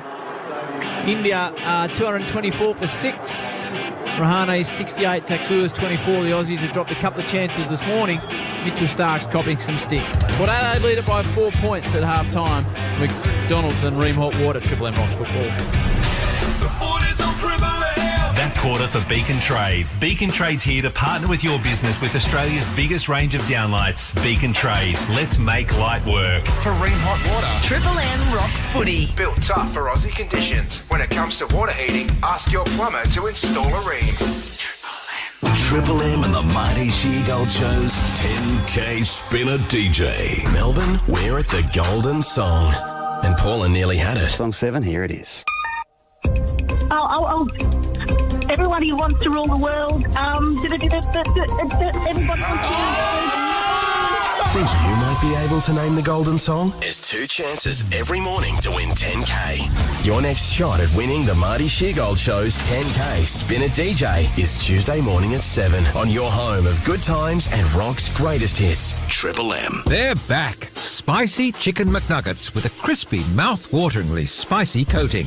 Get them before they're gone. Again. Order Spicy Chicken McNuggets at Macca's today. Available for a limited time. What key is tonight going to be played in? Well, that's entirely up to you and your spirit. Over here at Wild Turkey, we're opting for something that rings true and can reverberate for ages. A little 101. Wild Turkey 101 has been pleasing crowds for decades with its iconic, rich flavor. Crafted with generations of know-how and the finest ingredients. Over 18s only. Drink responsibly. Wild Turkey. Trust your spirit. Hello. Frank Walker from National Tiles. Professional tilers, upgrade your tile machines and tools at National Tiles before June 30 and get an instant 100% tax deduction. That's right. Professional tilers, upgrade your tile machines and tools at National Tiles before June 30 and get an instant 100% tax deduction. So start the new financial year with your all-new tools from National Tiles with a 100% tax deduction before June 30. So rush into National Tiles now and save. Conditions apply. Installing a new TV is oh so easy with the Optus O team. Our experts can professionally wall mount your smart TV or home cinema from just $269 with a 5-year warranty. Book an O team visit online today. It starts with yes. T's and C's apply. Energizer Max Plus AA batteries include recycled materials. Steel up to 10% recycled and are up to 200% longer lasting than carbon zinc. Results vary by device. Buy any Energizer batteries at your nearest stockist and you could win an amazing weekend away to relax and recharge. Offer ends 30th of June, so don't wait. Grab your Energizer batteries today and enter online at energizergetaway.com. Terms and conditions apply. The David Jones clearance event is now on. Take 50% off the SRRP of mattresses by Sealy Posturepedic and Sleepmaker, plus receive complimentary delivery. Available in-store and online. T's and C's apply. David Jones. And we've road tripped, flown, sailed, even caravan of courage around every nook and cranny of Australia. And you've done none of the work planning or organising any of it. Until now, because cadetparks.com.au is the easy way to get away. So easy, even a wild card like me can organise a family getaway to over 300 holiday parks around Australia. I'll believe that when I see it. Check it out. I just did it on the G'day Parks app now. Hamish proof. That is easy. Gadayparks.com.au. Here's good. Macca's OG McSpicy. Juicy chicken covered in a crispy, mouth-wateringly spicy coating. It's the McSpicy that started it all. Order at Macca's today. Available after 10:30am. Shut up! The footy's on the radio! Triple M rocks footy. This halftime break for Mitre 10 Trade. Get in, get out, get on with it at Mitre 10 Trade. The McDonald's and Ream Hot Water Triple M rocks Friday night football. It's a Friday night blockbuster here at Marvel. We're at half-time. Port Adelaide lead 8-3-51 by just 4 points over the Western Bulldogs, 7-5-47 in a very entertaining first half of football.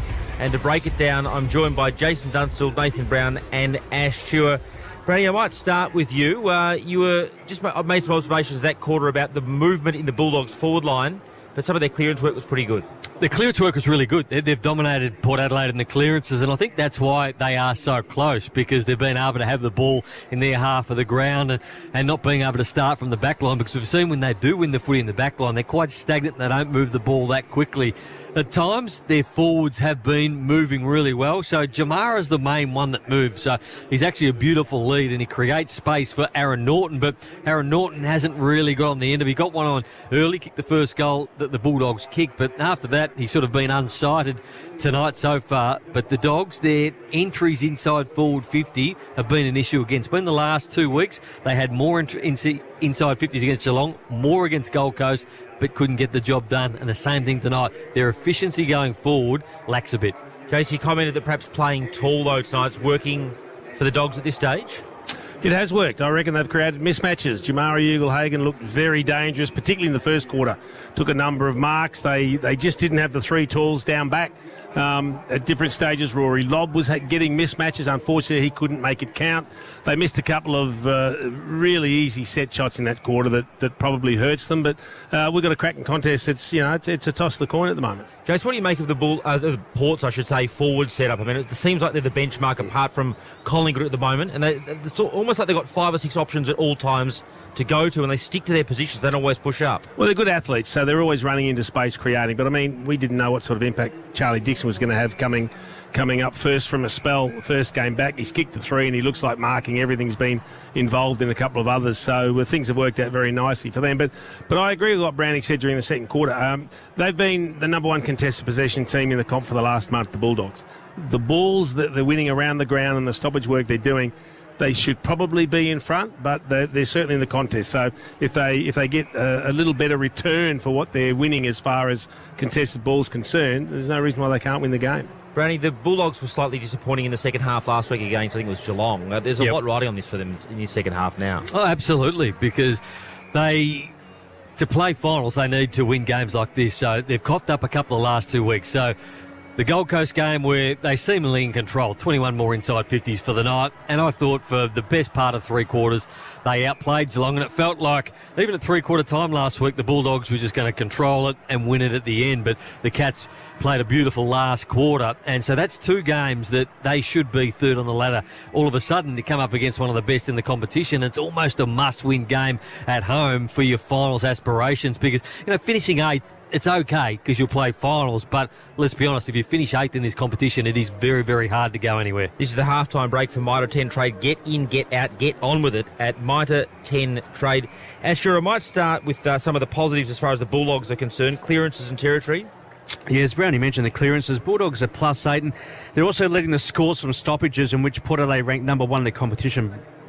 Bulldogs have posted 4 goals, 2 to Port, 2-2. And the territory battle, over the past month, Port Adelaide have been averaging 18 more inside 50s than their opposition. They're actually number 1 overall for time in the front half. At the moment, Bulldogs are +1 with the inside 50s. And a massive positive for Port. I think at one stage they scored 5 of their 8 goals from this ball used from the defensive half. Yeah, and you look at those chains from their D50. 16 chains from their D50. They've put inside 50 on 5 occasions. That's at 31%, which is 10 above the league average. And as you mentioned, 5 out of their 8 goals from the back half of the ground. And it was the Waitman and Dixon show in the first quarter. Take us through their stats and how that might have changed in the second quarter. Yeah, a bit quiet in the second term, but overall, Cody Waitman, 8 disposals, kicked 3 goals, all in that first term. Exactly the same with Charlie Dixon. Overall, 7 disposals, 3 marks, 3 majors. Also, he kicked 3 goals in that first quarter as well. A great feature of half-time is the Amy Clangers. Who covers Clangers on and off the field? Amy does. Tonight's Amy Clanger from the first quarter. Norton gets away from Aaliyah. Back to Riley West, who loses his strides.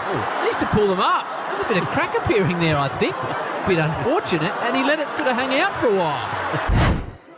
There you go. I'm always glad that doesn't feature me, Brownie. As long as it doesn't, I'm happy with that. Just some news tonight from around the traps. Ahead of King's birthday on Monday, obviously Clayton Oliver, as Damo mentioned, and Mitch Cleary reported this week, is going to miss. They clarified today that that's still that nasty infection. The Pies have just had these flu issues all throughout the season. It certainly hasn't hampered them, Brownie, but they've got some pretty big names that have been hampered this week. Mason Cox has had COVID, but you don't hear of much of these. Plenty of players are getting it, obviously. Josh Dacos and Maynard among some of the guys that have had the flu. It's knocked them around this week. You don't want too many players with the flu because obviously some players will be on the verge of getting it as well. You only need to be 2 or 3% off in this competition, or 2 or 3% down, and anybody can get you, whether it's a team like Melbourne who are going really well, or a team all the way down the bottom like a North Melbourne. You're 2 to 3% off. It's a lot. And I got back from Sydney this afternoon. An interesting side story last night. Buddy Franklin was sick all week, had something along the lines of the flu, and could have missed last night's game right up to the point. They announced the teams at about 10-7, so it was a close run thing. Well, a couple of weeks ago, John Longmire said he'd been sick all week as well, leading into one of those games. Literally hauled himself out of bed yesterday, Buddy, for that game, and going to fourth clear on the all-time goal-kicking list, which was fantastic, although the Saints were obviously pretty impressive last night. Speaking of impressive, this first half's been impressive, and there's so much to play for, particularly for the Bulldogs, trying to just stay in touch with that top 4 group tonight. Port Adelaide, very much the yardstick of the competition. For McDonald's and Ream Hot Water, Triple M rocks Friday Night Football. We'll be back shortly. That halftime break for Mitre 10 Trade. Get in, get out, get on with it at Mitre 10 Trade. For Ream Hot Water and McDonald's, Triple M rocks footy.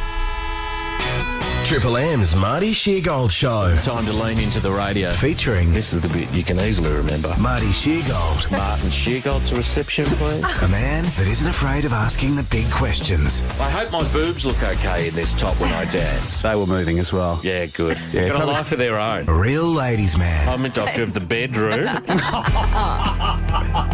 Kickstart your day with a laugh. Triple M's Marty Sheargold Show. 6 to 9 weekdays on Triple M. The Cheese and Bacon McSpicy is back. Juicy chicken covered in a crispy, spicy coating, plus cheese and sizzling bacon. Order the Cheese and Bacon McSpicy at Macca's today. Available after 10:30am for a limited time. This is Bruno driving to the footy. And this is his cheap insurer reading the policy fine print. Clause 9D of your car insurance says you're not covered for thingamybobs. Thingamy-bobbed at claim time? Beware bargain insurance regret, Bruno. Choose Amy instead. Who pays out over 99% of motor claims? Amy does. Lucky you're with Amy. Acceptance rate for the 12 months up to 30 September 2022. Before buying insurance issued by Amy, read the TMD and PDS at amy.com.au and consider if it's right for you. Harvey Norman clearance on now. Get a bonus Samsung Galaxy Watch 5 and $100 gift card when you buy the Samsung Galaxy S23 mobile. Only $1,349. Spot clean spills in a flash with Bissell Carpet and Upholstery Cleaner. Hot deal, $177. Australian made value in the Sealy Posturepedic Hudson Foam Queen mattress. A low $1,299. Race in for massive savings on home office furniture like the Racetech gaming desk and chair package. Hot price $599. Harvey Norman clearance on now. Billy Brownless here. Want to enjoy a homemade pie on your RDO? You do you. Sleep in? You do you. How about taking a brand new Mazda BT50 for a spin? You do ute. Sure, pies and sleep-ins are nice, but Ringwood Mazda's dedicated ute centre is a perfect place to spend your RDO. With heaps of stock to choose from and great deals on a wide range of BT50s, you don't need an excuse. You do ute. Ringwood Mazda, LMCT 11143. Zoom, zoom. At Optus, you can get iPhone 14 Pro at the best price with our 5G phone price match guarantee. With 48 megapixel main camera for up to 4 times greater resolution and 4 zoom options. Get iPhone 14 Pro and pay it off over time with Optus Pay. Completely interest-free when you add an eligible SIM plan. Visit Optus in-store or online today. It starts with yes. T's and C's apply. 5G available in selected areas, excluding Northern Territory, and on selected plans. See website for offer and coverage details. Energizer Max Plus AA batteries include recycled materials. Steel up to 10% recycled and are up to 200% longer lasting than carbon zinc. Results vary by device. Buy any Energizer batteries at your nearest stockist and you could win an amazing weekend away to relax and recharge. Offer ends 30th of June, so don't wait. Grab your Energizer batteries today and enter online at energizergetaway.com.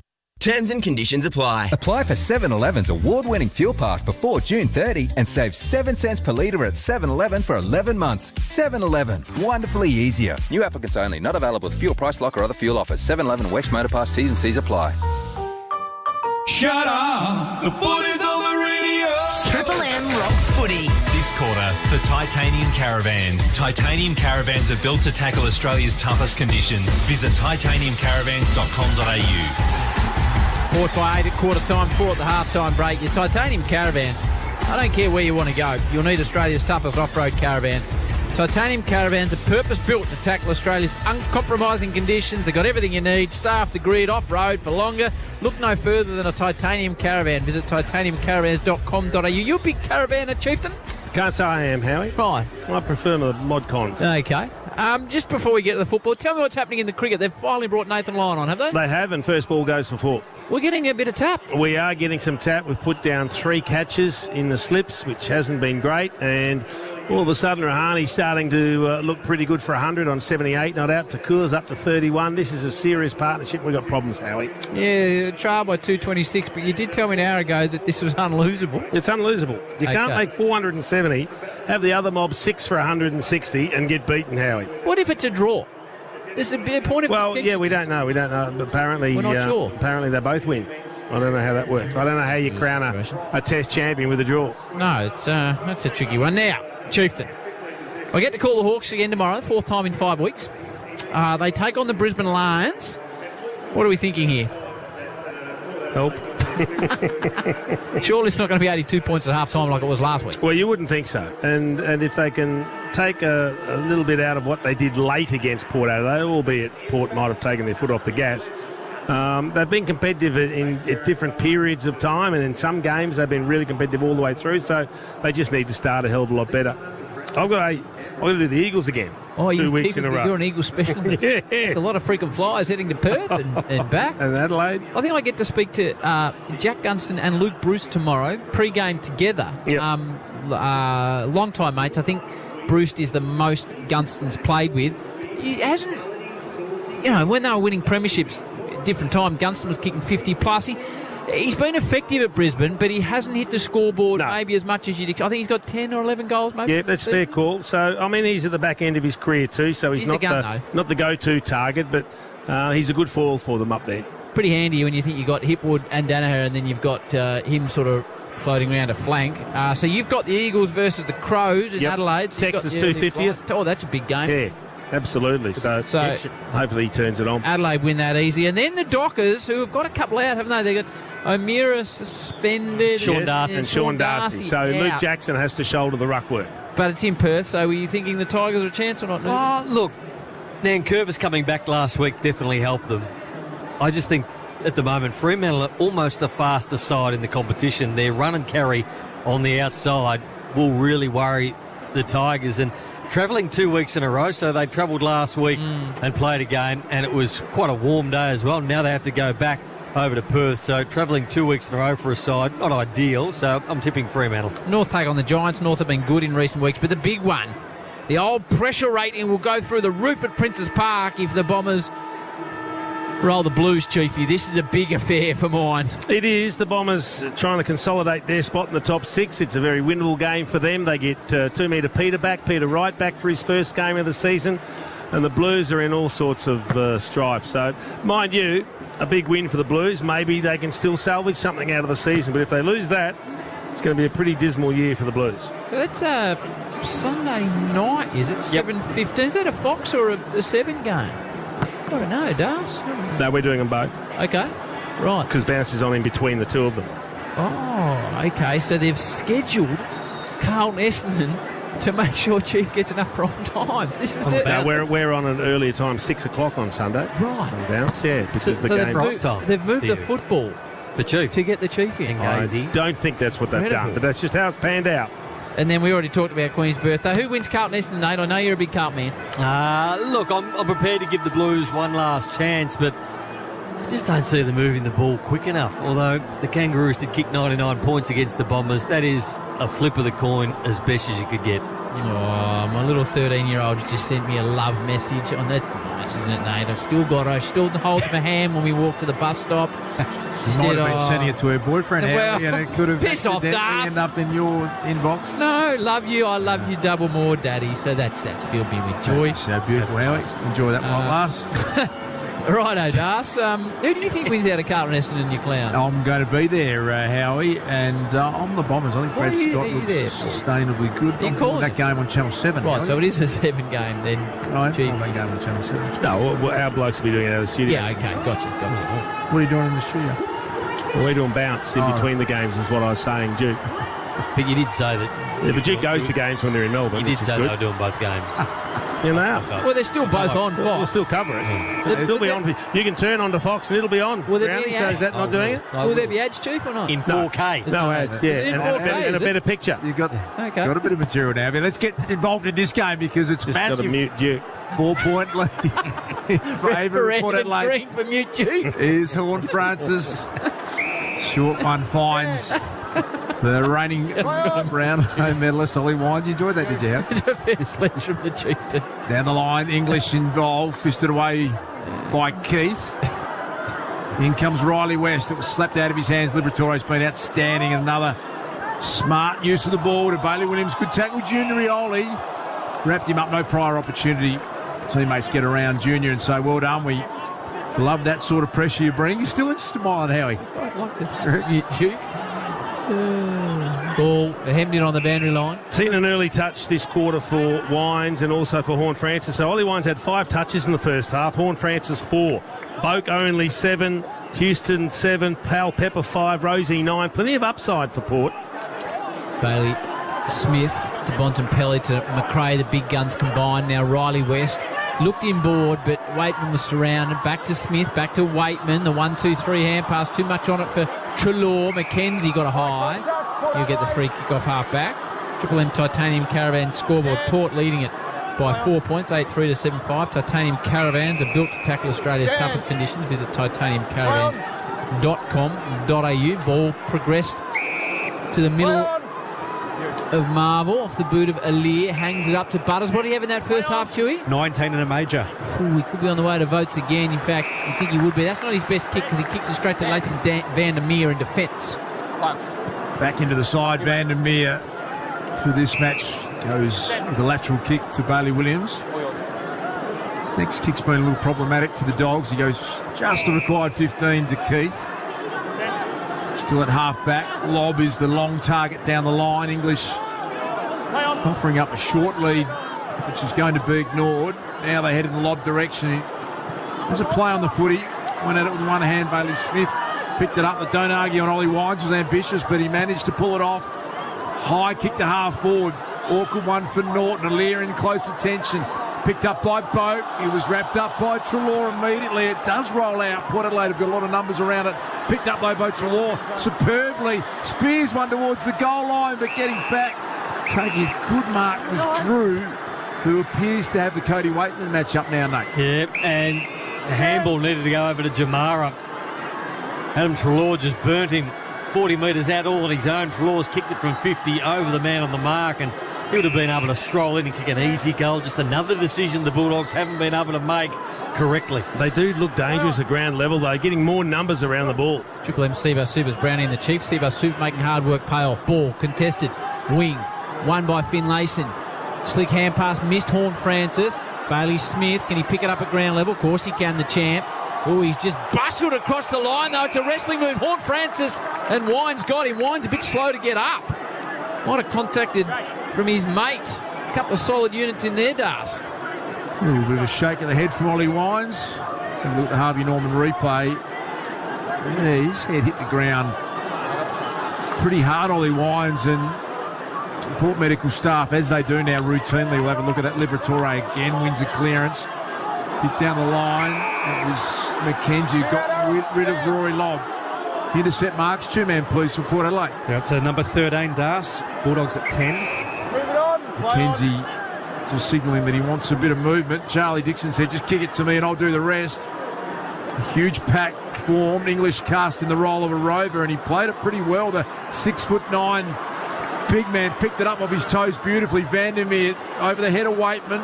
Alear again coming in, but he got a shocking bounce. Cody Waitman, superb with athleticism and skill. The centering kick.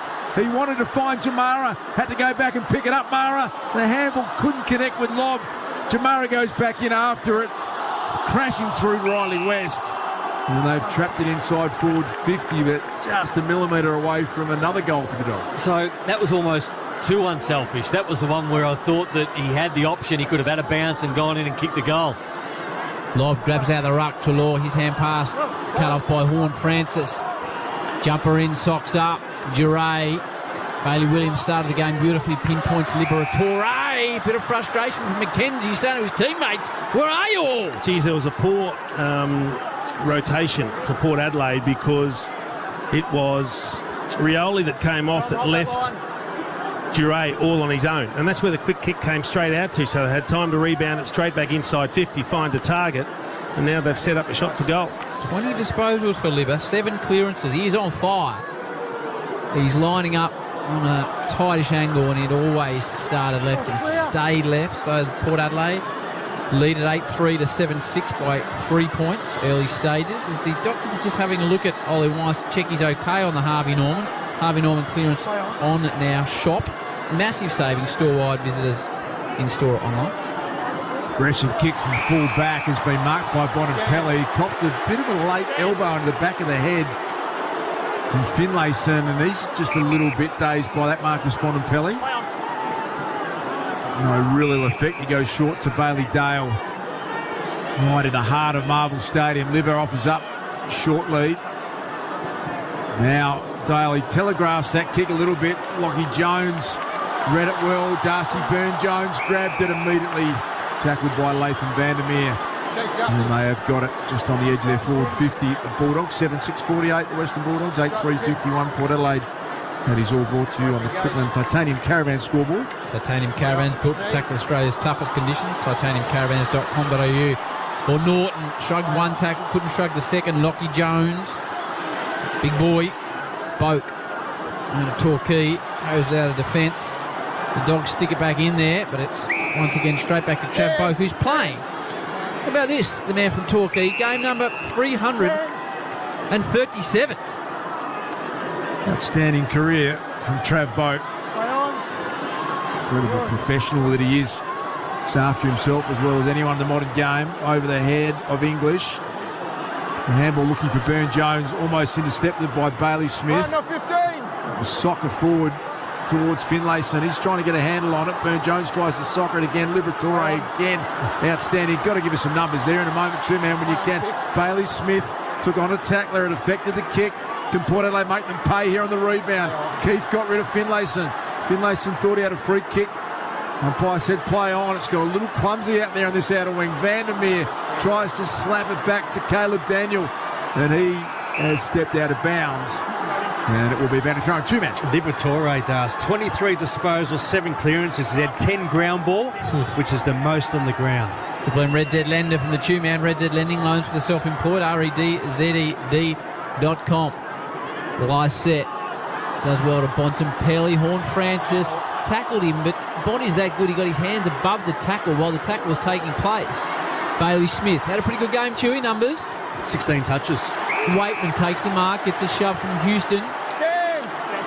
Cody kick 3 in the opening stanza. Plays on in the green fluorescent boots. Sends it deep. Ugle Hagen's got the ability to elevate off one step. Can't take the mark. Butters. Burn Jones. Pau Pepper goes 1-2 with Wines, who is okay after that heavy knock.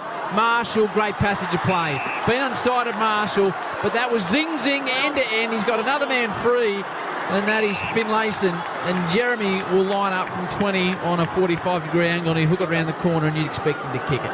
And there's a wicket. Takur, I see the finger up. What's happened? LBW, Howie. Cummins got him. He's reviewed it, though. Righto. Here we go. Round the corner from Finlayson. Yeah.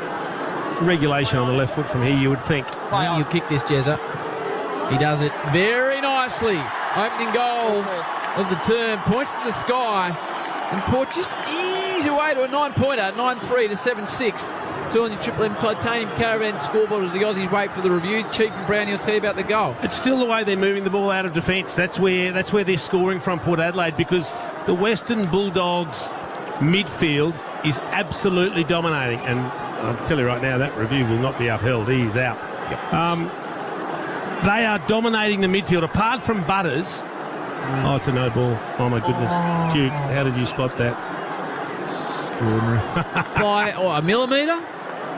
Just going India's way. Yep. No ball. 9-point lead back here at Marvel Stadium to Port Adelaide. Got to get something out of their midfield dominance, the Bulldogs. Early stages of this third term. Inglis and Lysette go head-to-head again. They win the clearance this time. Butters edges it forward to McEntee. Back to Wines. He unloads a long bomb.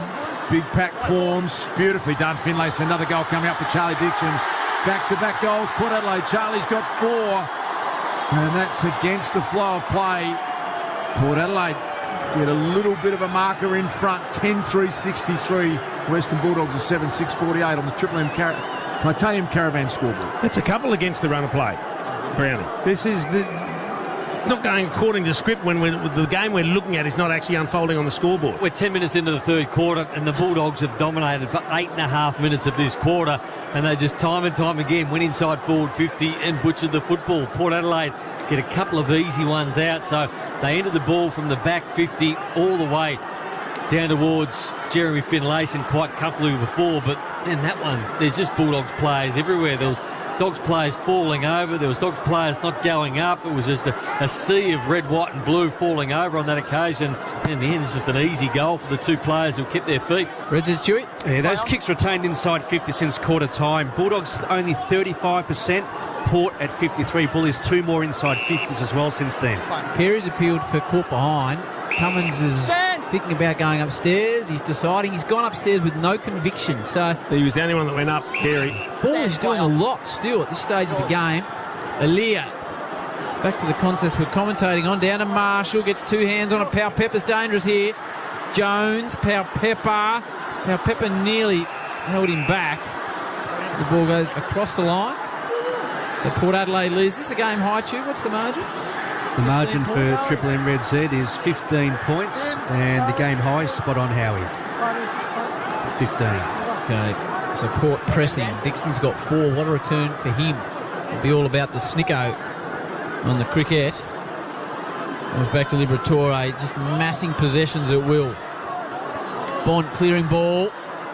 Well done by Lysette to spoil Norton. Rosie wobbles the ball inside 50 again and straight onto the chest of Toddy Marshall. And if he kicks this, it's real problems for the Western Bulldogs. This is taken out to 21-pointer. Missed the bat by about 4 inches. Right, so the Aussies will lose that review. Trail by 290, missed 6 for 260. Just fell into the lap of Todd. He's judged it better a few times tonight, and then the rest of the players attacking the footy. Career set shot, he's a 69% man. And his team Marshall kicked 5 last week. Pretty tight angle, 6 metres inside the boundary. And he started at skinny, led off, big let off for the Dogs. They're 7-6. Port Adelaide 10-4, up by 16 points. Triple M Titanium Caravan scoreboard. So they both had 6 inside 50s in this quarter. Port Adelaide 2 goals, 1. The Dogs only the one behind. Bailey Smith trying to get some movement going. Heads out to Scott on the wing. Takes it on the bounce nicely. Back to Josh Bruce. Handball from English to O'Donnell. Feigned the handball initially, and he's coughed up the kick. O'Donnell, real trouble here.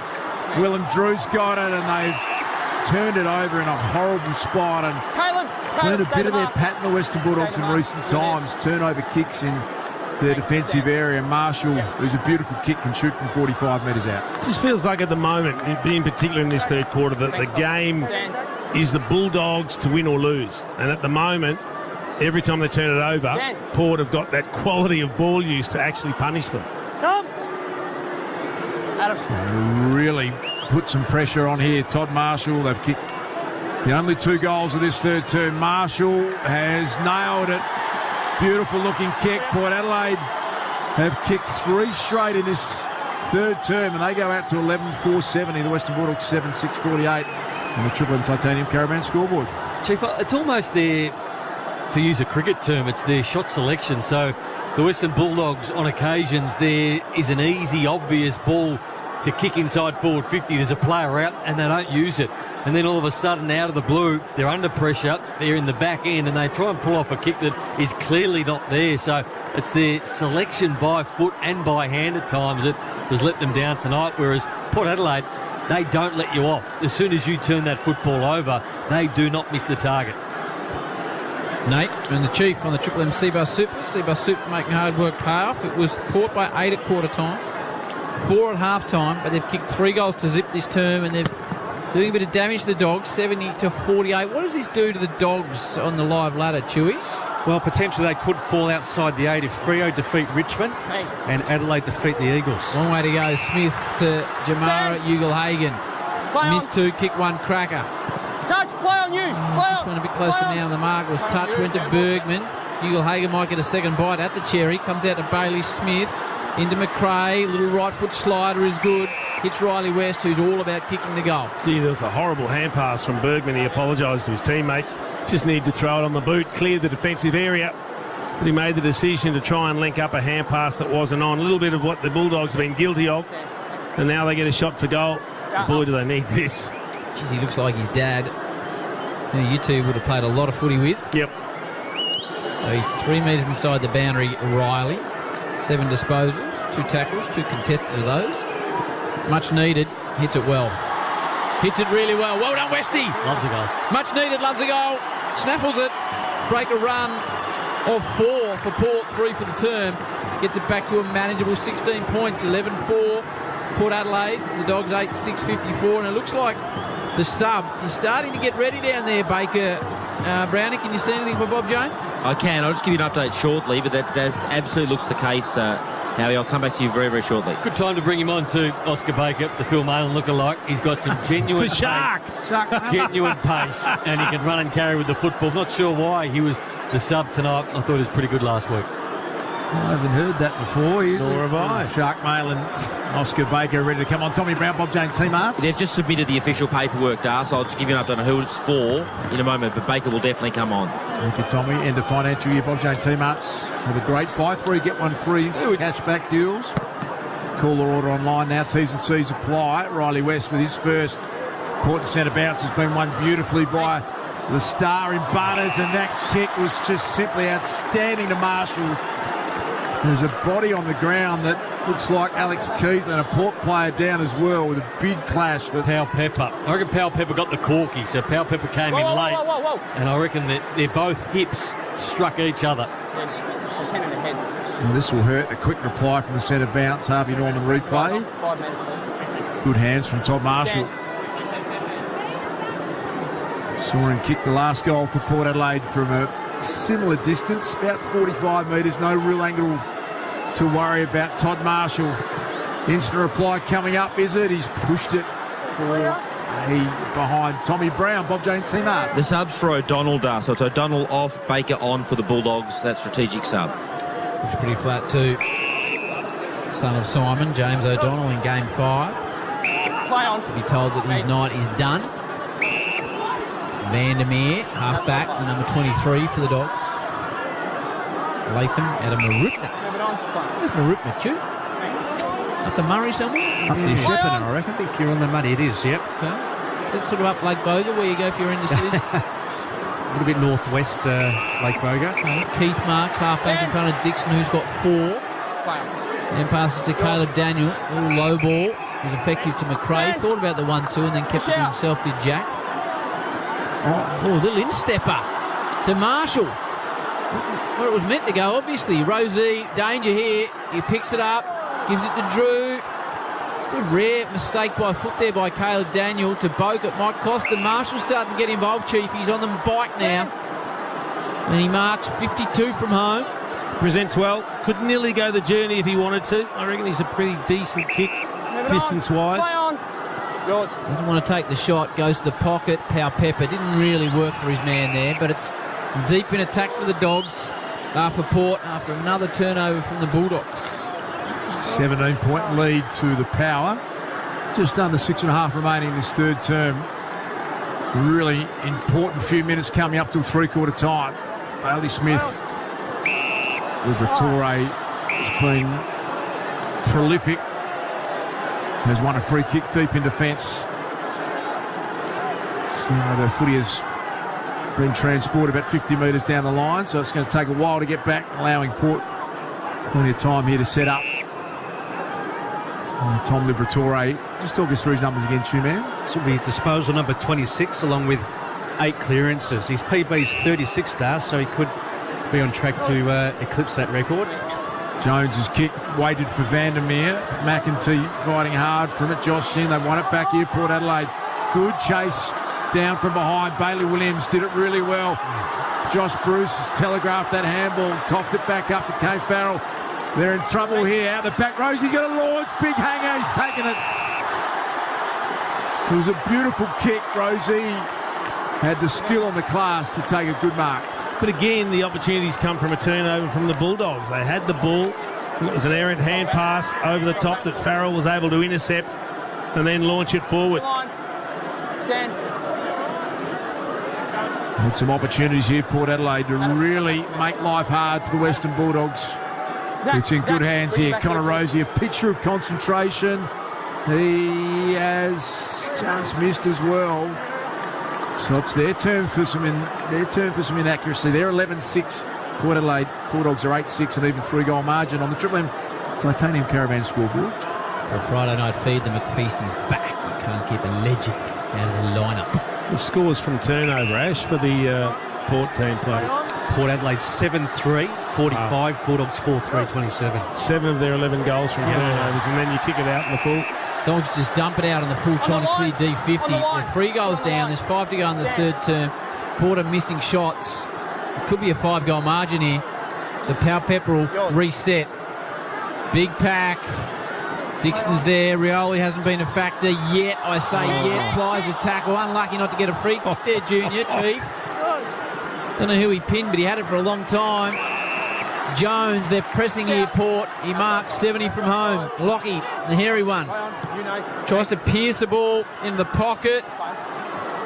Flying high was Horn Francis, and they are under siege, the Western Bulldogs. Tom Brown, Bob Jane, Tom. Alex Keith just gone down to the room, so I'll follow up the reason shortly, but there's plenty of movement on the Bulldogs bench. There's a bit of commotion around it. Thanks, Brownie. Thank you, Tommy. 4:37 until three-quarter time, and there's been a dominant little patch here for Port Adelaide. The Bulldogs on the ropes.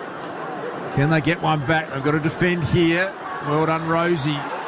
Brilliant effort to get it back to Ollie Wines. To the top of the square. Fisted away by Bruce. Awkward one for Treloar.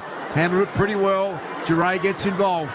Back to Bailey Dale. Lockie Jones has just got the body strength. Juggled mark. Has gone out of bounds. He couldn't quite keep it in. Having a really dominant patch here, Port Adelaide 10 of the last 11 inside forward 50s. The Dogs need to hold up because they get the next one. It's going to be very hard to get back from there. But most of those inside 50s have come after the Bulldogs have had the ball in their hands. Dogs are really fighting hard to stay in, as Brownie said. Liberatore's just taking a hard one on Horn Francis. And a bit of interest from Libber. And a bit of interest from Libber after that. He did. And a bit of byplay between those two. Yep. Afternoon, Horn Francis, 55 metres out. Just the setup kick. Dixon looks in a dangerous position. Jones came launching at it. Treloar back there, cleverly handled it to Bailey Dale. They just can't get out of their defence. McRae did well to work back onto it. And they're a chance from here to load up the Bulldogs. India 6 for 260 at lunch. Rahane 89. Takur 36. The Aussies not picking up a wicket for the session. Dropped 3 catches. Had a leg before wicket. It was given, and then it was a no ball against Cummins. So India back in the caper. Bailey Smith, a little slider forward is effective. Can they get something against the run of play here? Another missed handball made it hard for Bailey Dale. They go down to Norton, who hasn't been a factor since the early stages. Whistle. It's going the way of the Dogs. Going to Bontempelli. So to get one against the run, to bring it back to just a 2-goal margin. The umpire said a push against the Lear. We'll see. It's an arm chop. Definitely an arm chop. Big kick this for the skipper. No one standing the mark. He can take off here if he wants. He's about 20 out. He's hooking it round the body. Yeah, the bunt. The skipper loves everything about it.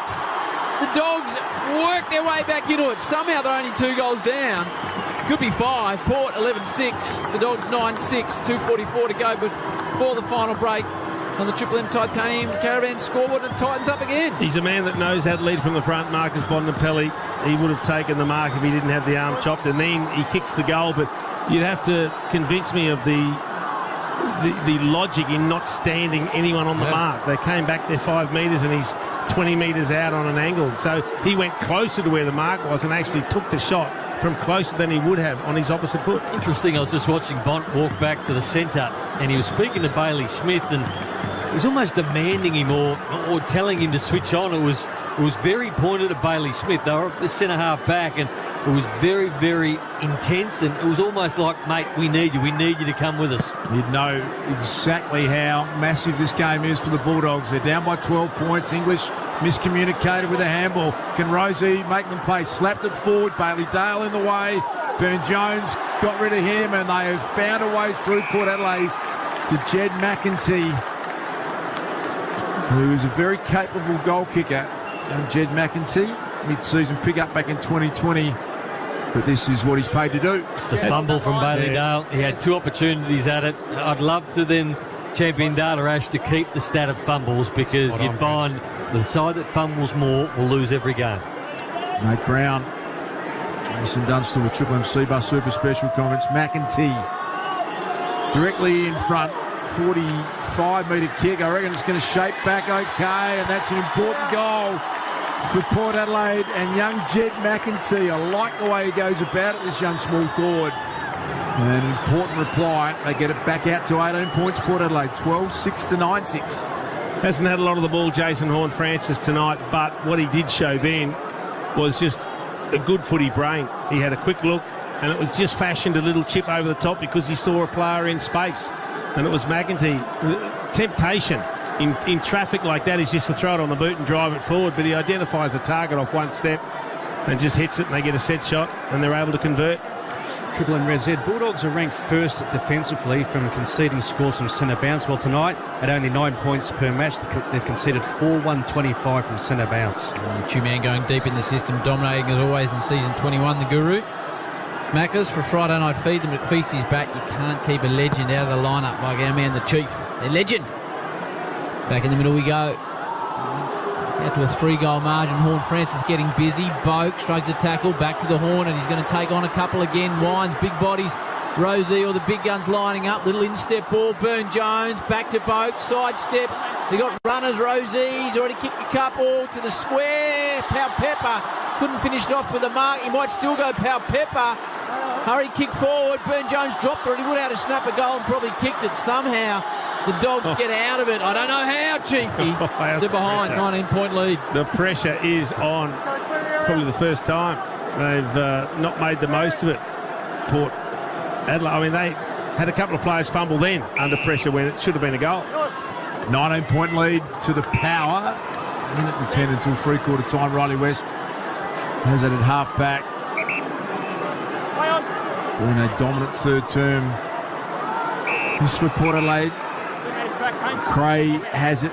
Still the defensive side of the wing as Luke Beveridge is down at ground level, and he's got the magnets out. He's just having a look at what levers he can pull in this last term. They've got a real challenge in front of them. Off hands, out of bounds on the outer wing. 60 seconds is the sign that's being held up on the bench. It's actually 44 seconds remaining until three-quarter time here at Marvel Stadium. Our man the Duck's starting to fire up on Twitter. 1 week for Butler, ? Don't ever compare football from another era ever again. Football as we loved it, ? He's dead. # wrong. Our man the Duck. On a Friday night. I like it. I wonder what Duck's Friday night involves. Now he's no longer at work. Is there a red there, do you think? I don't know. But hello to the Duck. You'll be listening. Good man. I doubt it.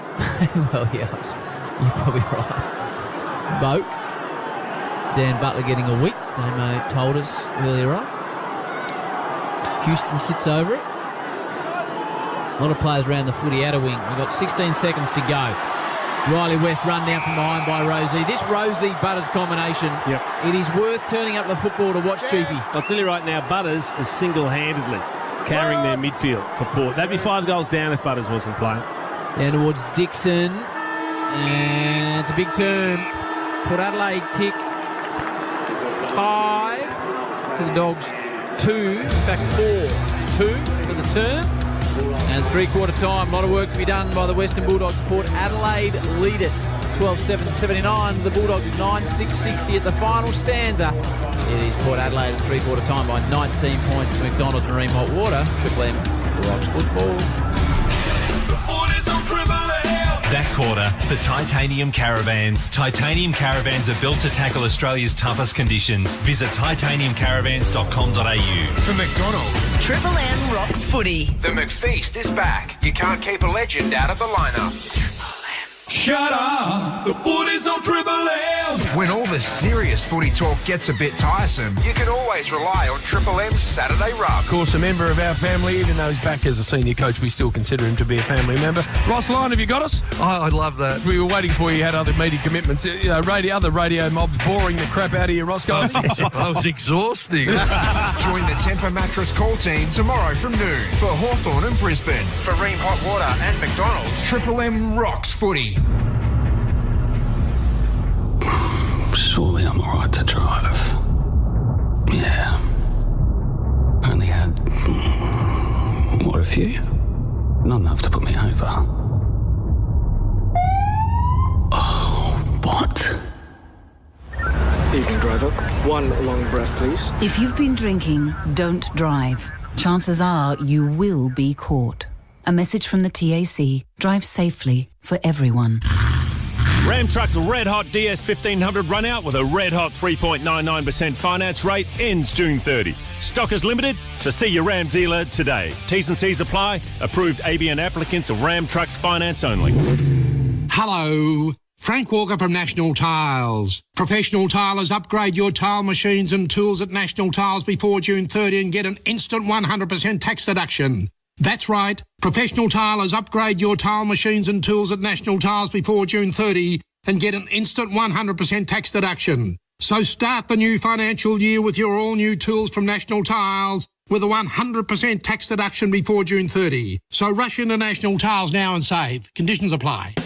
Australia, now is the best time to enjoy Aussie fresh fruit and veg. And right now, Coles 100% Australian red Perino tomatoes are just $3.50 a pack. Just $3.50. This week at Coles. Offer ends Tuesday. Melbourne's Best Buys. Tradies, if you want mega deals this tax time, you need AEG. With over $2 million of bonuses up for grabs, don't miss the AEG Power Tools Mega Bonus event. Available at Bunnings and Toolkit Depot. Best Buys. We hope you enjoy the next few seconds of your overseas holiday. Navigating the London Tube. Mind the gap. Catching an NBA game. When time comes to see the world, be ready with Allianz. Travel insurance with COVID-19 benefits included. Search Allianz Travel Insurance to find out more. Allianz. Terms, conditions, limits and exclusions apply. Insurance issued by AWP Australia for the insurer Allianz. Any advice is general only. Read the PDS and TMD before buying. Contact Allianz for a copy. For the world's most awarded whiskey distillery, just look Starwood. Starwood whiskey. Delicious and juicy, fully matured in Australian red wine barrels. Starwood. To new horizons. Hey, Ben. Hey, boss. I'm trying to join the meeting, but my home internet's down. What? This is our big sales pitch. Okay. You sent over the presentation, right? Yeah, about that. When you knew today... Oh, dear. Stay cool, calm and connected. Switch to iiNet NBN, now with 4G connection backup. Call 13 19 17 or visit our website today. New iiNet modem required, 4G backup subject to mobile coverage availability, max speeds 12 by 1 megabits per second, T's and C's apply. Shut up! The foot is on the radio! Triple M rocks footy. This quarter for Beacon Trade. Beacon Trade's here to partner with your business with their new range of standard to premium switches. Beacon Trade. Let's make light work. Port by 8 at quarter time, 4 at the half-time break. The 4-goal to 2-2 in the way of Port Adelaide season. Lead at 12-7-79 of the Dogs, 9-6-60 by 19 points. Waitman's got 3-all in the first term. Charlie Dixon on return has got 4. Bob Jane T-Marts, this end of financial year, Bob Jane T-Marts have great buy 3, get 1 free plus instant cashback deals. Call or order online today. T&Cs apply. Tommy Brown. Alex Keith went down to the rooms and I just had to look into the reason why. It was for a concussion test. But he's just come back out into the huddle. In fact, he's about to go back to the bench now, so we'll know shortly whether he's past that. I'm suggesting yes at this stage. I think he's going to sit at the front, but I'll update you shortly. The other big talking point tonight is Bontempelli's collision with Houston. Obviously, Bontempelli, a Brownlow candidate. It's interesting. You'll see, obviously, replays on social media in particular over the next couple of hours. The second angle shows that Bontempelli was a long way past the point of the ball. So I'd like to say it's innocuous, but I'm not sure it is. That's going to be a big talking point over the next day or so until the decision at 6 o'clock tomorrow. That's Roy's the Guru, Tommy Brown. The Triple M Red Z Lenders, Red Z Lending Loans for the Self-Employed, REDZED.com. You got Tuopolo. Liberatoria, number 1 ranked player, 27 disposals, 8 clearances. Butters with 23 in a major for Port. We couldn't question what the Dogs have brought to the table tonight, their intensity, their effort, their will to win and their endeavour to get this job done. It's just the final touches, and it's been the same problem for the last couple of weeks against the Gold Coast Suns and also Geelong. It's just errors at critical times, not making the right decision and then being punished on the back of that. So their endeavour's been great. They're still in this game. It's only a 19-point lead. They're right in it, but they need to clean up their efficiency. Yeah, 19 points down. If the trend of the match continues, they will get their hands on the ball enough to win the game. Whether they use it well enough is what remains to be seen. You got the Chief, you got Nate in the back row. You don't get a better combination anywhere than that. Friday night footy for McDonald's and Marine Hot Water, Triple M Rocks footy. So about to start this final term, 19-point lead to Port Adelaide over the Western Bulldogs. It'll be Lysette and English. Bontempelli and Boca stationed alongside each other. It heads in their direction. Butters just cracks in like he does. Houston came off the line, picked it up, and was wrapped up in a tackle by Jones. So it's slightly forward to centre now for the Dogs. Bontempelli superb, and then won the clearance, flicked it forward, awkward footy. Caleb Daniel went low, Boat won it out. Rosie in there, an important clearance. Can Sin get a handle on it? He's just not been able to. Superb from Bontempelli again. Just willed himself to win that contest. Now gets it back to Vandermeer. Les trying to look there to set mark. Launching out at Jamara. Norton surges it forward. Houston gets back in the race. Gets a little bit of protection back there. But he's coughed up the kick terribly. put it straight down the throat of Jamara Chief. And gets a gobful from Waitman. That is a mistake. I mean, he's one of the best kicks going. He can kick it 60 metres when he wants, but he's gone for a little round the corner clearance kick that he obviously kicked right down on the end of the footy. So it turned and spun sharply. It's only travelled the bare 15 metres straight to the opposition player. Massive kick is coming up. Jamara Ugle-Hagan kicked it as straight as an arrow. He's got a couple, and that is exactly what the doctor ordered for the Western Bulldogs. They get the first. They go to 10-6-66, Port Adelaide 12-7-79. That is all brought to you on the Triple M Beacon Trade scoreboard. It's always easier to say how good a player is or what a champion he is, but then you come here and you watch Marcus Bontempelli, and you mentioned it, Chief. He's the one that's going to drag them over the line. So just the contest here on centre wing, he had no right to win that football. Looked like Port Adelaide were going to take the ball away, but I think Darcy caught it. He willed himself to win that football, and he went in so hard on centre wing, was able to take the footy with him, get the handball out, a football he had no right to win. They're the sort of things that can turn games. Triple M Beacon Trade scoreboard, back to 13 points. Beacon Trade's here to partner with your business with our new range of standard to premium switches. Beacon Trade, let's make light work. They've got good switches down there, Chewy. They certainly have. 12-7 to 10-6, that's it. Chewy switched on. Oh, true. Live set. Nate in the background just really getting excited about what he's seeing tonight. Good game of footy. McRae goes off the ground. Jones provides a shepherd. And there's Baker, the sub, but he couldn't quite keep it in on the outer side. Ream Hot Water, built tough for Aussie conditions when it comes to water heating. Ask your plumber to install a ream. So the ball will be reset city side. Dogs to get the opening in Ugle-Hagan and bring it back with a 13-point margin. Game alive here at Marvel. Treloar, hands and knees. And as far as Boak. Butters, possession number? 25. Then towards Burn-Jones. Baker's making an early impact. He's caught by the aforementioned hyphenated Darcy Burn-Jones. And Rosie's a little bit slow to get to his feet on the outer side. 13-point lead to Port Adelaide. Lysette won it down, picked up by the starting sub, Oscar Baker. Cody Waitman launched at it, kicked 3 in the first quarter. Beautifully done. Jamara Ugle-Hagan, inside forward, 50 go the Dogs. Lobb tried to body his opponent off it. Lockie Jones has had some strong moments back there defensively. High ball, one-on-one, Willem Drew. Hold me arm. Has been paid the free kick against Liberatore. Big one-on-one win, that for Port Adelaide. Yeah, off the back of Lockie Jones, 1 against 2. Outstanding in defence. Only 21 years of age, Lockie Jones. Looks like a 15-year veteran. That's a big mark too by Chuckles Dixon. He's got 4 contested. He's taken that one against Liam Jones. Jeez, he did well to work to the front. Looked fresh, hasn't he? Just looked sharp on his toes as Charlie goes to the pocket. Finlayson. Oh, Rioli hasn't been sighted all night. Back of the pack lands in his hands. If anyone can kick it from here, it's Willie, or Junior as he rolls by now. He's handed it off. Giving it to Finlayson. Snapping ball. Hurts. Really hurts. And Finlayson gives the crowd the old shush. Back out to a handy 19 points. 13-7-85. The Dogs 10-6-66. Junior Rioli, how many touches he had tonight, Chewy? He's only had 9 disposals, Howie. Okay, Finlayson gets his second. That's just smart football, though. I mean, Rioli's a gifted player and probably would back himself to kick that.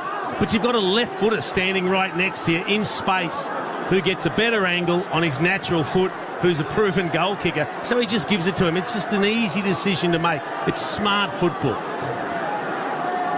Important quick reply that. But that reply, Duke, was based on one-on-one wins everywhere, or contested wins. It started with Jones down back. Then we had the contested mark on the wing. Was that Willem Drew, was it? We got the free kick, not the mark. And then it took the big mark from Charlie Dixon. And then, again, the finish in the corner. Bounce is going to be recalled. They'll throw it up now with Lysette and English. And I'm going to say Scotty Lysette's done a pretty fair job, too, man. Yeah, Scotty Lysette for Triple M Res. He's had 9 disposals, 3 clearances. More the job of Tim and they hit out 33 to English 12. There you go. Not exactly the stats that we hoping to back me up with there, Chu. No need to be a real smart ass. And the Triple M Red Z landing here is Lysette, brilliant. Chu didn't pick that one up. Boat was well tackled. There's a law back there. Important minutes to be played right now. How good How was that quick! from Zach Butters, Chiefy? It was like a flash of lightning. And gave him a godful.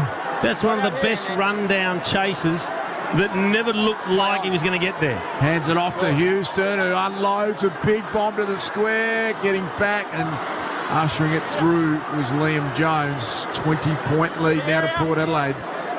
16 minutes remaining in this match. Triple M, Beacon Trade scoreboard. Replay of him just scything down his opponent, Harvey Norman style. Harvey Norman clearance on now. Shop massive savings store-wide. Visit us in-store or online. You like that, didn't you, Chiefy? Oh, I loved it. Absolutely, because that's a guy that's been attacking and carrying the team, but prepared to do the defensive things. Norton, Aaliyah, been a good contest. Who's in front there, Nate? Aaliyah and Norton as Bergman's run down. Good tackle, McRae. You with us, Nate? Or just clocked off again? You're back on your online shopping, Nate. I'm good. I was asking you, mate, Norton or Aaliyah for the third time. Who do you think's winning the contest, Nate? Oh, Aaliyah. Oh, sorry, Nate. Earth to Nate. Thinking about his conversation. We're just winning at home with Christina. My English! Big grab over the top of Butters. And there's a big kick for Timmy. Brings it back to a 14-pointer. Well, we found the one thing that Zach Butters can't do. That's outmark Tim English in the air, who had a run and sit on top of him. Great rundown chase from McRae that set up the turnover. Simply must kick this from 35, no angle. Been a bit off tonight, Tim English. Jeez, he really filled out. He was a gangly customer when he came into the game. Good kick of the footy, though. You should kick this, Timmy. In fact, I'm going to say put it in your book. English narrows it again. Dogs won't go away. Back to a 14-point margin. Port 13-8. The Dogs 11-6-72. Triple M Beacon Trade scoreboard. Beacon Trade here to partner with your business. New range of standard to premium switches. Beacon Trade. Let's make light work.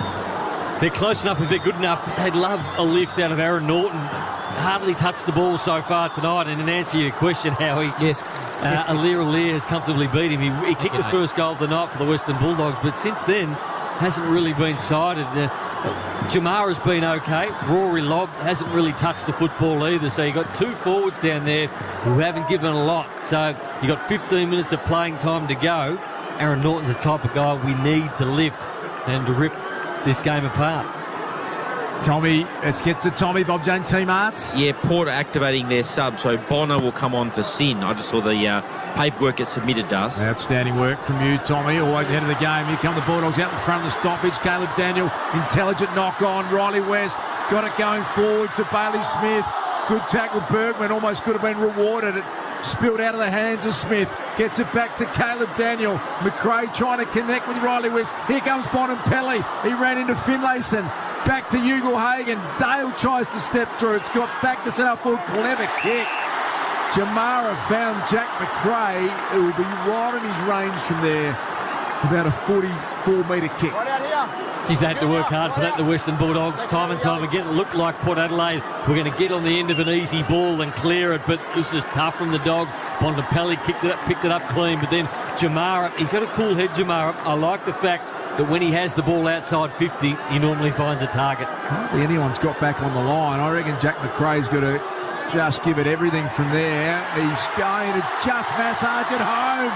It was a millimetre over the line, and you reckon Port Adelaide might have been able to defend it as Bob Murphy, Daniel G and Syracuse look on the Harvey Norman replay. A couple of Bulldog legends there enjoying Friday night footy, and the Bulldogs get it back to within 8 points with back-to-back goals on the Triple M Beacon Trade scoreboard. It's the closest they've been for a while, Ash, 8-point margin. Yeah, it certainly is. Port got out to a 22-point lead during that third term, but just the Bulldogs' pressure rating this quarter. It's going at 215. AFL average 180. Well, they continue to win the ground ball, don't they? They get numbers around the contest. They're working hard. And when they're clean, when they get opportunities, it was Jamara Ugle-Hagan that was able to fashion the clever kick and just find a target inside 50. That's the one they've struggled to find. Very handsome man, Daniel Jones, Syracuse, isn't he? Always has been. Beautiful. Outstanding. Very good-looking man. He's got the Richard Gere look about him at the moment. And a nice guy. Yep. Scott running off half-back. The Dogs have kicked the last two of the game. Tightening it right up. McRae works his man underneath it. The He-Man, though, Lockie Jones, almost grabs the air out of the football when he takes possession.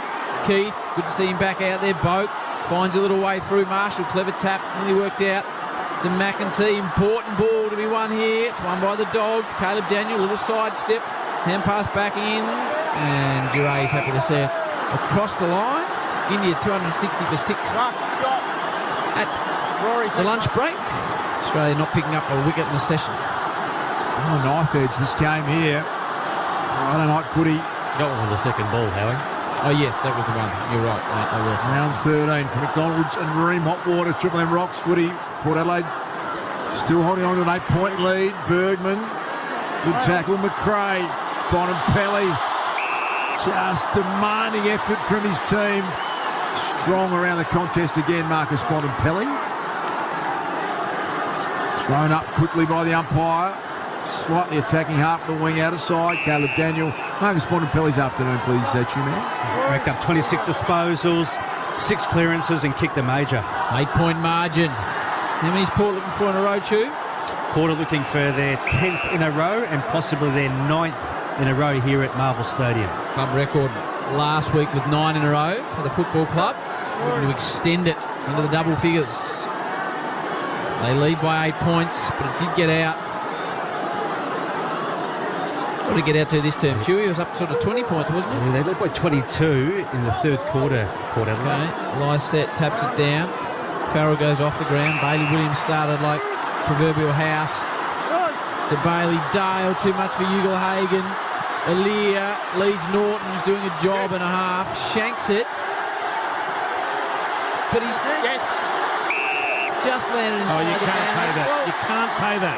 It's insufficient intent, Chief, but he shanked the ball that he was trying to hit a target on the wing. Yeah, but there was 30 seconds ago where the Bulldogs kicked it down the line off the deck and it went out. There was no Bulldog player anywhere near it, and they called a throw-in. So be consistent. Well, you think he showed intent to keep the ball in, just butchered the kick anyway. Well, he had one player to kick to, only one. He put it out in front, skewed the kick a little bit, but gee, we make it tough on him. We may as well just make the rule last kick out. Yeah. Free kick to Drew. Good contested mark. Marshall's in front, but it goes to Jones. He goes to McRae, who's really lifting his side. Now Baker, little up and under, chipping operation to Ugle-Hagan. One bounce. Pressure on Aaliyah. Check side's out of defence. Here's an important ball to be won. Dogs have got the answers. It's touched though. Keith, no one's heard it. They still don't know. Alex Keith with a driving ball forward to really get the Dogs close. Norton, 1 grab, 2 grab, nearly. Lockie Jones, the big man, comes in, takes it across the line. Oh, it's a good game, Juki. We got the close one now. Starting to get some value, the Western Bulldogs, from all these clearances, the contested football that have been dominating all night. Their entries have been very good in this last quarter. They've put Port Adelaide under pressure. Norton should have taken that mark. Some tension around Marvel Stadium all of a sudden. Trapped in the ball, Dogs forward 50. Bergman scrambles a kick out. Alex Keith with the one hand. Opposed to Todd Marshall. Can't keep it in. But it will be a boundaries thrown. At 55 out from the Dogs' goal. It's been quite accurate since quarter time, Ash, haven't they? Their efficiency hasn't been great, but once they've had the ball in their hands, having a shot at goal, they've been quite good. And since quarter time, they've kicked 8 goals, 1.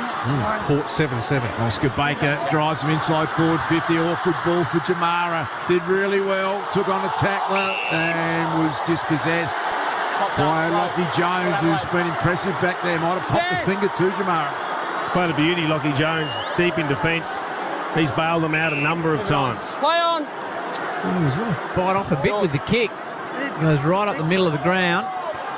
Big pack of players. Marshall claims it. It was ambitious, as Dennis would say, and it wasn't paid. So a ball to be won. Oh, look at this man. Butters wins it, gives it to his mate Rosé, gets it back. Butters. He's skillful, he's tough, he's doing it all, is Zach. Now he battles around at ground level and gives a bit of a push and shove too. Centre wing. Dogs players looking to get on. Waitman. Treloar. He's not a popular man with the opposition. Tom Liberatore, is he? Butters had a couple of goes at him there. Yeah, and he's given away a free kick now. Runs in the family. And it goes to Rory Lobb. I've seen a great deal of him. Good ball to Ugle-Hagan. McRae. Bontempelli. Trouble here for Port. Good smother though. They might get it going back the other way now. McKenzie Butters again. He wants to create. He steps. He ducks. He dives. He brings it to the middle of the ground. Delays. Takes a sneaky bounce.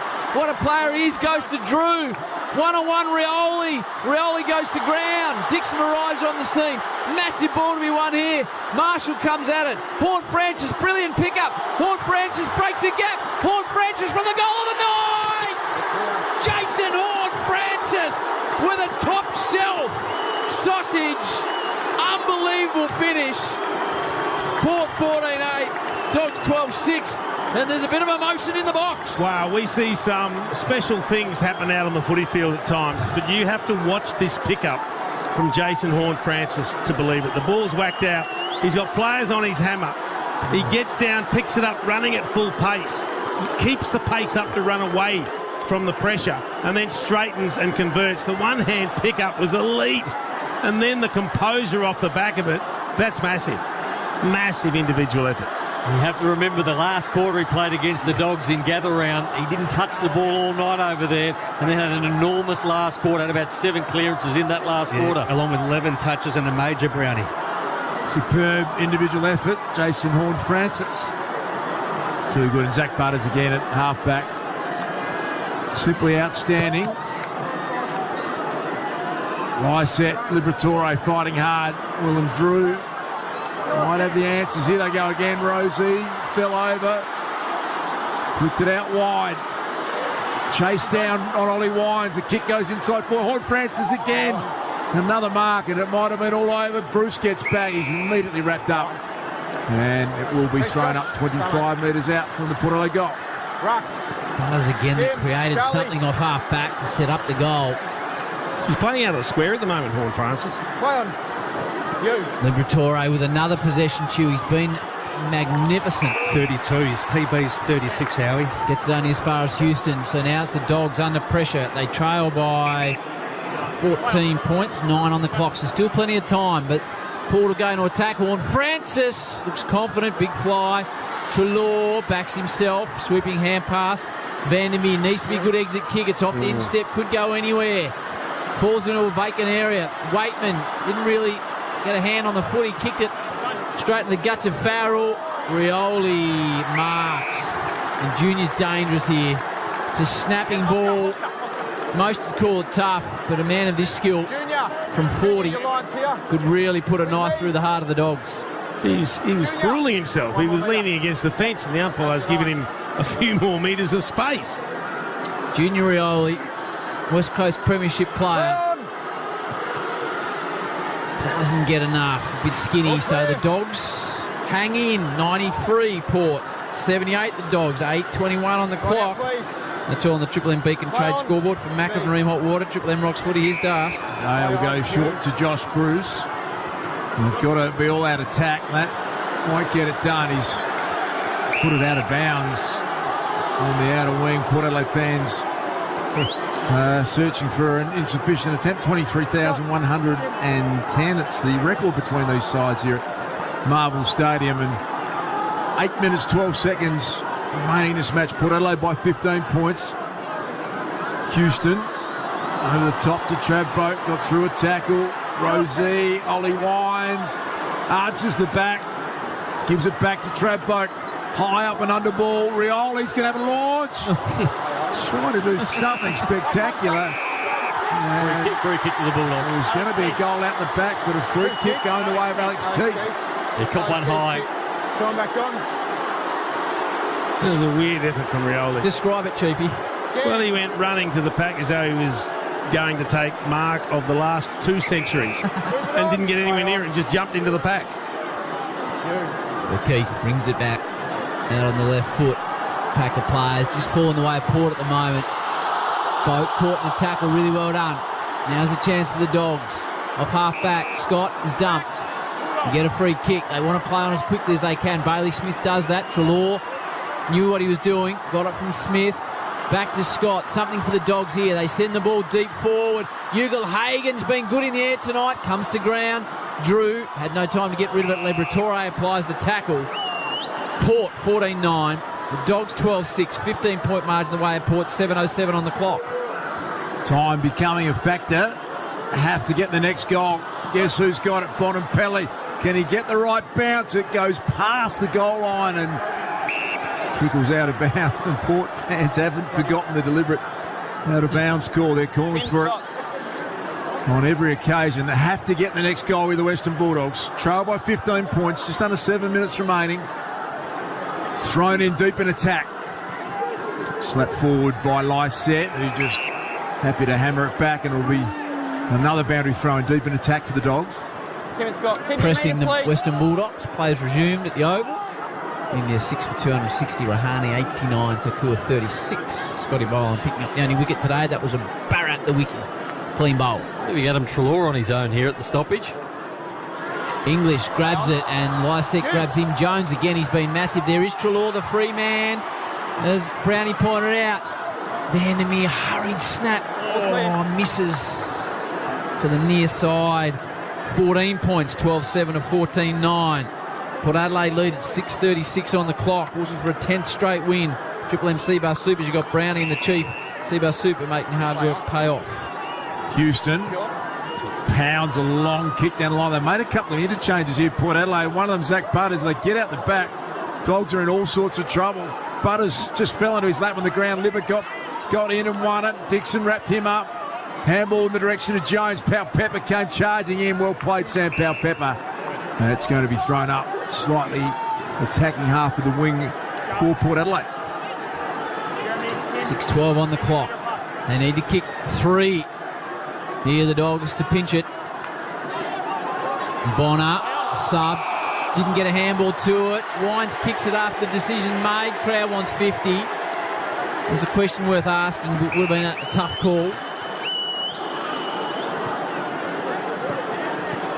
Who got subbed out, Brownie? Sorry for Port Adelaide. It was Sin. Thanks, mate. So Bailey Williams called his name a lot in the first term. Drives a 60-metre ball. Shallow entry inside 50. Jones has been magnificent back there. Big fist away. Treloar tracks it back towards the boundary. Bailey Smith. Need a mark inside 50, the Dogs. Waitman from the back of the pack. Bontempelli. Waitman for number 4. Normally would snaffle that. Puts it to the square. It's up. It's high. There's a push against Wines. Waitman celebrating. His whistles galore. And there was a push that probably didn't need to be made. Yeah, it looked like the ball was going to float over the line anyway. Move it on. Play on. Oh, that could be costly. Would have been a goal, but the free kick paid. Dixon will play Trav Boat. Hands it off to Riley Bonner, the sub. Has to take a bounce, not a lot forward. Gives it to Rosie, who was brilliant with the leg speed. Horne-Francis and Alex Keith one-on-one. Jason Horne-Francis should have taken the mark. Keith came back. Butters just charged at him and got him beautifully. Wrapped him up 30 metres out. Oh, you could see what Horne-Francis was going to do. He was just going to shepherd him under the ball, then off to the races, but he took off before he'd taken possession of the ball. Did everything but take the mark. Horne-Francis kicked the goal of the night so far. Snap round the body. Powell-Pepper pretty close to the sealer. Back out to 20 points. Grabbed it out of the pack to the bald one and snagged it round the corner. Port Adelaide 15-9. Hammer blow to the Dogs 12-7. Back to 20 points. Triple M Beacon Trade scoreboard. Looks a bridge too far now for the Dogs. Yeah, they just had their balance wrong, but they could have been trying to win the game as well. So ball up 30 metres out from the goal they're defending, and I thought they got all their players on one side. They might have been trying to attack to get it out there and win it, but the ball fell to the other side, and Powell-Pepper had so much space and was able to kick an easy goal. Let's have a look at the Harvey Norman replay of the Oscar Baker. I'm sure you're allowed to shepherd the ball on the line like Oscar Baker did. What did you think of that one, Chief? Touch and go. Thanks. Ken Egley with the celebration. He knows that will be 10 straight wins for Port Adelaide. 9 wins in a row here, two-man at Marvel Stadium as well, which is an extraordinary effort from Port Adelaide. They are in great shape in season 2023. The Dogs still pressing forward. McRae picked it up, but only as far as Ollie Wines. And they'll slow the game down now when they get the opportunity. If they've got players just to chip the ball to, they'll do that. 20-point margin it is, and that's exactly what they're doing going into to some maintained possession time. Travis Boats, evening please, man. Disposal number 25, 11 in this quarter. Yours. He sends it long down the line in game 3-3-7, Trav Boat. A bit of a slow start to the year with an injury in the pre-season, but as you can tell by those numbers warming up beautifully, Trav Boat. What's this do to the live ladder, Chewy? Live ladder, Port Adelaide currently level with Collingwood, although Collingwood game in hand playing Melbourne on Monday. Bulldogs currently sitting 7th. They could fall out, Howie, if Adelaide and Freo win. Adelaide play West Coast, Freo v Richmond. All right. 3:55 in this one. Looks done. 20-point margin by Port Adelaide. They Wicket. Massive catch from Cameron Green. One hand Specky. In the gully. Rahane, is it? Dropped an easy one off the bowling of Cummins before, but that is one of the great catches, just diving with his hand out to the right. That's all you like to hear, Nath. The skipper's got Rahane. Houston sends it deep. Horne-Francis has been dangerous since he went forward. Marshall off the ground. Oh, Pau Pepper arrives on the scene. The cue ball's kicked it. Celebrates. Let's have a listen. Leave it to goal. Just check it wasn't touched on the line, please.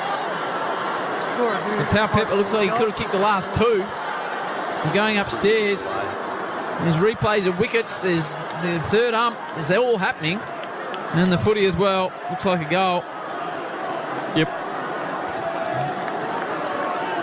So Rahane to pass for 89. Looking at this angle, we can see the ball comes off the Port Adelaide attacker's boot last before crossing the goal line. Decision on the scoreboard. Putting it down for Pau Pepper, Nate? Pau Pepper. So all of a sudden it's out to a 26-point margin. Pau Pepper in the arms of his coach. Rubs his little head. Celebration and party time down there. 105-79 now, Port's way, 3:38 to go. This one's done, though, on the Triple M Beacon Trade scoreboard. What's funny? Mate, you got to describe what we just saw. Chief just saw an ad for Advanced Hair, and Chief pointed, and it was Razor Ray, first of all, advertising Advanced Hair, but then it went up, and who else came in? The former Chris Mayne. Chris Mayne. And Razor Ray doing an ad for... Chris Mayne, Collingwood, Chris Mayne. Yeah. Freo Collingwood. With Razor Ray. Where did that ad appear, Nate? Can I... On the TV. On your mob. Really? Yeah. Mainstream. We used to have Warney and Gucci and Greg Matthews. Razor Ray. And Sideshow Bob. Certainly. What's going on? Entertain the boys in the back row. The Chief and Nate enjoying that. The Seabus Swoopers. Liberatore. He has been incredible tonight. Trelaw's worked hard. Vandermeer going to send the Dogs into attack with 3.5 minutes remaining. Norton juggled attempt. He's going to get a mark or a free kick. He can pay either. Elias had the better of that duel tonight, but Norton, I'm blocked, so I can't guess. on that occasion, was able to outmuscle him.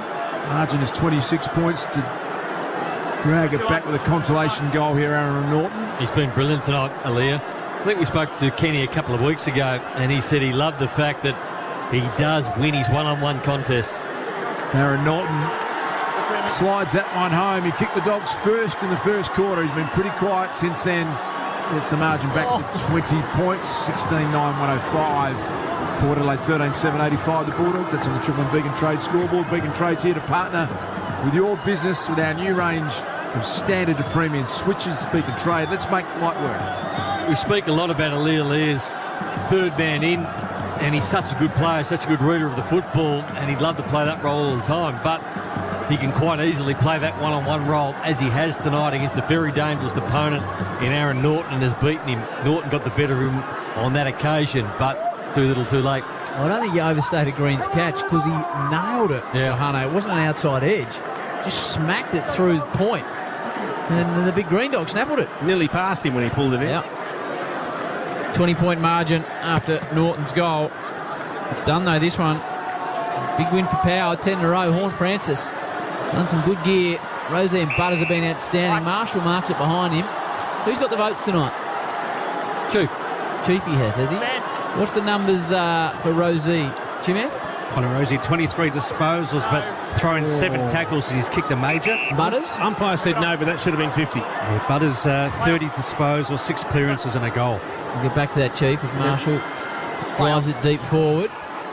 Wines, grabs out of the ruck, down to Butters. He's caught. What happened, Chief? So Caleb Daniel went between the man on the mark and the man with the ball. Now, he was close to his opponent, but his opponent went round the back of the man with the ball. He cut through the mark and should have been pinged 50. Just over 2 minutes remaining in this one. 20-point Port Adelaide lead. They've held it up here inside their forward 50 again. That's enough. Here we go. Team stop. Just had the answers. Port Adelaide at the right times tonight. What a season they're putting together. Here's Williams for the Dogs in defence. Caleb Daniel back to Bailey Williams. Finds his way through some heavy traffic. Advantage is paid. McRae takes a bounce. Great chase down from Connor Rosie.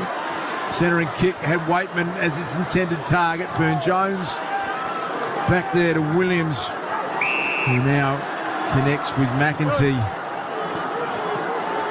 Now to the classy Zach Butters. We've sung his praises tonight. Look at the quality of that kick to Finlayson, who's signaling he's going to have a shot.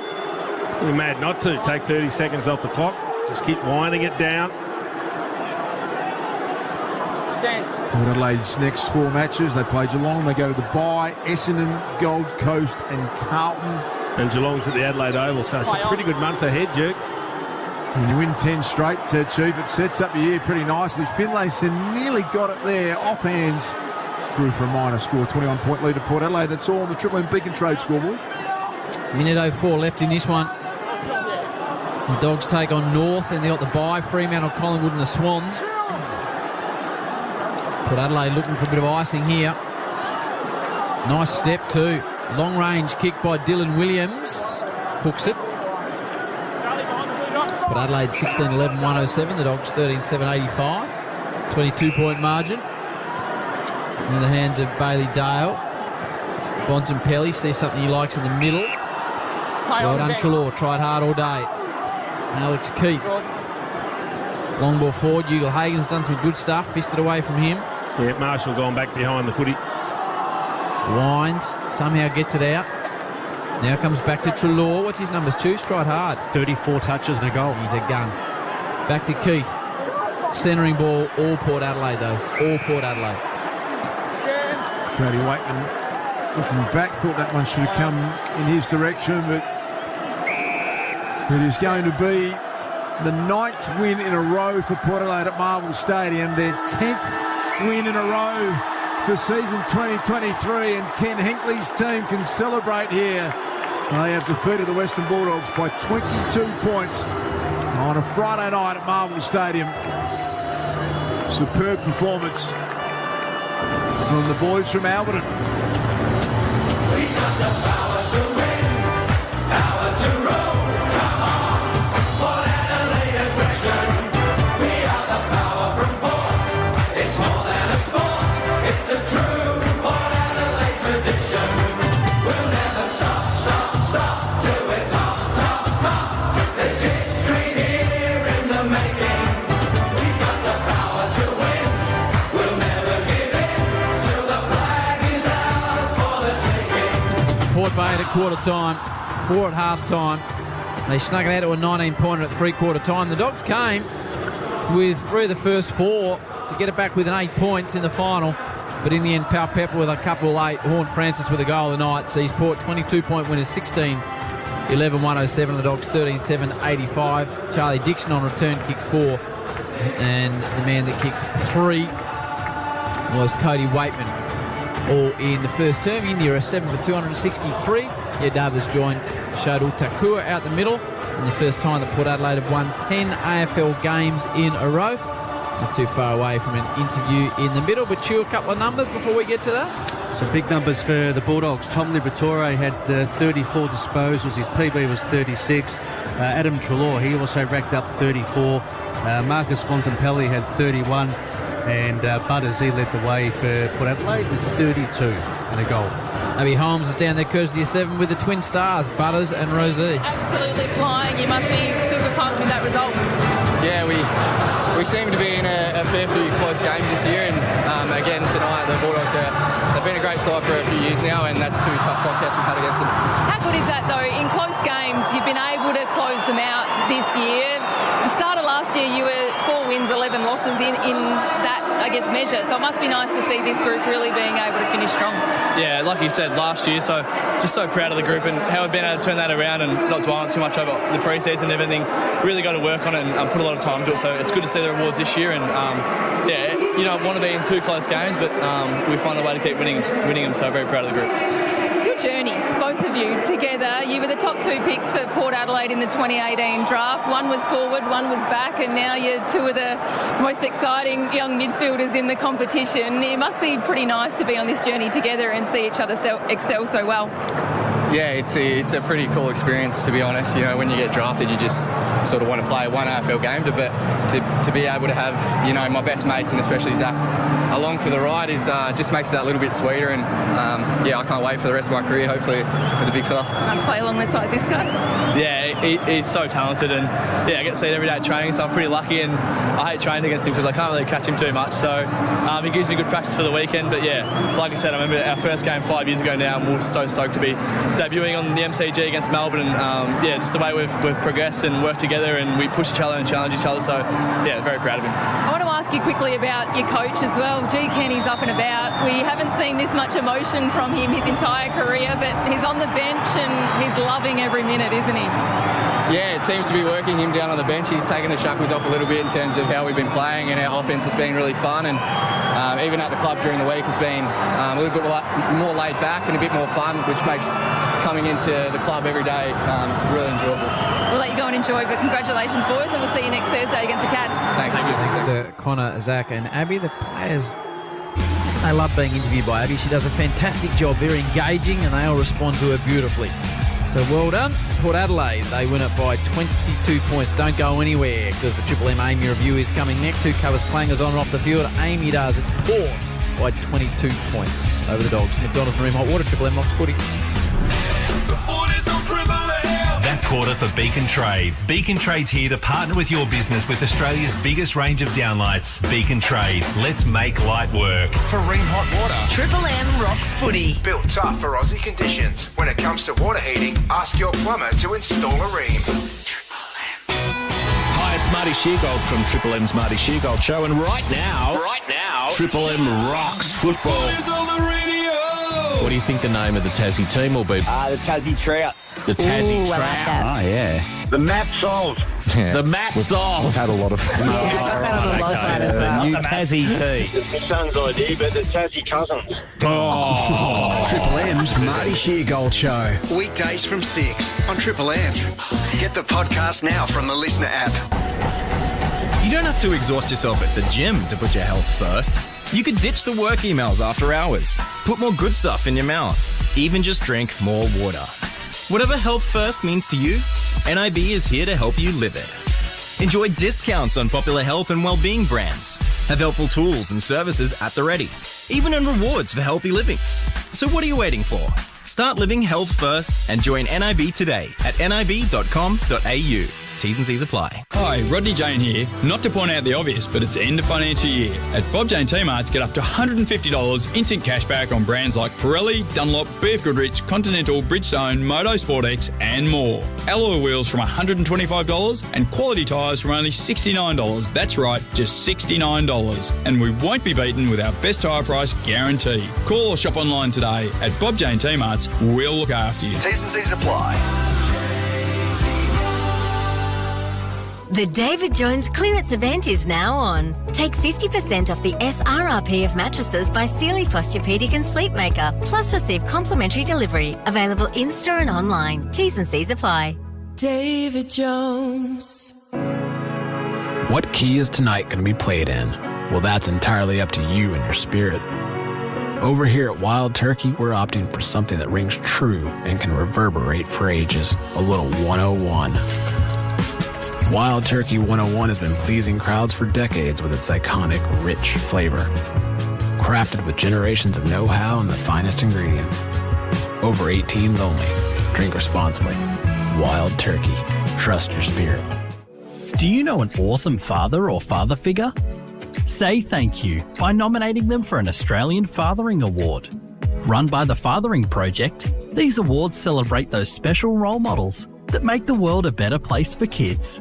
At home, in the community, on the sports field, or in the workplace. Give your favourite dad the recognition they deserve. Nominations are now open. Go to AustralianFatheringawards.org.au to find out more. The Volkswagen T-Roc 110 TSI style. Ooh. With sophisticated, stylish design. Whoa. Available from just $39,990 drive away. Nice. Isn't it time you SUVW? Who, me? Yeah. Oh, yeah. Conditions and exclusions apply. Visit volkswagen.com.au. It's tax time at Bunnings Trade. Get in quick for amazing tax time deals on brands that mean business. Like the Makita 18-volt 9-piece combo kit with carry bag, 3 5-amp batteries in charger for just $1,999. That's over $3,200 worth of tools for just $1,999. Plus, purchase before June 30 and get a bonus Makita 5-amp battery valued at $189 via redemption. Don't miss out this tax time at Bunnings Trade. Helping business is our trade. Shut up! The foot is on the radio! Triple M rocks footy. The Triple M footy review. Amy. Who covers clangers? Amy does. Lucky you're with Amy. We are the power from Port. It's more than a sport. It's the truth. Port Adelaide edition. We'll never stop to a top. It's history here. Come on, we'll never get in to the flag's house for the taking. 9 in a row for Port at Marvel, 10 on the trot, full stop. They led by 8 at quarter time, 4 at the half-time break, 19 points at three-quarter time. In the end, Port Adelaide 16-11-107, the Dogs 13-7-85, Port by 22 points. Tonight, the Maccas I'm loving at moment happened in the final quarter. Here's how it went down on Triple M football. McRae, Bontempelli, trouble here for Port. Good smother though. They might get it going back the other way now. McKenzie butters again. He wants to create. He steps. He ducks. He dives. He brings it to the middle of the ground. Delays. Takes a sneaky bounce. What a player he is. Goes to Drew. One-on-one Rioli. Rioli goes to ground. Dixon arrives on the scene. Massive ball to be won here. Marshall comes at it. Horn Francis. Brilliant pickup. Horn Francis breaks a gap. Horn Francis from the goal of the night. Jason Horn Francis with a top shelf sausage. Unbelievable finish. Great finish by the Hornet. Choice Hotels round the grounds. Whatever your reason for travelling, you'll get the lowest price guaranteed when you book direct at choicehotels.com. So go ahead, book it. Chewy, cricket. India 7 for 267. Howie leading the Aussies by 202 runs. Well done to you, Chewy. Any numbers for us, or are you done? That will do for me. Okay. Yep. Chewy. Good call, Chew, I thought. Well done, Chewy. For Friday night feed, the McPheesy's back. You can't keep a legend out of the lineup. All right, it's time for the Triple M MVP award for New Holland. End of financial year. 0.95% tractor finance now available, Dust. That's an incredible rate. Makes you want to get out and buy a tractor, Howie. Exactly, and if you do, you need to visit your local New Holland dealership. I think it's the Chieftain tonight on the votes, is it, Chiefy boy? It is. We don't want to wait till Relays join us. We can't because Strawn in Tasmania have their mountain biking show. Extraordinary excuses you come up with. A number of players could have figured in the votes today. I actually gave one vote to Charlie Dixon, man that only had 9 possessions, but he kicked 4 goals. He gave a couple out. He competed. He did everything they needed. He was the one that set up the lead for them. Thought he was really important early, and the big man's presence was clearly the best of the big men out in the ground. I gave 2 votes. Could have worked Bont in, but I ended up giving him to Libba. I thought he just worked tirelessly. 11 clearances with his 34 possessions. He was fantastic. I thought Zach Butters was the best man on the ground. He makes things happen. He's lightning quick. He had 31 touches, 6 clearances, kicked a goal himself. Love the way he plays the game. Well done, Chiefy. What's on tomorrow, Chew Apollo? Hawthorn v Brisbane for Triple M at the MCG, Howie. Tomorrow night, Chewy, you tying one on? What are you doing? No, I've got a night off tomorrow night, so myself and Mrs. Chew will go out for dinner, probably Yarraville way. What are you thinking, a bit of Chinese, or what are you going? There's a nice Greek restaurant down there in Anderson Street in Yarraville, so it could be a bit of Greek tomorrow night. Bit of Greek. You don't find that strange when you call your wife Mrs. Chew? Yeah, I do, actually. Yeah, you're right. It is a bit strange. Sounds strange. Yeah. What's Mrs. Chew's name, please, Chew? Carol. Carol. I had to think there for a moment. Yeah, I've gotten so used to calling her Mrs. Chew, isn't it? Hope she's not listening. Float your boat, Chew, and hello You to drop Carol. Mrs. Howie? You wouldn't drop a Mrs. Howie on Erica? No, I do not drop her. No, that wouldn't go down well. No. Pat Cummins just taking a wicket. Has he? Clean bowled. Yadav's done. Umesh. 271 for 8. That's mine 8 taken care of. What have you got on tomorrow, Nathan? I'm always interested in what you're up to. Not a lot. Christina's got something planned to take us. She hasn't told us where we're going yet. Surprise, little mystery day. Surprise, yeah. For the family? The whole family, yeah. Okay. Little mystery pack. Okay, well, that'll be fun. What about you, Chiefy? You got to prepare for the slide, but what are you doing tomorrow? I've got the Adelaide West Coast game. Okay. So whip over to Adelaide, get that done, and get back in time. Maybe dinner tomorrow night? Anything tomorrow night? No, nothing planned. Okay. What Very about cool. you? What about I'll be you, here with Paul? True Man tomorrow. Okay. For the Hawks and the Brisbane Lions, which I'm looking forward to. How about you, Howie? What are you planning? I've got the Hawks on the television, and then or night at the Barwon Heads pub with Esky. The great Esky, the cameraman. Shandy. He's coming down. Yeah, Barwon Heads. No, he's his beautiful partner knows my wife very well, so probably a late night. Probably get through till 9:30 tomorrow night. Jeez. Couple of lights. Do you leave E there when you leave? Oh yeah, it's not even in doubt. You don't want to go toe-to-toe with Esky either. No, he's got That won't end well for you, Howie. But I'll be watching a bit of cricket, so well done to everyone. Well done to Jace on his hole-on-one. Yep, congrats. Leroy, well done back in the studio. You can really flame one up now. Well done to Taz. And I think we're done, aren't we, Dave? That's it. We're cooked. Right. In front of 23,110 people. Port have won it by 22 points. McDonald's and Remont Water, Triple M Rocks Football. The Triple M Footy Review for Amy. Who covers clangers? Amy does. Lucky you're with Amy. Marine Hot Water and McDonald's. Triple M Rocks Footy. The Flash is the ultimate cinematic spectacle that can't be missed on the big screen. I could fix things. You could also destroy everything. Only in cinemas June 15. But if you're a Triple M Club member, you could watch The Flash in gold class at the Village Cinemas Jam Factory before its official release. I completely broke the universe. Triple M's hosting an exclusive preview screening with loads of double passes. Our kids are going to want to see this. But only for Triple M Club members. Join now for free at triplem.com.au. Ready for the footy? Yep, let's go. Let's skip the lights and jump on CityLink. Just like the footy, Transurban's Melbourne made, and we want fans to get to the game quickly and safely. Whether you're travelling to the G or Marvel, CityLink will help you get to the first bounce on time. How about a kick before the game? You bet.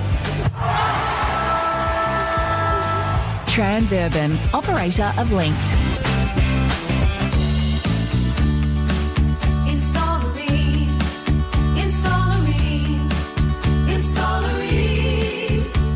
For the hottest of hot party you've ever seen. Ream comes on steady, hot and strong.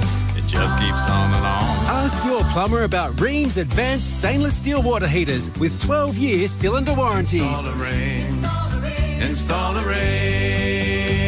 Accept nothing less than Australia's best. Harvey Norman clearance on now. Get a bonus Samsung Galaxy Watch 5 and $100 gift card when you buy the Samsung Galaxy S23 mobile. Only $1,349. Spot clean spills in a flash with Bissell Carpet and Upholstery Cleaner. Hot deal, $177. Australian made value in the Sealy Posturepedic Hudson Foam Queen mattress. A low $1,299. Race in for massive savings on home office furniture like the Racetech gaming desk and chair package. Hot price $599. Harvey Norman clearance on now. Australians are tired of waiting for someday when they'll be able to say goodbye to fossil fuels and their energy is generated from 100% renewable sources. Now that day isn't someday, it's today. At Pacific Blue, we generate 100% clean energy from renewable sources like the sun, just like we have done for more than 30 years.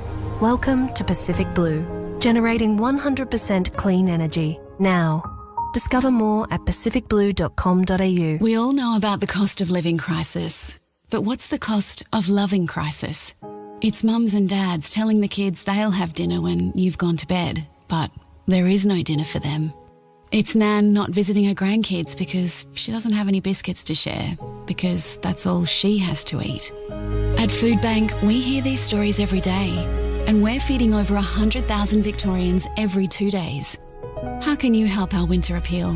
Go to foodbank.org.au. Introducing Tap to Pay on iPhone with the Tyro BYO app. Now your business can accept contactless payments right on your iPhone. No extra hardware needed. Tap to Pay on iPhone is easy with security and privacy built in. Plus, it's backed by Telstra with $15,000 in fee-free transactions, then a 1.4% flat rate. Visit telstra.com/tap-to-pay today. For small business customers new to Tyro, rates are subject to change. Eligibility criteria and T's and C's apply. For more information, visit telstra.com/tap-to-pay. I think we can safely say 80s hairstyling killed the ozone layer.